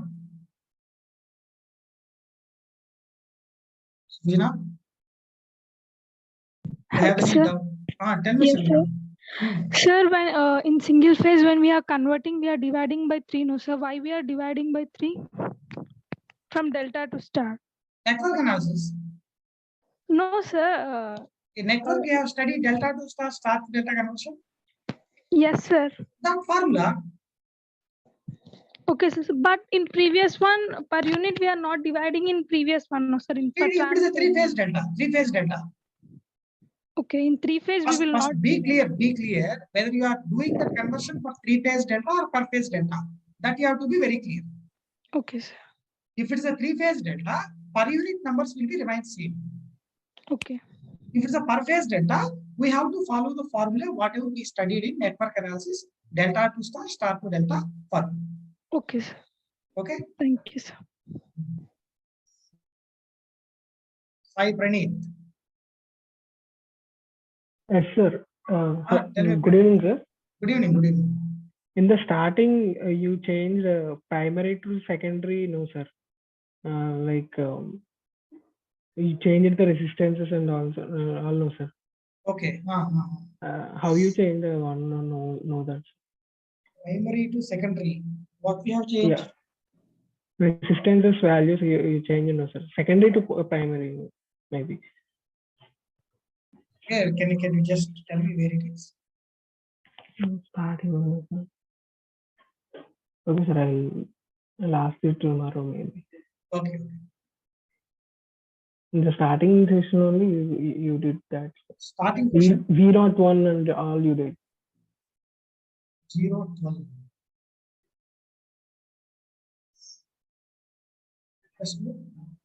What is the page number?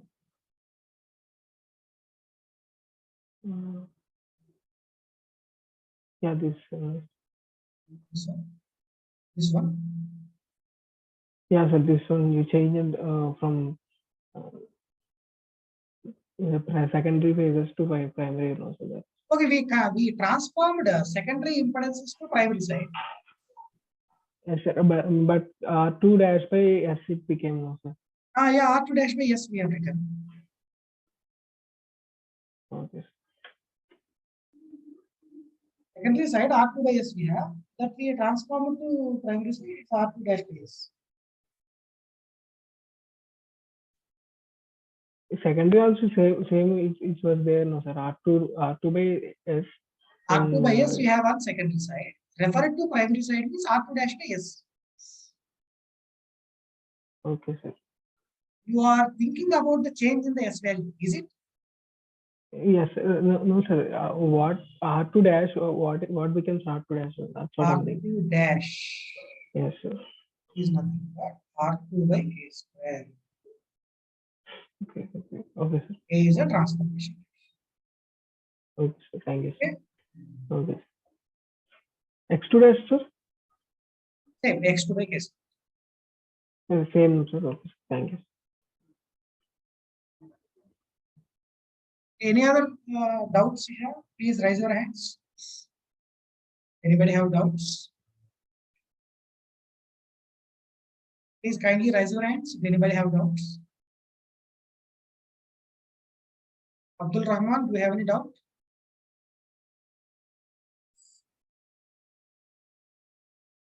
Abdul Rahman, do you have any doubt? You raised your hand.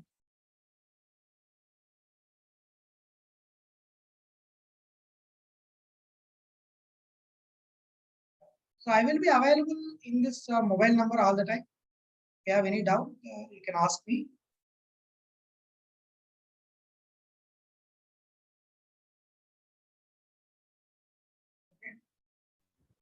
Hello. Will be available on this mobile number. If you have any doubt, you can ask me to this. Yeah, tell me, Abdul Rahman. I was here. Yeah, sir अभी तक जो class बोले थे ना sir आप, yeah, वो ये for only for paper representation right का तो क्या जी अब क्या चाहिए? नहीं सर मैं क्या बोल रहा हूँ तो जो अभी ये सब्जेक्ट का मेन मोटिव फॉल्ट एनालिसिस का जी, ये सब्जेक्ट मोटिव क्या है सर? क्योंकि तो वो जो बाहर वो फॉल्ट एनालिसिस स्टेबिलिटी एनालिसिस में ट्रांसफार्मर का नंबर ज्यादा है. Okay. So doing analysis with that many transformers with that many coupled circuits is a laborious. हाँ. So वो simplify करते हैं. अच्छा. Per unit quantities का advantage क्या है? वो coupled circuit का remove करना ना. हाँ, n number of systems रहते पूरा वो एक रिप्रेजेंटेशन करने के लिए बस। वो पर फेज फॉर्म में रिप्रेजेंट करेंगे, वो कपल्ड सर्किट भी रिमूव करेंगे। अच्छा ठीक है। ये सर और एक इसमें अभी जो हम पढ़े, अभी तक हम पढ़े सो जो फ्यूचर में पढ़ते हैं सो ये प्रैक्टिकल में हो सकता सर? तो thoroughly प्रैक्टिकल में understand- हो सकता नहीं, प्रैक्टिकल में हो सकता नहीं, वो पूरा एनालिसिस है। बस ये पूरा एनालिसिस है बस। पूरा एनालिसिस है, पूरा एनालिसिस है। अच्छा ठीक है। हाँ वो सर जी एनालिसिस का बाद में जी आप क्या कैलकुलेट करेंगे? नहीं सर मेरा डाउट क्या है तो आप रिले सेटिंग्स, ब्रेकर जी। रेटिंग, हाँ what is the loading we have to keep to maintain system as stable, what is power loss in the system, what is efficiency, जी हमारा वोल्टेज प्रोफाइल कैसा है, जी ये चीज हम कैलकुलेट करेंगे थ्रू एनालिसिस। हाँ through analysis. वो एनालिसिस का पहले ये पर यूनिट क्वांटिटीज पढ़ना था। अच्छा अच्छा ठीक है। तो सर आप न्यूट्रल लेके शॉर्ट करते वर्चुअल कॉन्सेप्ट लिए आप, और दूसरा V1 V2 भी शॉर्ट करते बोले था ना? ठीक है। मेरे को डाउट आया था। दोनों वोल्टेजेस एक ही है ना? जी जी आप बोले तो सही है सर। ये मैं सोचा कि एक सबस्टेशन के पास देखे तो ऐसा नहीं था। ऐसा नहीं होता। ऐसा नहीं होता। All these things are on paper. Okay fine okay fine sir. और एक सर ये इन थ्री फेज ट्रांसफार्मर्स मैं फॉर्मूला देखा था sir, E2 by phase equal to E1 per phase equal to N2 by phase by N1 per phase। ठीक है सही है। हाँ ये एक ही होता sir. There is no transformation ratio in transformation ratio के का नहीं रहता सर। फॉर एग्जांपल एक ही रहता सर जहां तक नहीं देखा मैं। और परफेस होगा जी और एक ऑटो ट्रांसफार्मर में भी के नहीं लेते सर। ठीक है तो K is equal to V1 plus V2 by 2 82 है तो ऐसा रहता जी वैसा रहता सर। हाँ हाँ ठीक है वैसा रहता। मेरा डाउट क्या है कि सर आपका जो आज का क्लास में आप के वैल्यू ले लिए, आप कहा का तो condition to be followed to remove coupled circuit तो हाँ हाँ ठीक है। उधर आप V2 हमें हमारा पूरा डिस्कशन थ्री फेज है ना सर? थ्री फेज है ठीक है सही है। V2 base by V1 base equal to V2 by V1 लिए था ना? वो क्या वैल्यूज है? लाइन टू लाइन वैल्यूज या पर फेज वैल्यूज? ये V2 बेस V1 बेस है ना? जी जी जी ये V1 बेस V2 बेस क्या वैल्यूज है? लाइन टू लाइन या पर फेज? सर ये थोड़ा मेरे को नहीं मालूम सकेगा तो अगर क्वेश्चन में अगर पूछे तो ठीक है एक बार सुन जी जी जी के वैल्यू क्या है? ट्रांसफॉर्मेशन रेशियो बोले था आप। क्या ट्रांसफॉर्मेशन रेशियो बोले तो लाइन टू लाइन वोल्टेज का रेशियो या पर फेज वोल्टेज का रेशियो? थ्री फेज बोले तो लाइन टू लाइन ले लो एक बार। लाइन टू लाइन ले लो जी जी वो V1 बेस भी लाइन टू लाइन होता, V2 बेस भी लाइन टू लाइन होता। हाँ ठीक है सर। ठीक है ये के वैल्यू पर फेज रेशियो ले लो। हाँ V1 बेस और V2 बेस भी पर फेज वैल्यूज होता। हाँ सही है सर। लेकिन आप बोले तो क्या है तो लाइन टू लाइन। अच्छा अच्छा हम लाइन टू लाइन से बात करें बस। अच्छा सर ये सब्जेक्ट पूरा लाइन टू लाइन ही है ना सर? पूरा बोले तो वो बेस वैल्यूज कन्वर्शन में लाइन टू लाइन। अच्छा ओके सिंगल लाइन डायग्राम में है तो पूरा लाइन टू लाइन बोलते हैं ना सर आप? नो सिंगल लाइन डायग्राम बोले तो पर फेज नेटवर्क। अच्छा ठीक है सिंगल लाइन डायग्राम बोले तो per phase network but ratings are line to line voltage and three phase power ratings. Sir फिर से एक बार बोलो सर क्या बोले आप? सिंगल लाइन डायग्राम बोले तो पर फेज नेटवर्क बोलते। अच्छा ठीक है सर। ठीक है वोल्टेज रेटिंग बोले तो line to line voltage rating लेना। हाँ अगर कोई क्वेश्चन पूछे तो उसमें पूरा लाइन ही रहते ना sir? Line power line voltage line कौन से line to line voltage three phase power बोलते हैं क्वेश्चन में। ओके जी सर ये मैं क्या कहता अभी जो V2 base by V1 base equal V2 by V1 लिखे ना सर? ठीक है क्या V2 by V1 क्या है? लाइन टू लाइन वोल्टेज है ना? हाँ लाइन टू लाइन वोल्टेज है। लाइन टू लाइन वोल्टेज ये कैसा लिखे हो V2 by V1 E2 by E1? अच्छा अच्छा ओके फाइन ओके अंडरस्टूड। और एक बात अब्दुल जी जी वो V1 V2 का लोकेशन कहाँ है? वाइंडिंग्स में या टर्मिनल्स में? टर्मिनल्स में। एक बार V1 V2 लोकेशन कहाँ है? सर ऊपर जो नोड के पास, वो नोड के पास है हाँ, V1। नोड के पास, ठीक है। ये क्या है, वाइंडिंग का वोल्टेज है ना। हाँ वाइंडिंग का वोल्टेज बोले तो इंड्यूस्ड ईएमएफ है ना। हाँ तो हाँ सर। V1 V2 वो नोटेशन भी ठीक है। Strictly speaking we have to write E1 E2। अच्छा ठीक है। मैं टर्मिनल वोल्टेज से बात करता नहीं, मैं वाइंडिंग वोल्टेज ले रहा हूँ, V1 V2। V1 V2 winding voltages लेना sir. Winding voltage. So in this diagram, I am showing them as winding voltages. अच्छा समझ सर, गया? जी जी जी जी एक सर। बार और एक एक जी जी बोलिए सर। एक मिनट बोलिए सर। इधर देखो, V1 V2 क्या है? हाँ वो फेज का है। वाइंडिंग वोल्टेज, टर्मिनल वोल्टेज नहीं है। अच्छा अच्छा अच्छा। ठीक है। ट्रांसफार्मर नेम प्लेट में क्या वोल्टेज रेशियो देते हैं? टर्मिनल वोल्टेज का रेशियो या इंड्यूस्ड ईएमएफ का रेशियो? इंड्यूस E1 E2 देते सर। हाँ, वो वैल्यूज हम ले रहा एज V1 V2। तो मैं जो सुना सर, ट्रांसफार्मर में E1 E2 देते, अल्टरनेटर में टर्मिनल वोल्टेजेस देते को सुना मैं। That's okay. I'm not saying about that. अच्छा नोटेशन चेंज करना, वो समझना, नोटेशन चेंज। अच्छा अच्छा अच्छा सर। V1 V2, जी जी V1 V2, you might be saying as terminal voltages in your transformers. E1 E2 induced EMFs। हाँ मैं क्या बोलते हैं इस क्लास में, V1 V2 V1 V2 induced EMFs है। अच्छा ठीक है सर, ठीक है। समझ गया? अच्छा ठीक है सर। हाँ। सर और एक सर, वो जो अपन का जो कौन सा भी क्वेश्चन हो सर फार्म चार्ज एनालिसिस में, अभी क्वेश्चन देखे तो कैसे मालूम होता सर ये बेस वैल्यू, ये न्यू वैल्यू, ये ओल्ड वैल्यू लिख लेना सर आप थोड़ा। न्यू वैल्यू ओल्ड वैल्यू लिखते, कभी कभी दूसरा क्वेश्चन में बेस वैल्यू लिखते, ऐसा कैसा आपको मालूम होता है वो भी मेरा डाउट। प्रॉब्लम्स प्रैक्टिस करते हैं। नहीं सर, आप एक प्रॉब्लम ले लो सर, ठीक होता। अभी आप फार्मूला बेस्ड के बाद एक बोले थे ना एक ठीक है, प्रॉब्लम। ठीक है, हम प्रॉब्लम सॉल्व करेंगे टुमारो क्लास में। सर आज का एक प्रॉब्लम है, कौन सा भी एक छोटा सा स्टेप बता दो सर।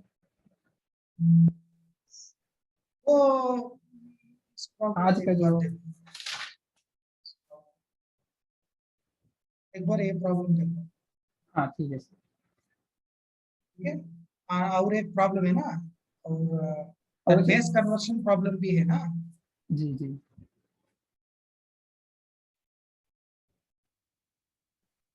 बेस कन्वर्शन प्रॉब्लम,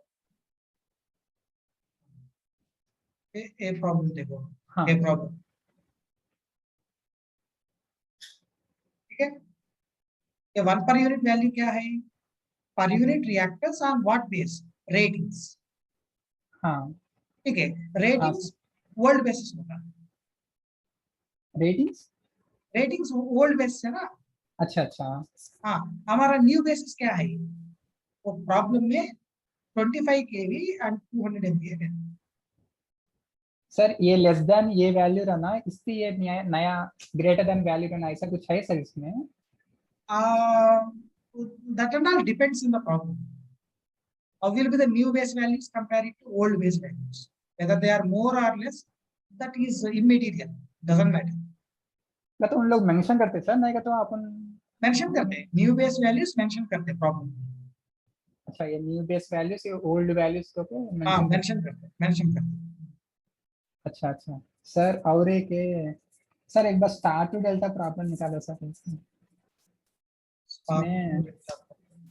ठीक है। नहीं ये वाला नहीं सर, थोड़ा प्रॉब्लम उसका solution. Okay.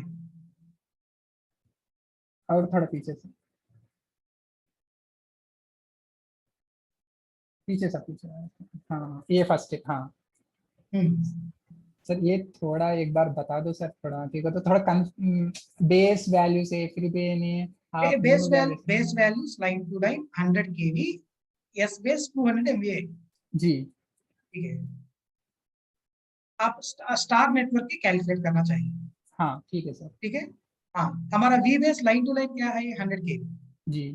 We base per base क्या होता है? 100/√3 है ना स्टार नेटवर्क में। हाँ सर एस बेस 3 फेज का value 200 MVA, G S base per phase क्या होगा 200/3। हाँ सर हाँ और स्टार नेटवर्क, डेल्टा नेटवर्क, कुछ भी नेटवर्क में 200/3 इज अ पर फेज एस बेस। जी ठीक है। जेड बेस पर फेज क्या होगा we base per phase square by S base per phase. जी हाँ 100/√3 के होल स्क्वायर 200/3 मेगा, किलो हाँ सर स्क्वायर मेगा कैंसिल होता, ठीक 100 है स्क्वायर बाय 200 है ना। हाँ सर हाँ ठीक है इसका सर नंबर 50 ओम्स आना, Z base per phase 50 ohms okay 50 sir ohms. ठीक है। हाँ एक्चुअल वैल्यू क्या है 25 ओम्स है ना। हाँ सर हाँ 25/50 इसका पर यूनिट नंबर होता 25/50 है 50, वो per unit number 25/50 per unit okay sir okay ठीक है R actual by Z base. R per unit value okay ठीक है। हाँ सर सर एक बार डेल्टा का भी हाँ delta okay. V phase line to line क्या है V base line to line 100 kV। हाँ हाँ हाँ इस डेल्टा नेटवर्क में per phase voltage line to line voltage एक ही है, हाँ सर ओके सर तो पर फेज वोल्टेज क्या है V base line to line 100 kV होगा। Okay sir okay S base 3 phase का वैल्यू 200। ओके सर ओके हाँ हाँ एस बेस पर फेज क्या है 200/3, हाँ Z base per phase V base per phase square by S base per phase, okay sir okay kilo square mega cancel होता, तो इसका number 150 ohms होता। हाँ डेल्टा में 150 आया ठीक है सर 150 आया। हाँ आर पर यूनिट वैल्यू क्या है 25 एक्चुअल वैल्यू, बेस वैल्यू 150, इसका 150 नंबर 0.167 पर यूनिट आता है। हाँ अभी सेकंड का जो पैरेलल में कनेक्ट करो अब बोला था पैरेलल में कनेक्ट करें जी जी ये स्टार डेल्टा, जी स्टार का वैल्यू 0.5 पर यूनिट, डेल्टा का वैल्यू 0.1667। जी ये पर फेज इंपेडेंस कैलकुलेट करना, इस डेल्टा स्टार में कन्वर्ट करना चाहिए। अच्छा सर इस कन्वर्शन में पर यूनिट वैल्यू चेंज होता नहीं। अच्छा पर वो यूनिट वैल्यू चेंज नहीं होता हाँ वो बात हाईलाइट करें। ठीक है, वो बात हाँ पर डिस्कस करें वो पूरा। सर समझ गए? कभी भी चेंज नहीं होता ना सर तो कौन सा भी हो नेटवर्क डेल्टा टू चेंज भी स्टार होता, वो 3 फेज डेल्टा में चेंज होता नहीं। 3 फेज डेल्टा में सर 3 फेज डेल्टा में चेंज होता नहीं। हाँ वो अच्छा वो पर फेज डेल्टा है ना, एक बार ये हाँ ट्रांसमिशन लाइन का डेल्टा है, इस ट्रांसमिशन लाइन का डेल्टा पर फेज डेल्टा है। अच्छा सर फेज ए पर फेज है ना। जी If you convert this delta to star, then you have a change in the number.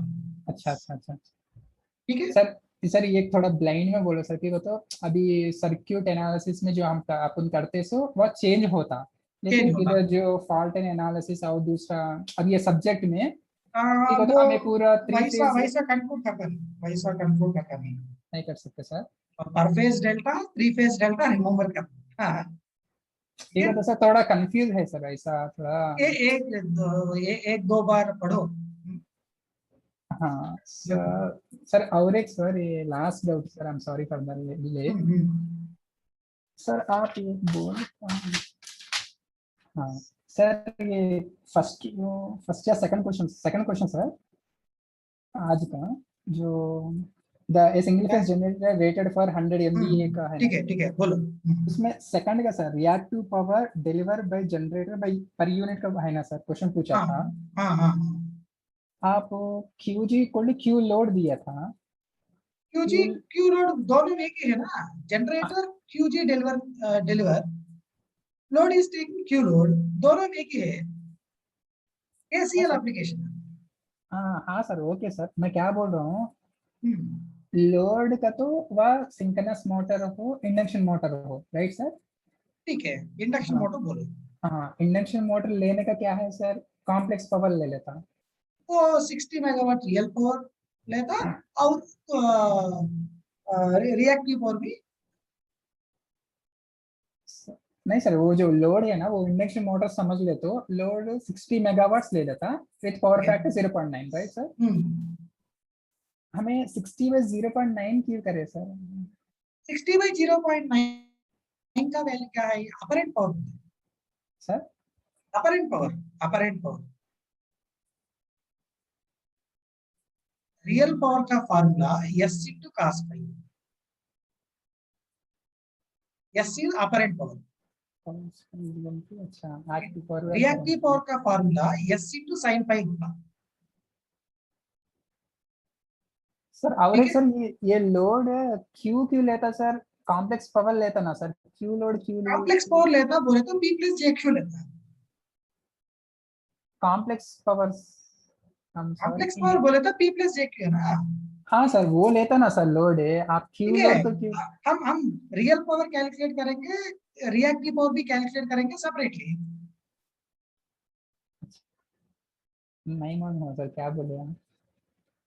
Generator reactive power delivers बोला था उन्होंने। बोले तो अपन सर अभी ये प्रॉब्लम नहीं है सर, मैं एग्जांपल बोल रहा हूँ। मैं कोई भी इंडक्शन मोटर हो, सिंक्रोनस मोटर क्या पावर लेता सर? कॉम्प्लेक्स पावर लेता। हाँ ठीक है सर। कॉम्प्लेक्स पावर में रियल पार्ट का नाम क्या है? रियल पावर बोलते हैं। VA cos phi। VA cos phi और P। Okay P। Imaginary part क्या बोलते हैं? रिएक्टिव पावर बोलते हैं। हाँ और रिएक्टिव पावर का वैल्यू कैलकुलेट करना चाहिए इस प्रॉब्लम। सर आप कैसा बोल सकते हैं सर, ऐसा इसी कैलकुलेट करना हो तो वो थोड़ा डाउट। वो क्वेश्चन में पूछे ना sir. Reactive power delivered by generator, question में पूछे। अच्छा थ्रू रिएक्टिव पावर से हमें फाइंड आउट करें। हाँ reactive power only we have to find. अच्छा ठीक है। Okay thank you sir, thank you sir. और एक आखिरी बात सर, अभी जो आप क्लास पूरा में स्लाइड्स है ना सर, वो स्लाइड्स पूरा आप अपलोड करते हैं? हाँ स्टूडेंट पोर्टल में अपलोड करते हैं, पर्सनली भी टेलीग्राम में अपलोड करते हैं। हाँ सर ठीक है। तो सर अभी जो क्लास फैकल्टी सभी लोग अपलोड करते हैं, सो अपलोड कर रहे हैं सर, ऐसा कुछ नहीं है। लेकिन क्या रहेगा तो क्लास में फॉर एग्जाम्पल 50 स्लाइड्स हुआ समझो सर, जो पोर्टल में कितना दिखा रहेगा तो मिस हो जा रहे 40 स्लाइड्स नहीं तो 42 स्लाइड्स ऐसा आ रहा था। नहीं सर वैसा होता नहीं, पूरा स्लाइड्स अपलोड करता है, इवन डाउट स्लाइड्स भी अपलोड करते हैं। ठीक है नहीं सर, नहीं आप कर रहे हैं सर, लेकिन अपन जो डाउनलोड करते से टाइम पे स्लाइड्स मिस हो जाते हैं, इसलिए कौन सा प्रॉब्लम का भी फॉर एग्जांपल प्रॉब्लम नोट नहीं कर रहे। वो पूरा एक पीडीएफ फाइल में अपलोड करते हैं। ठीक है। स्लाइड्स नहीं, वो पीडीएफ फाइल में अपलोड करते हैं। वो पीडीएफ में स्किप हो जा रहे सर थोड़ा, इसलिए बोल रहा हूँ मैं।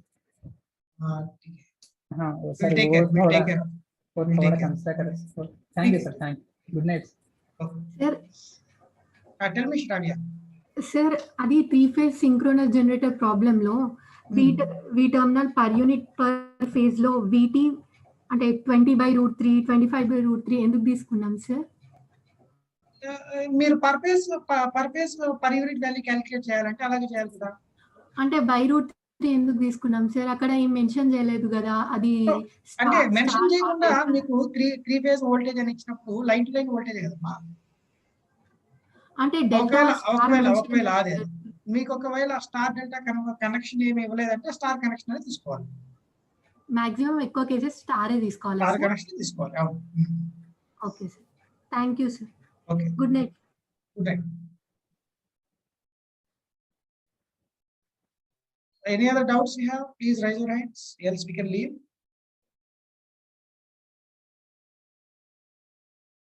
So I think nobody is having a doubt. You are free to contact my number in Telegram or WhatsApp for your doubts. Thank you very much.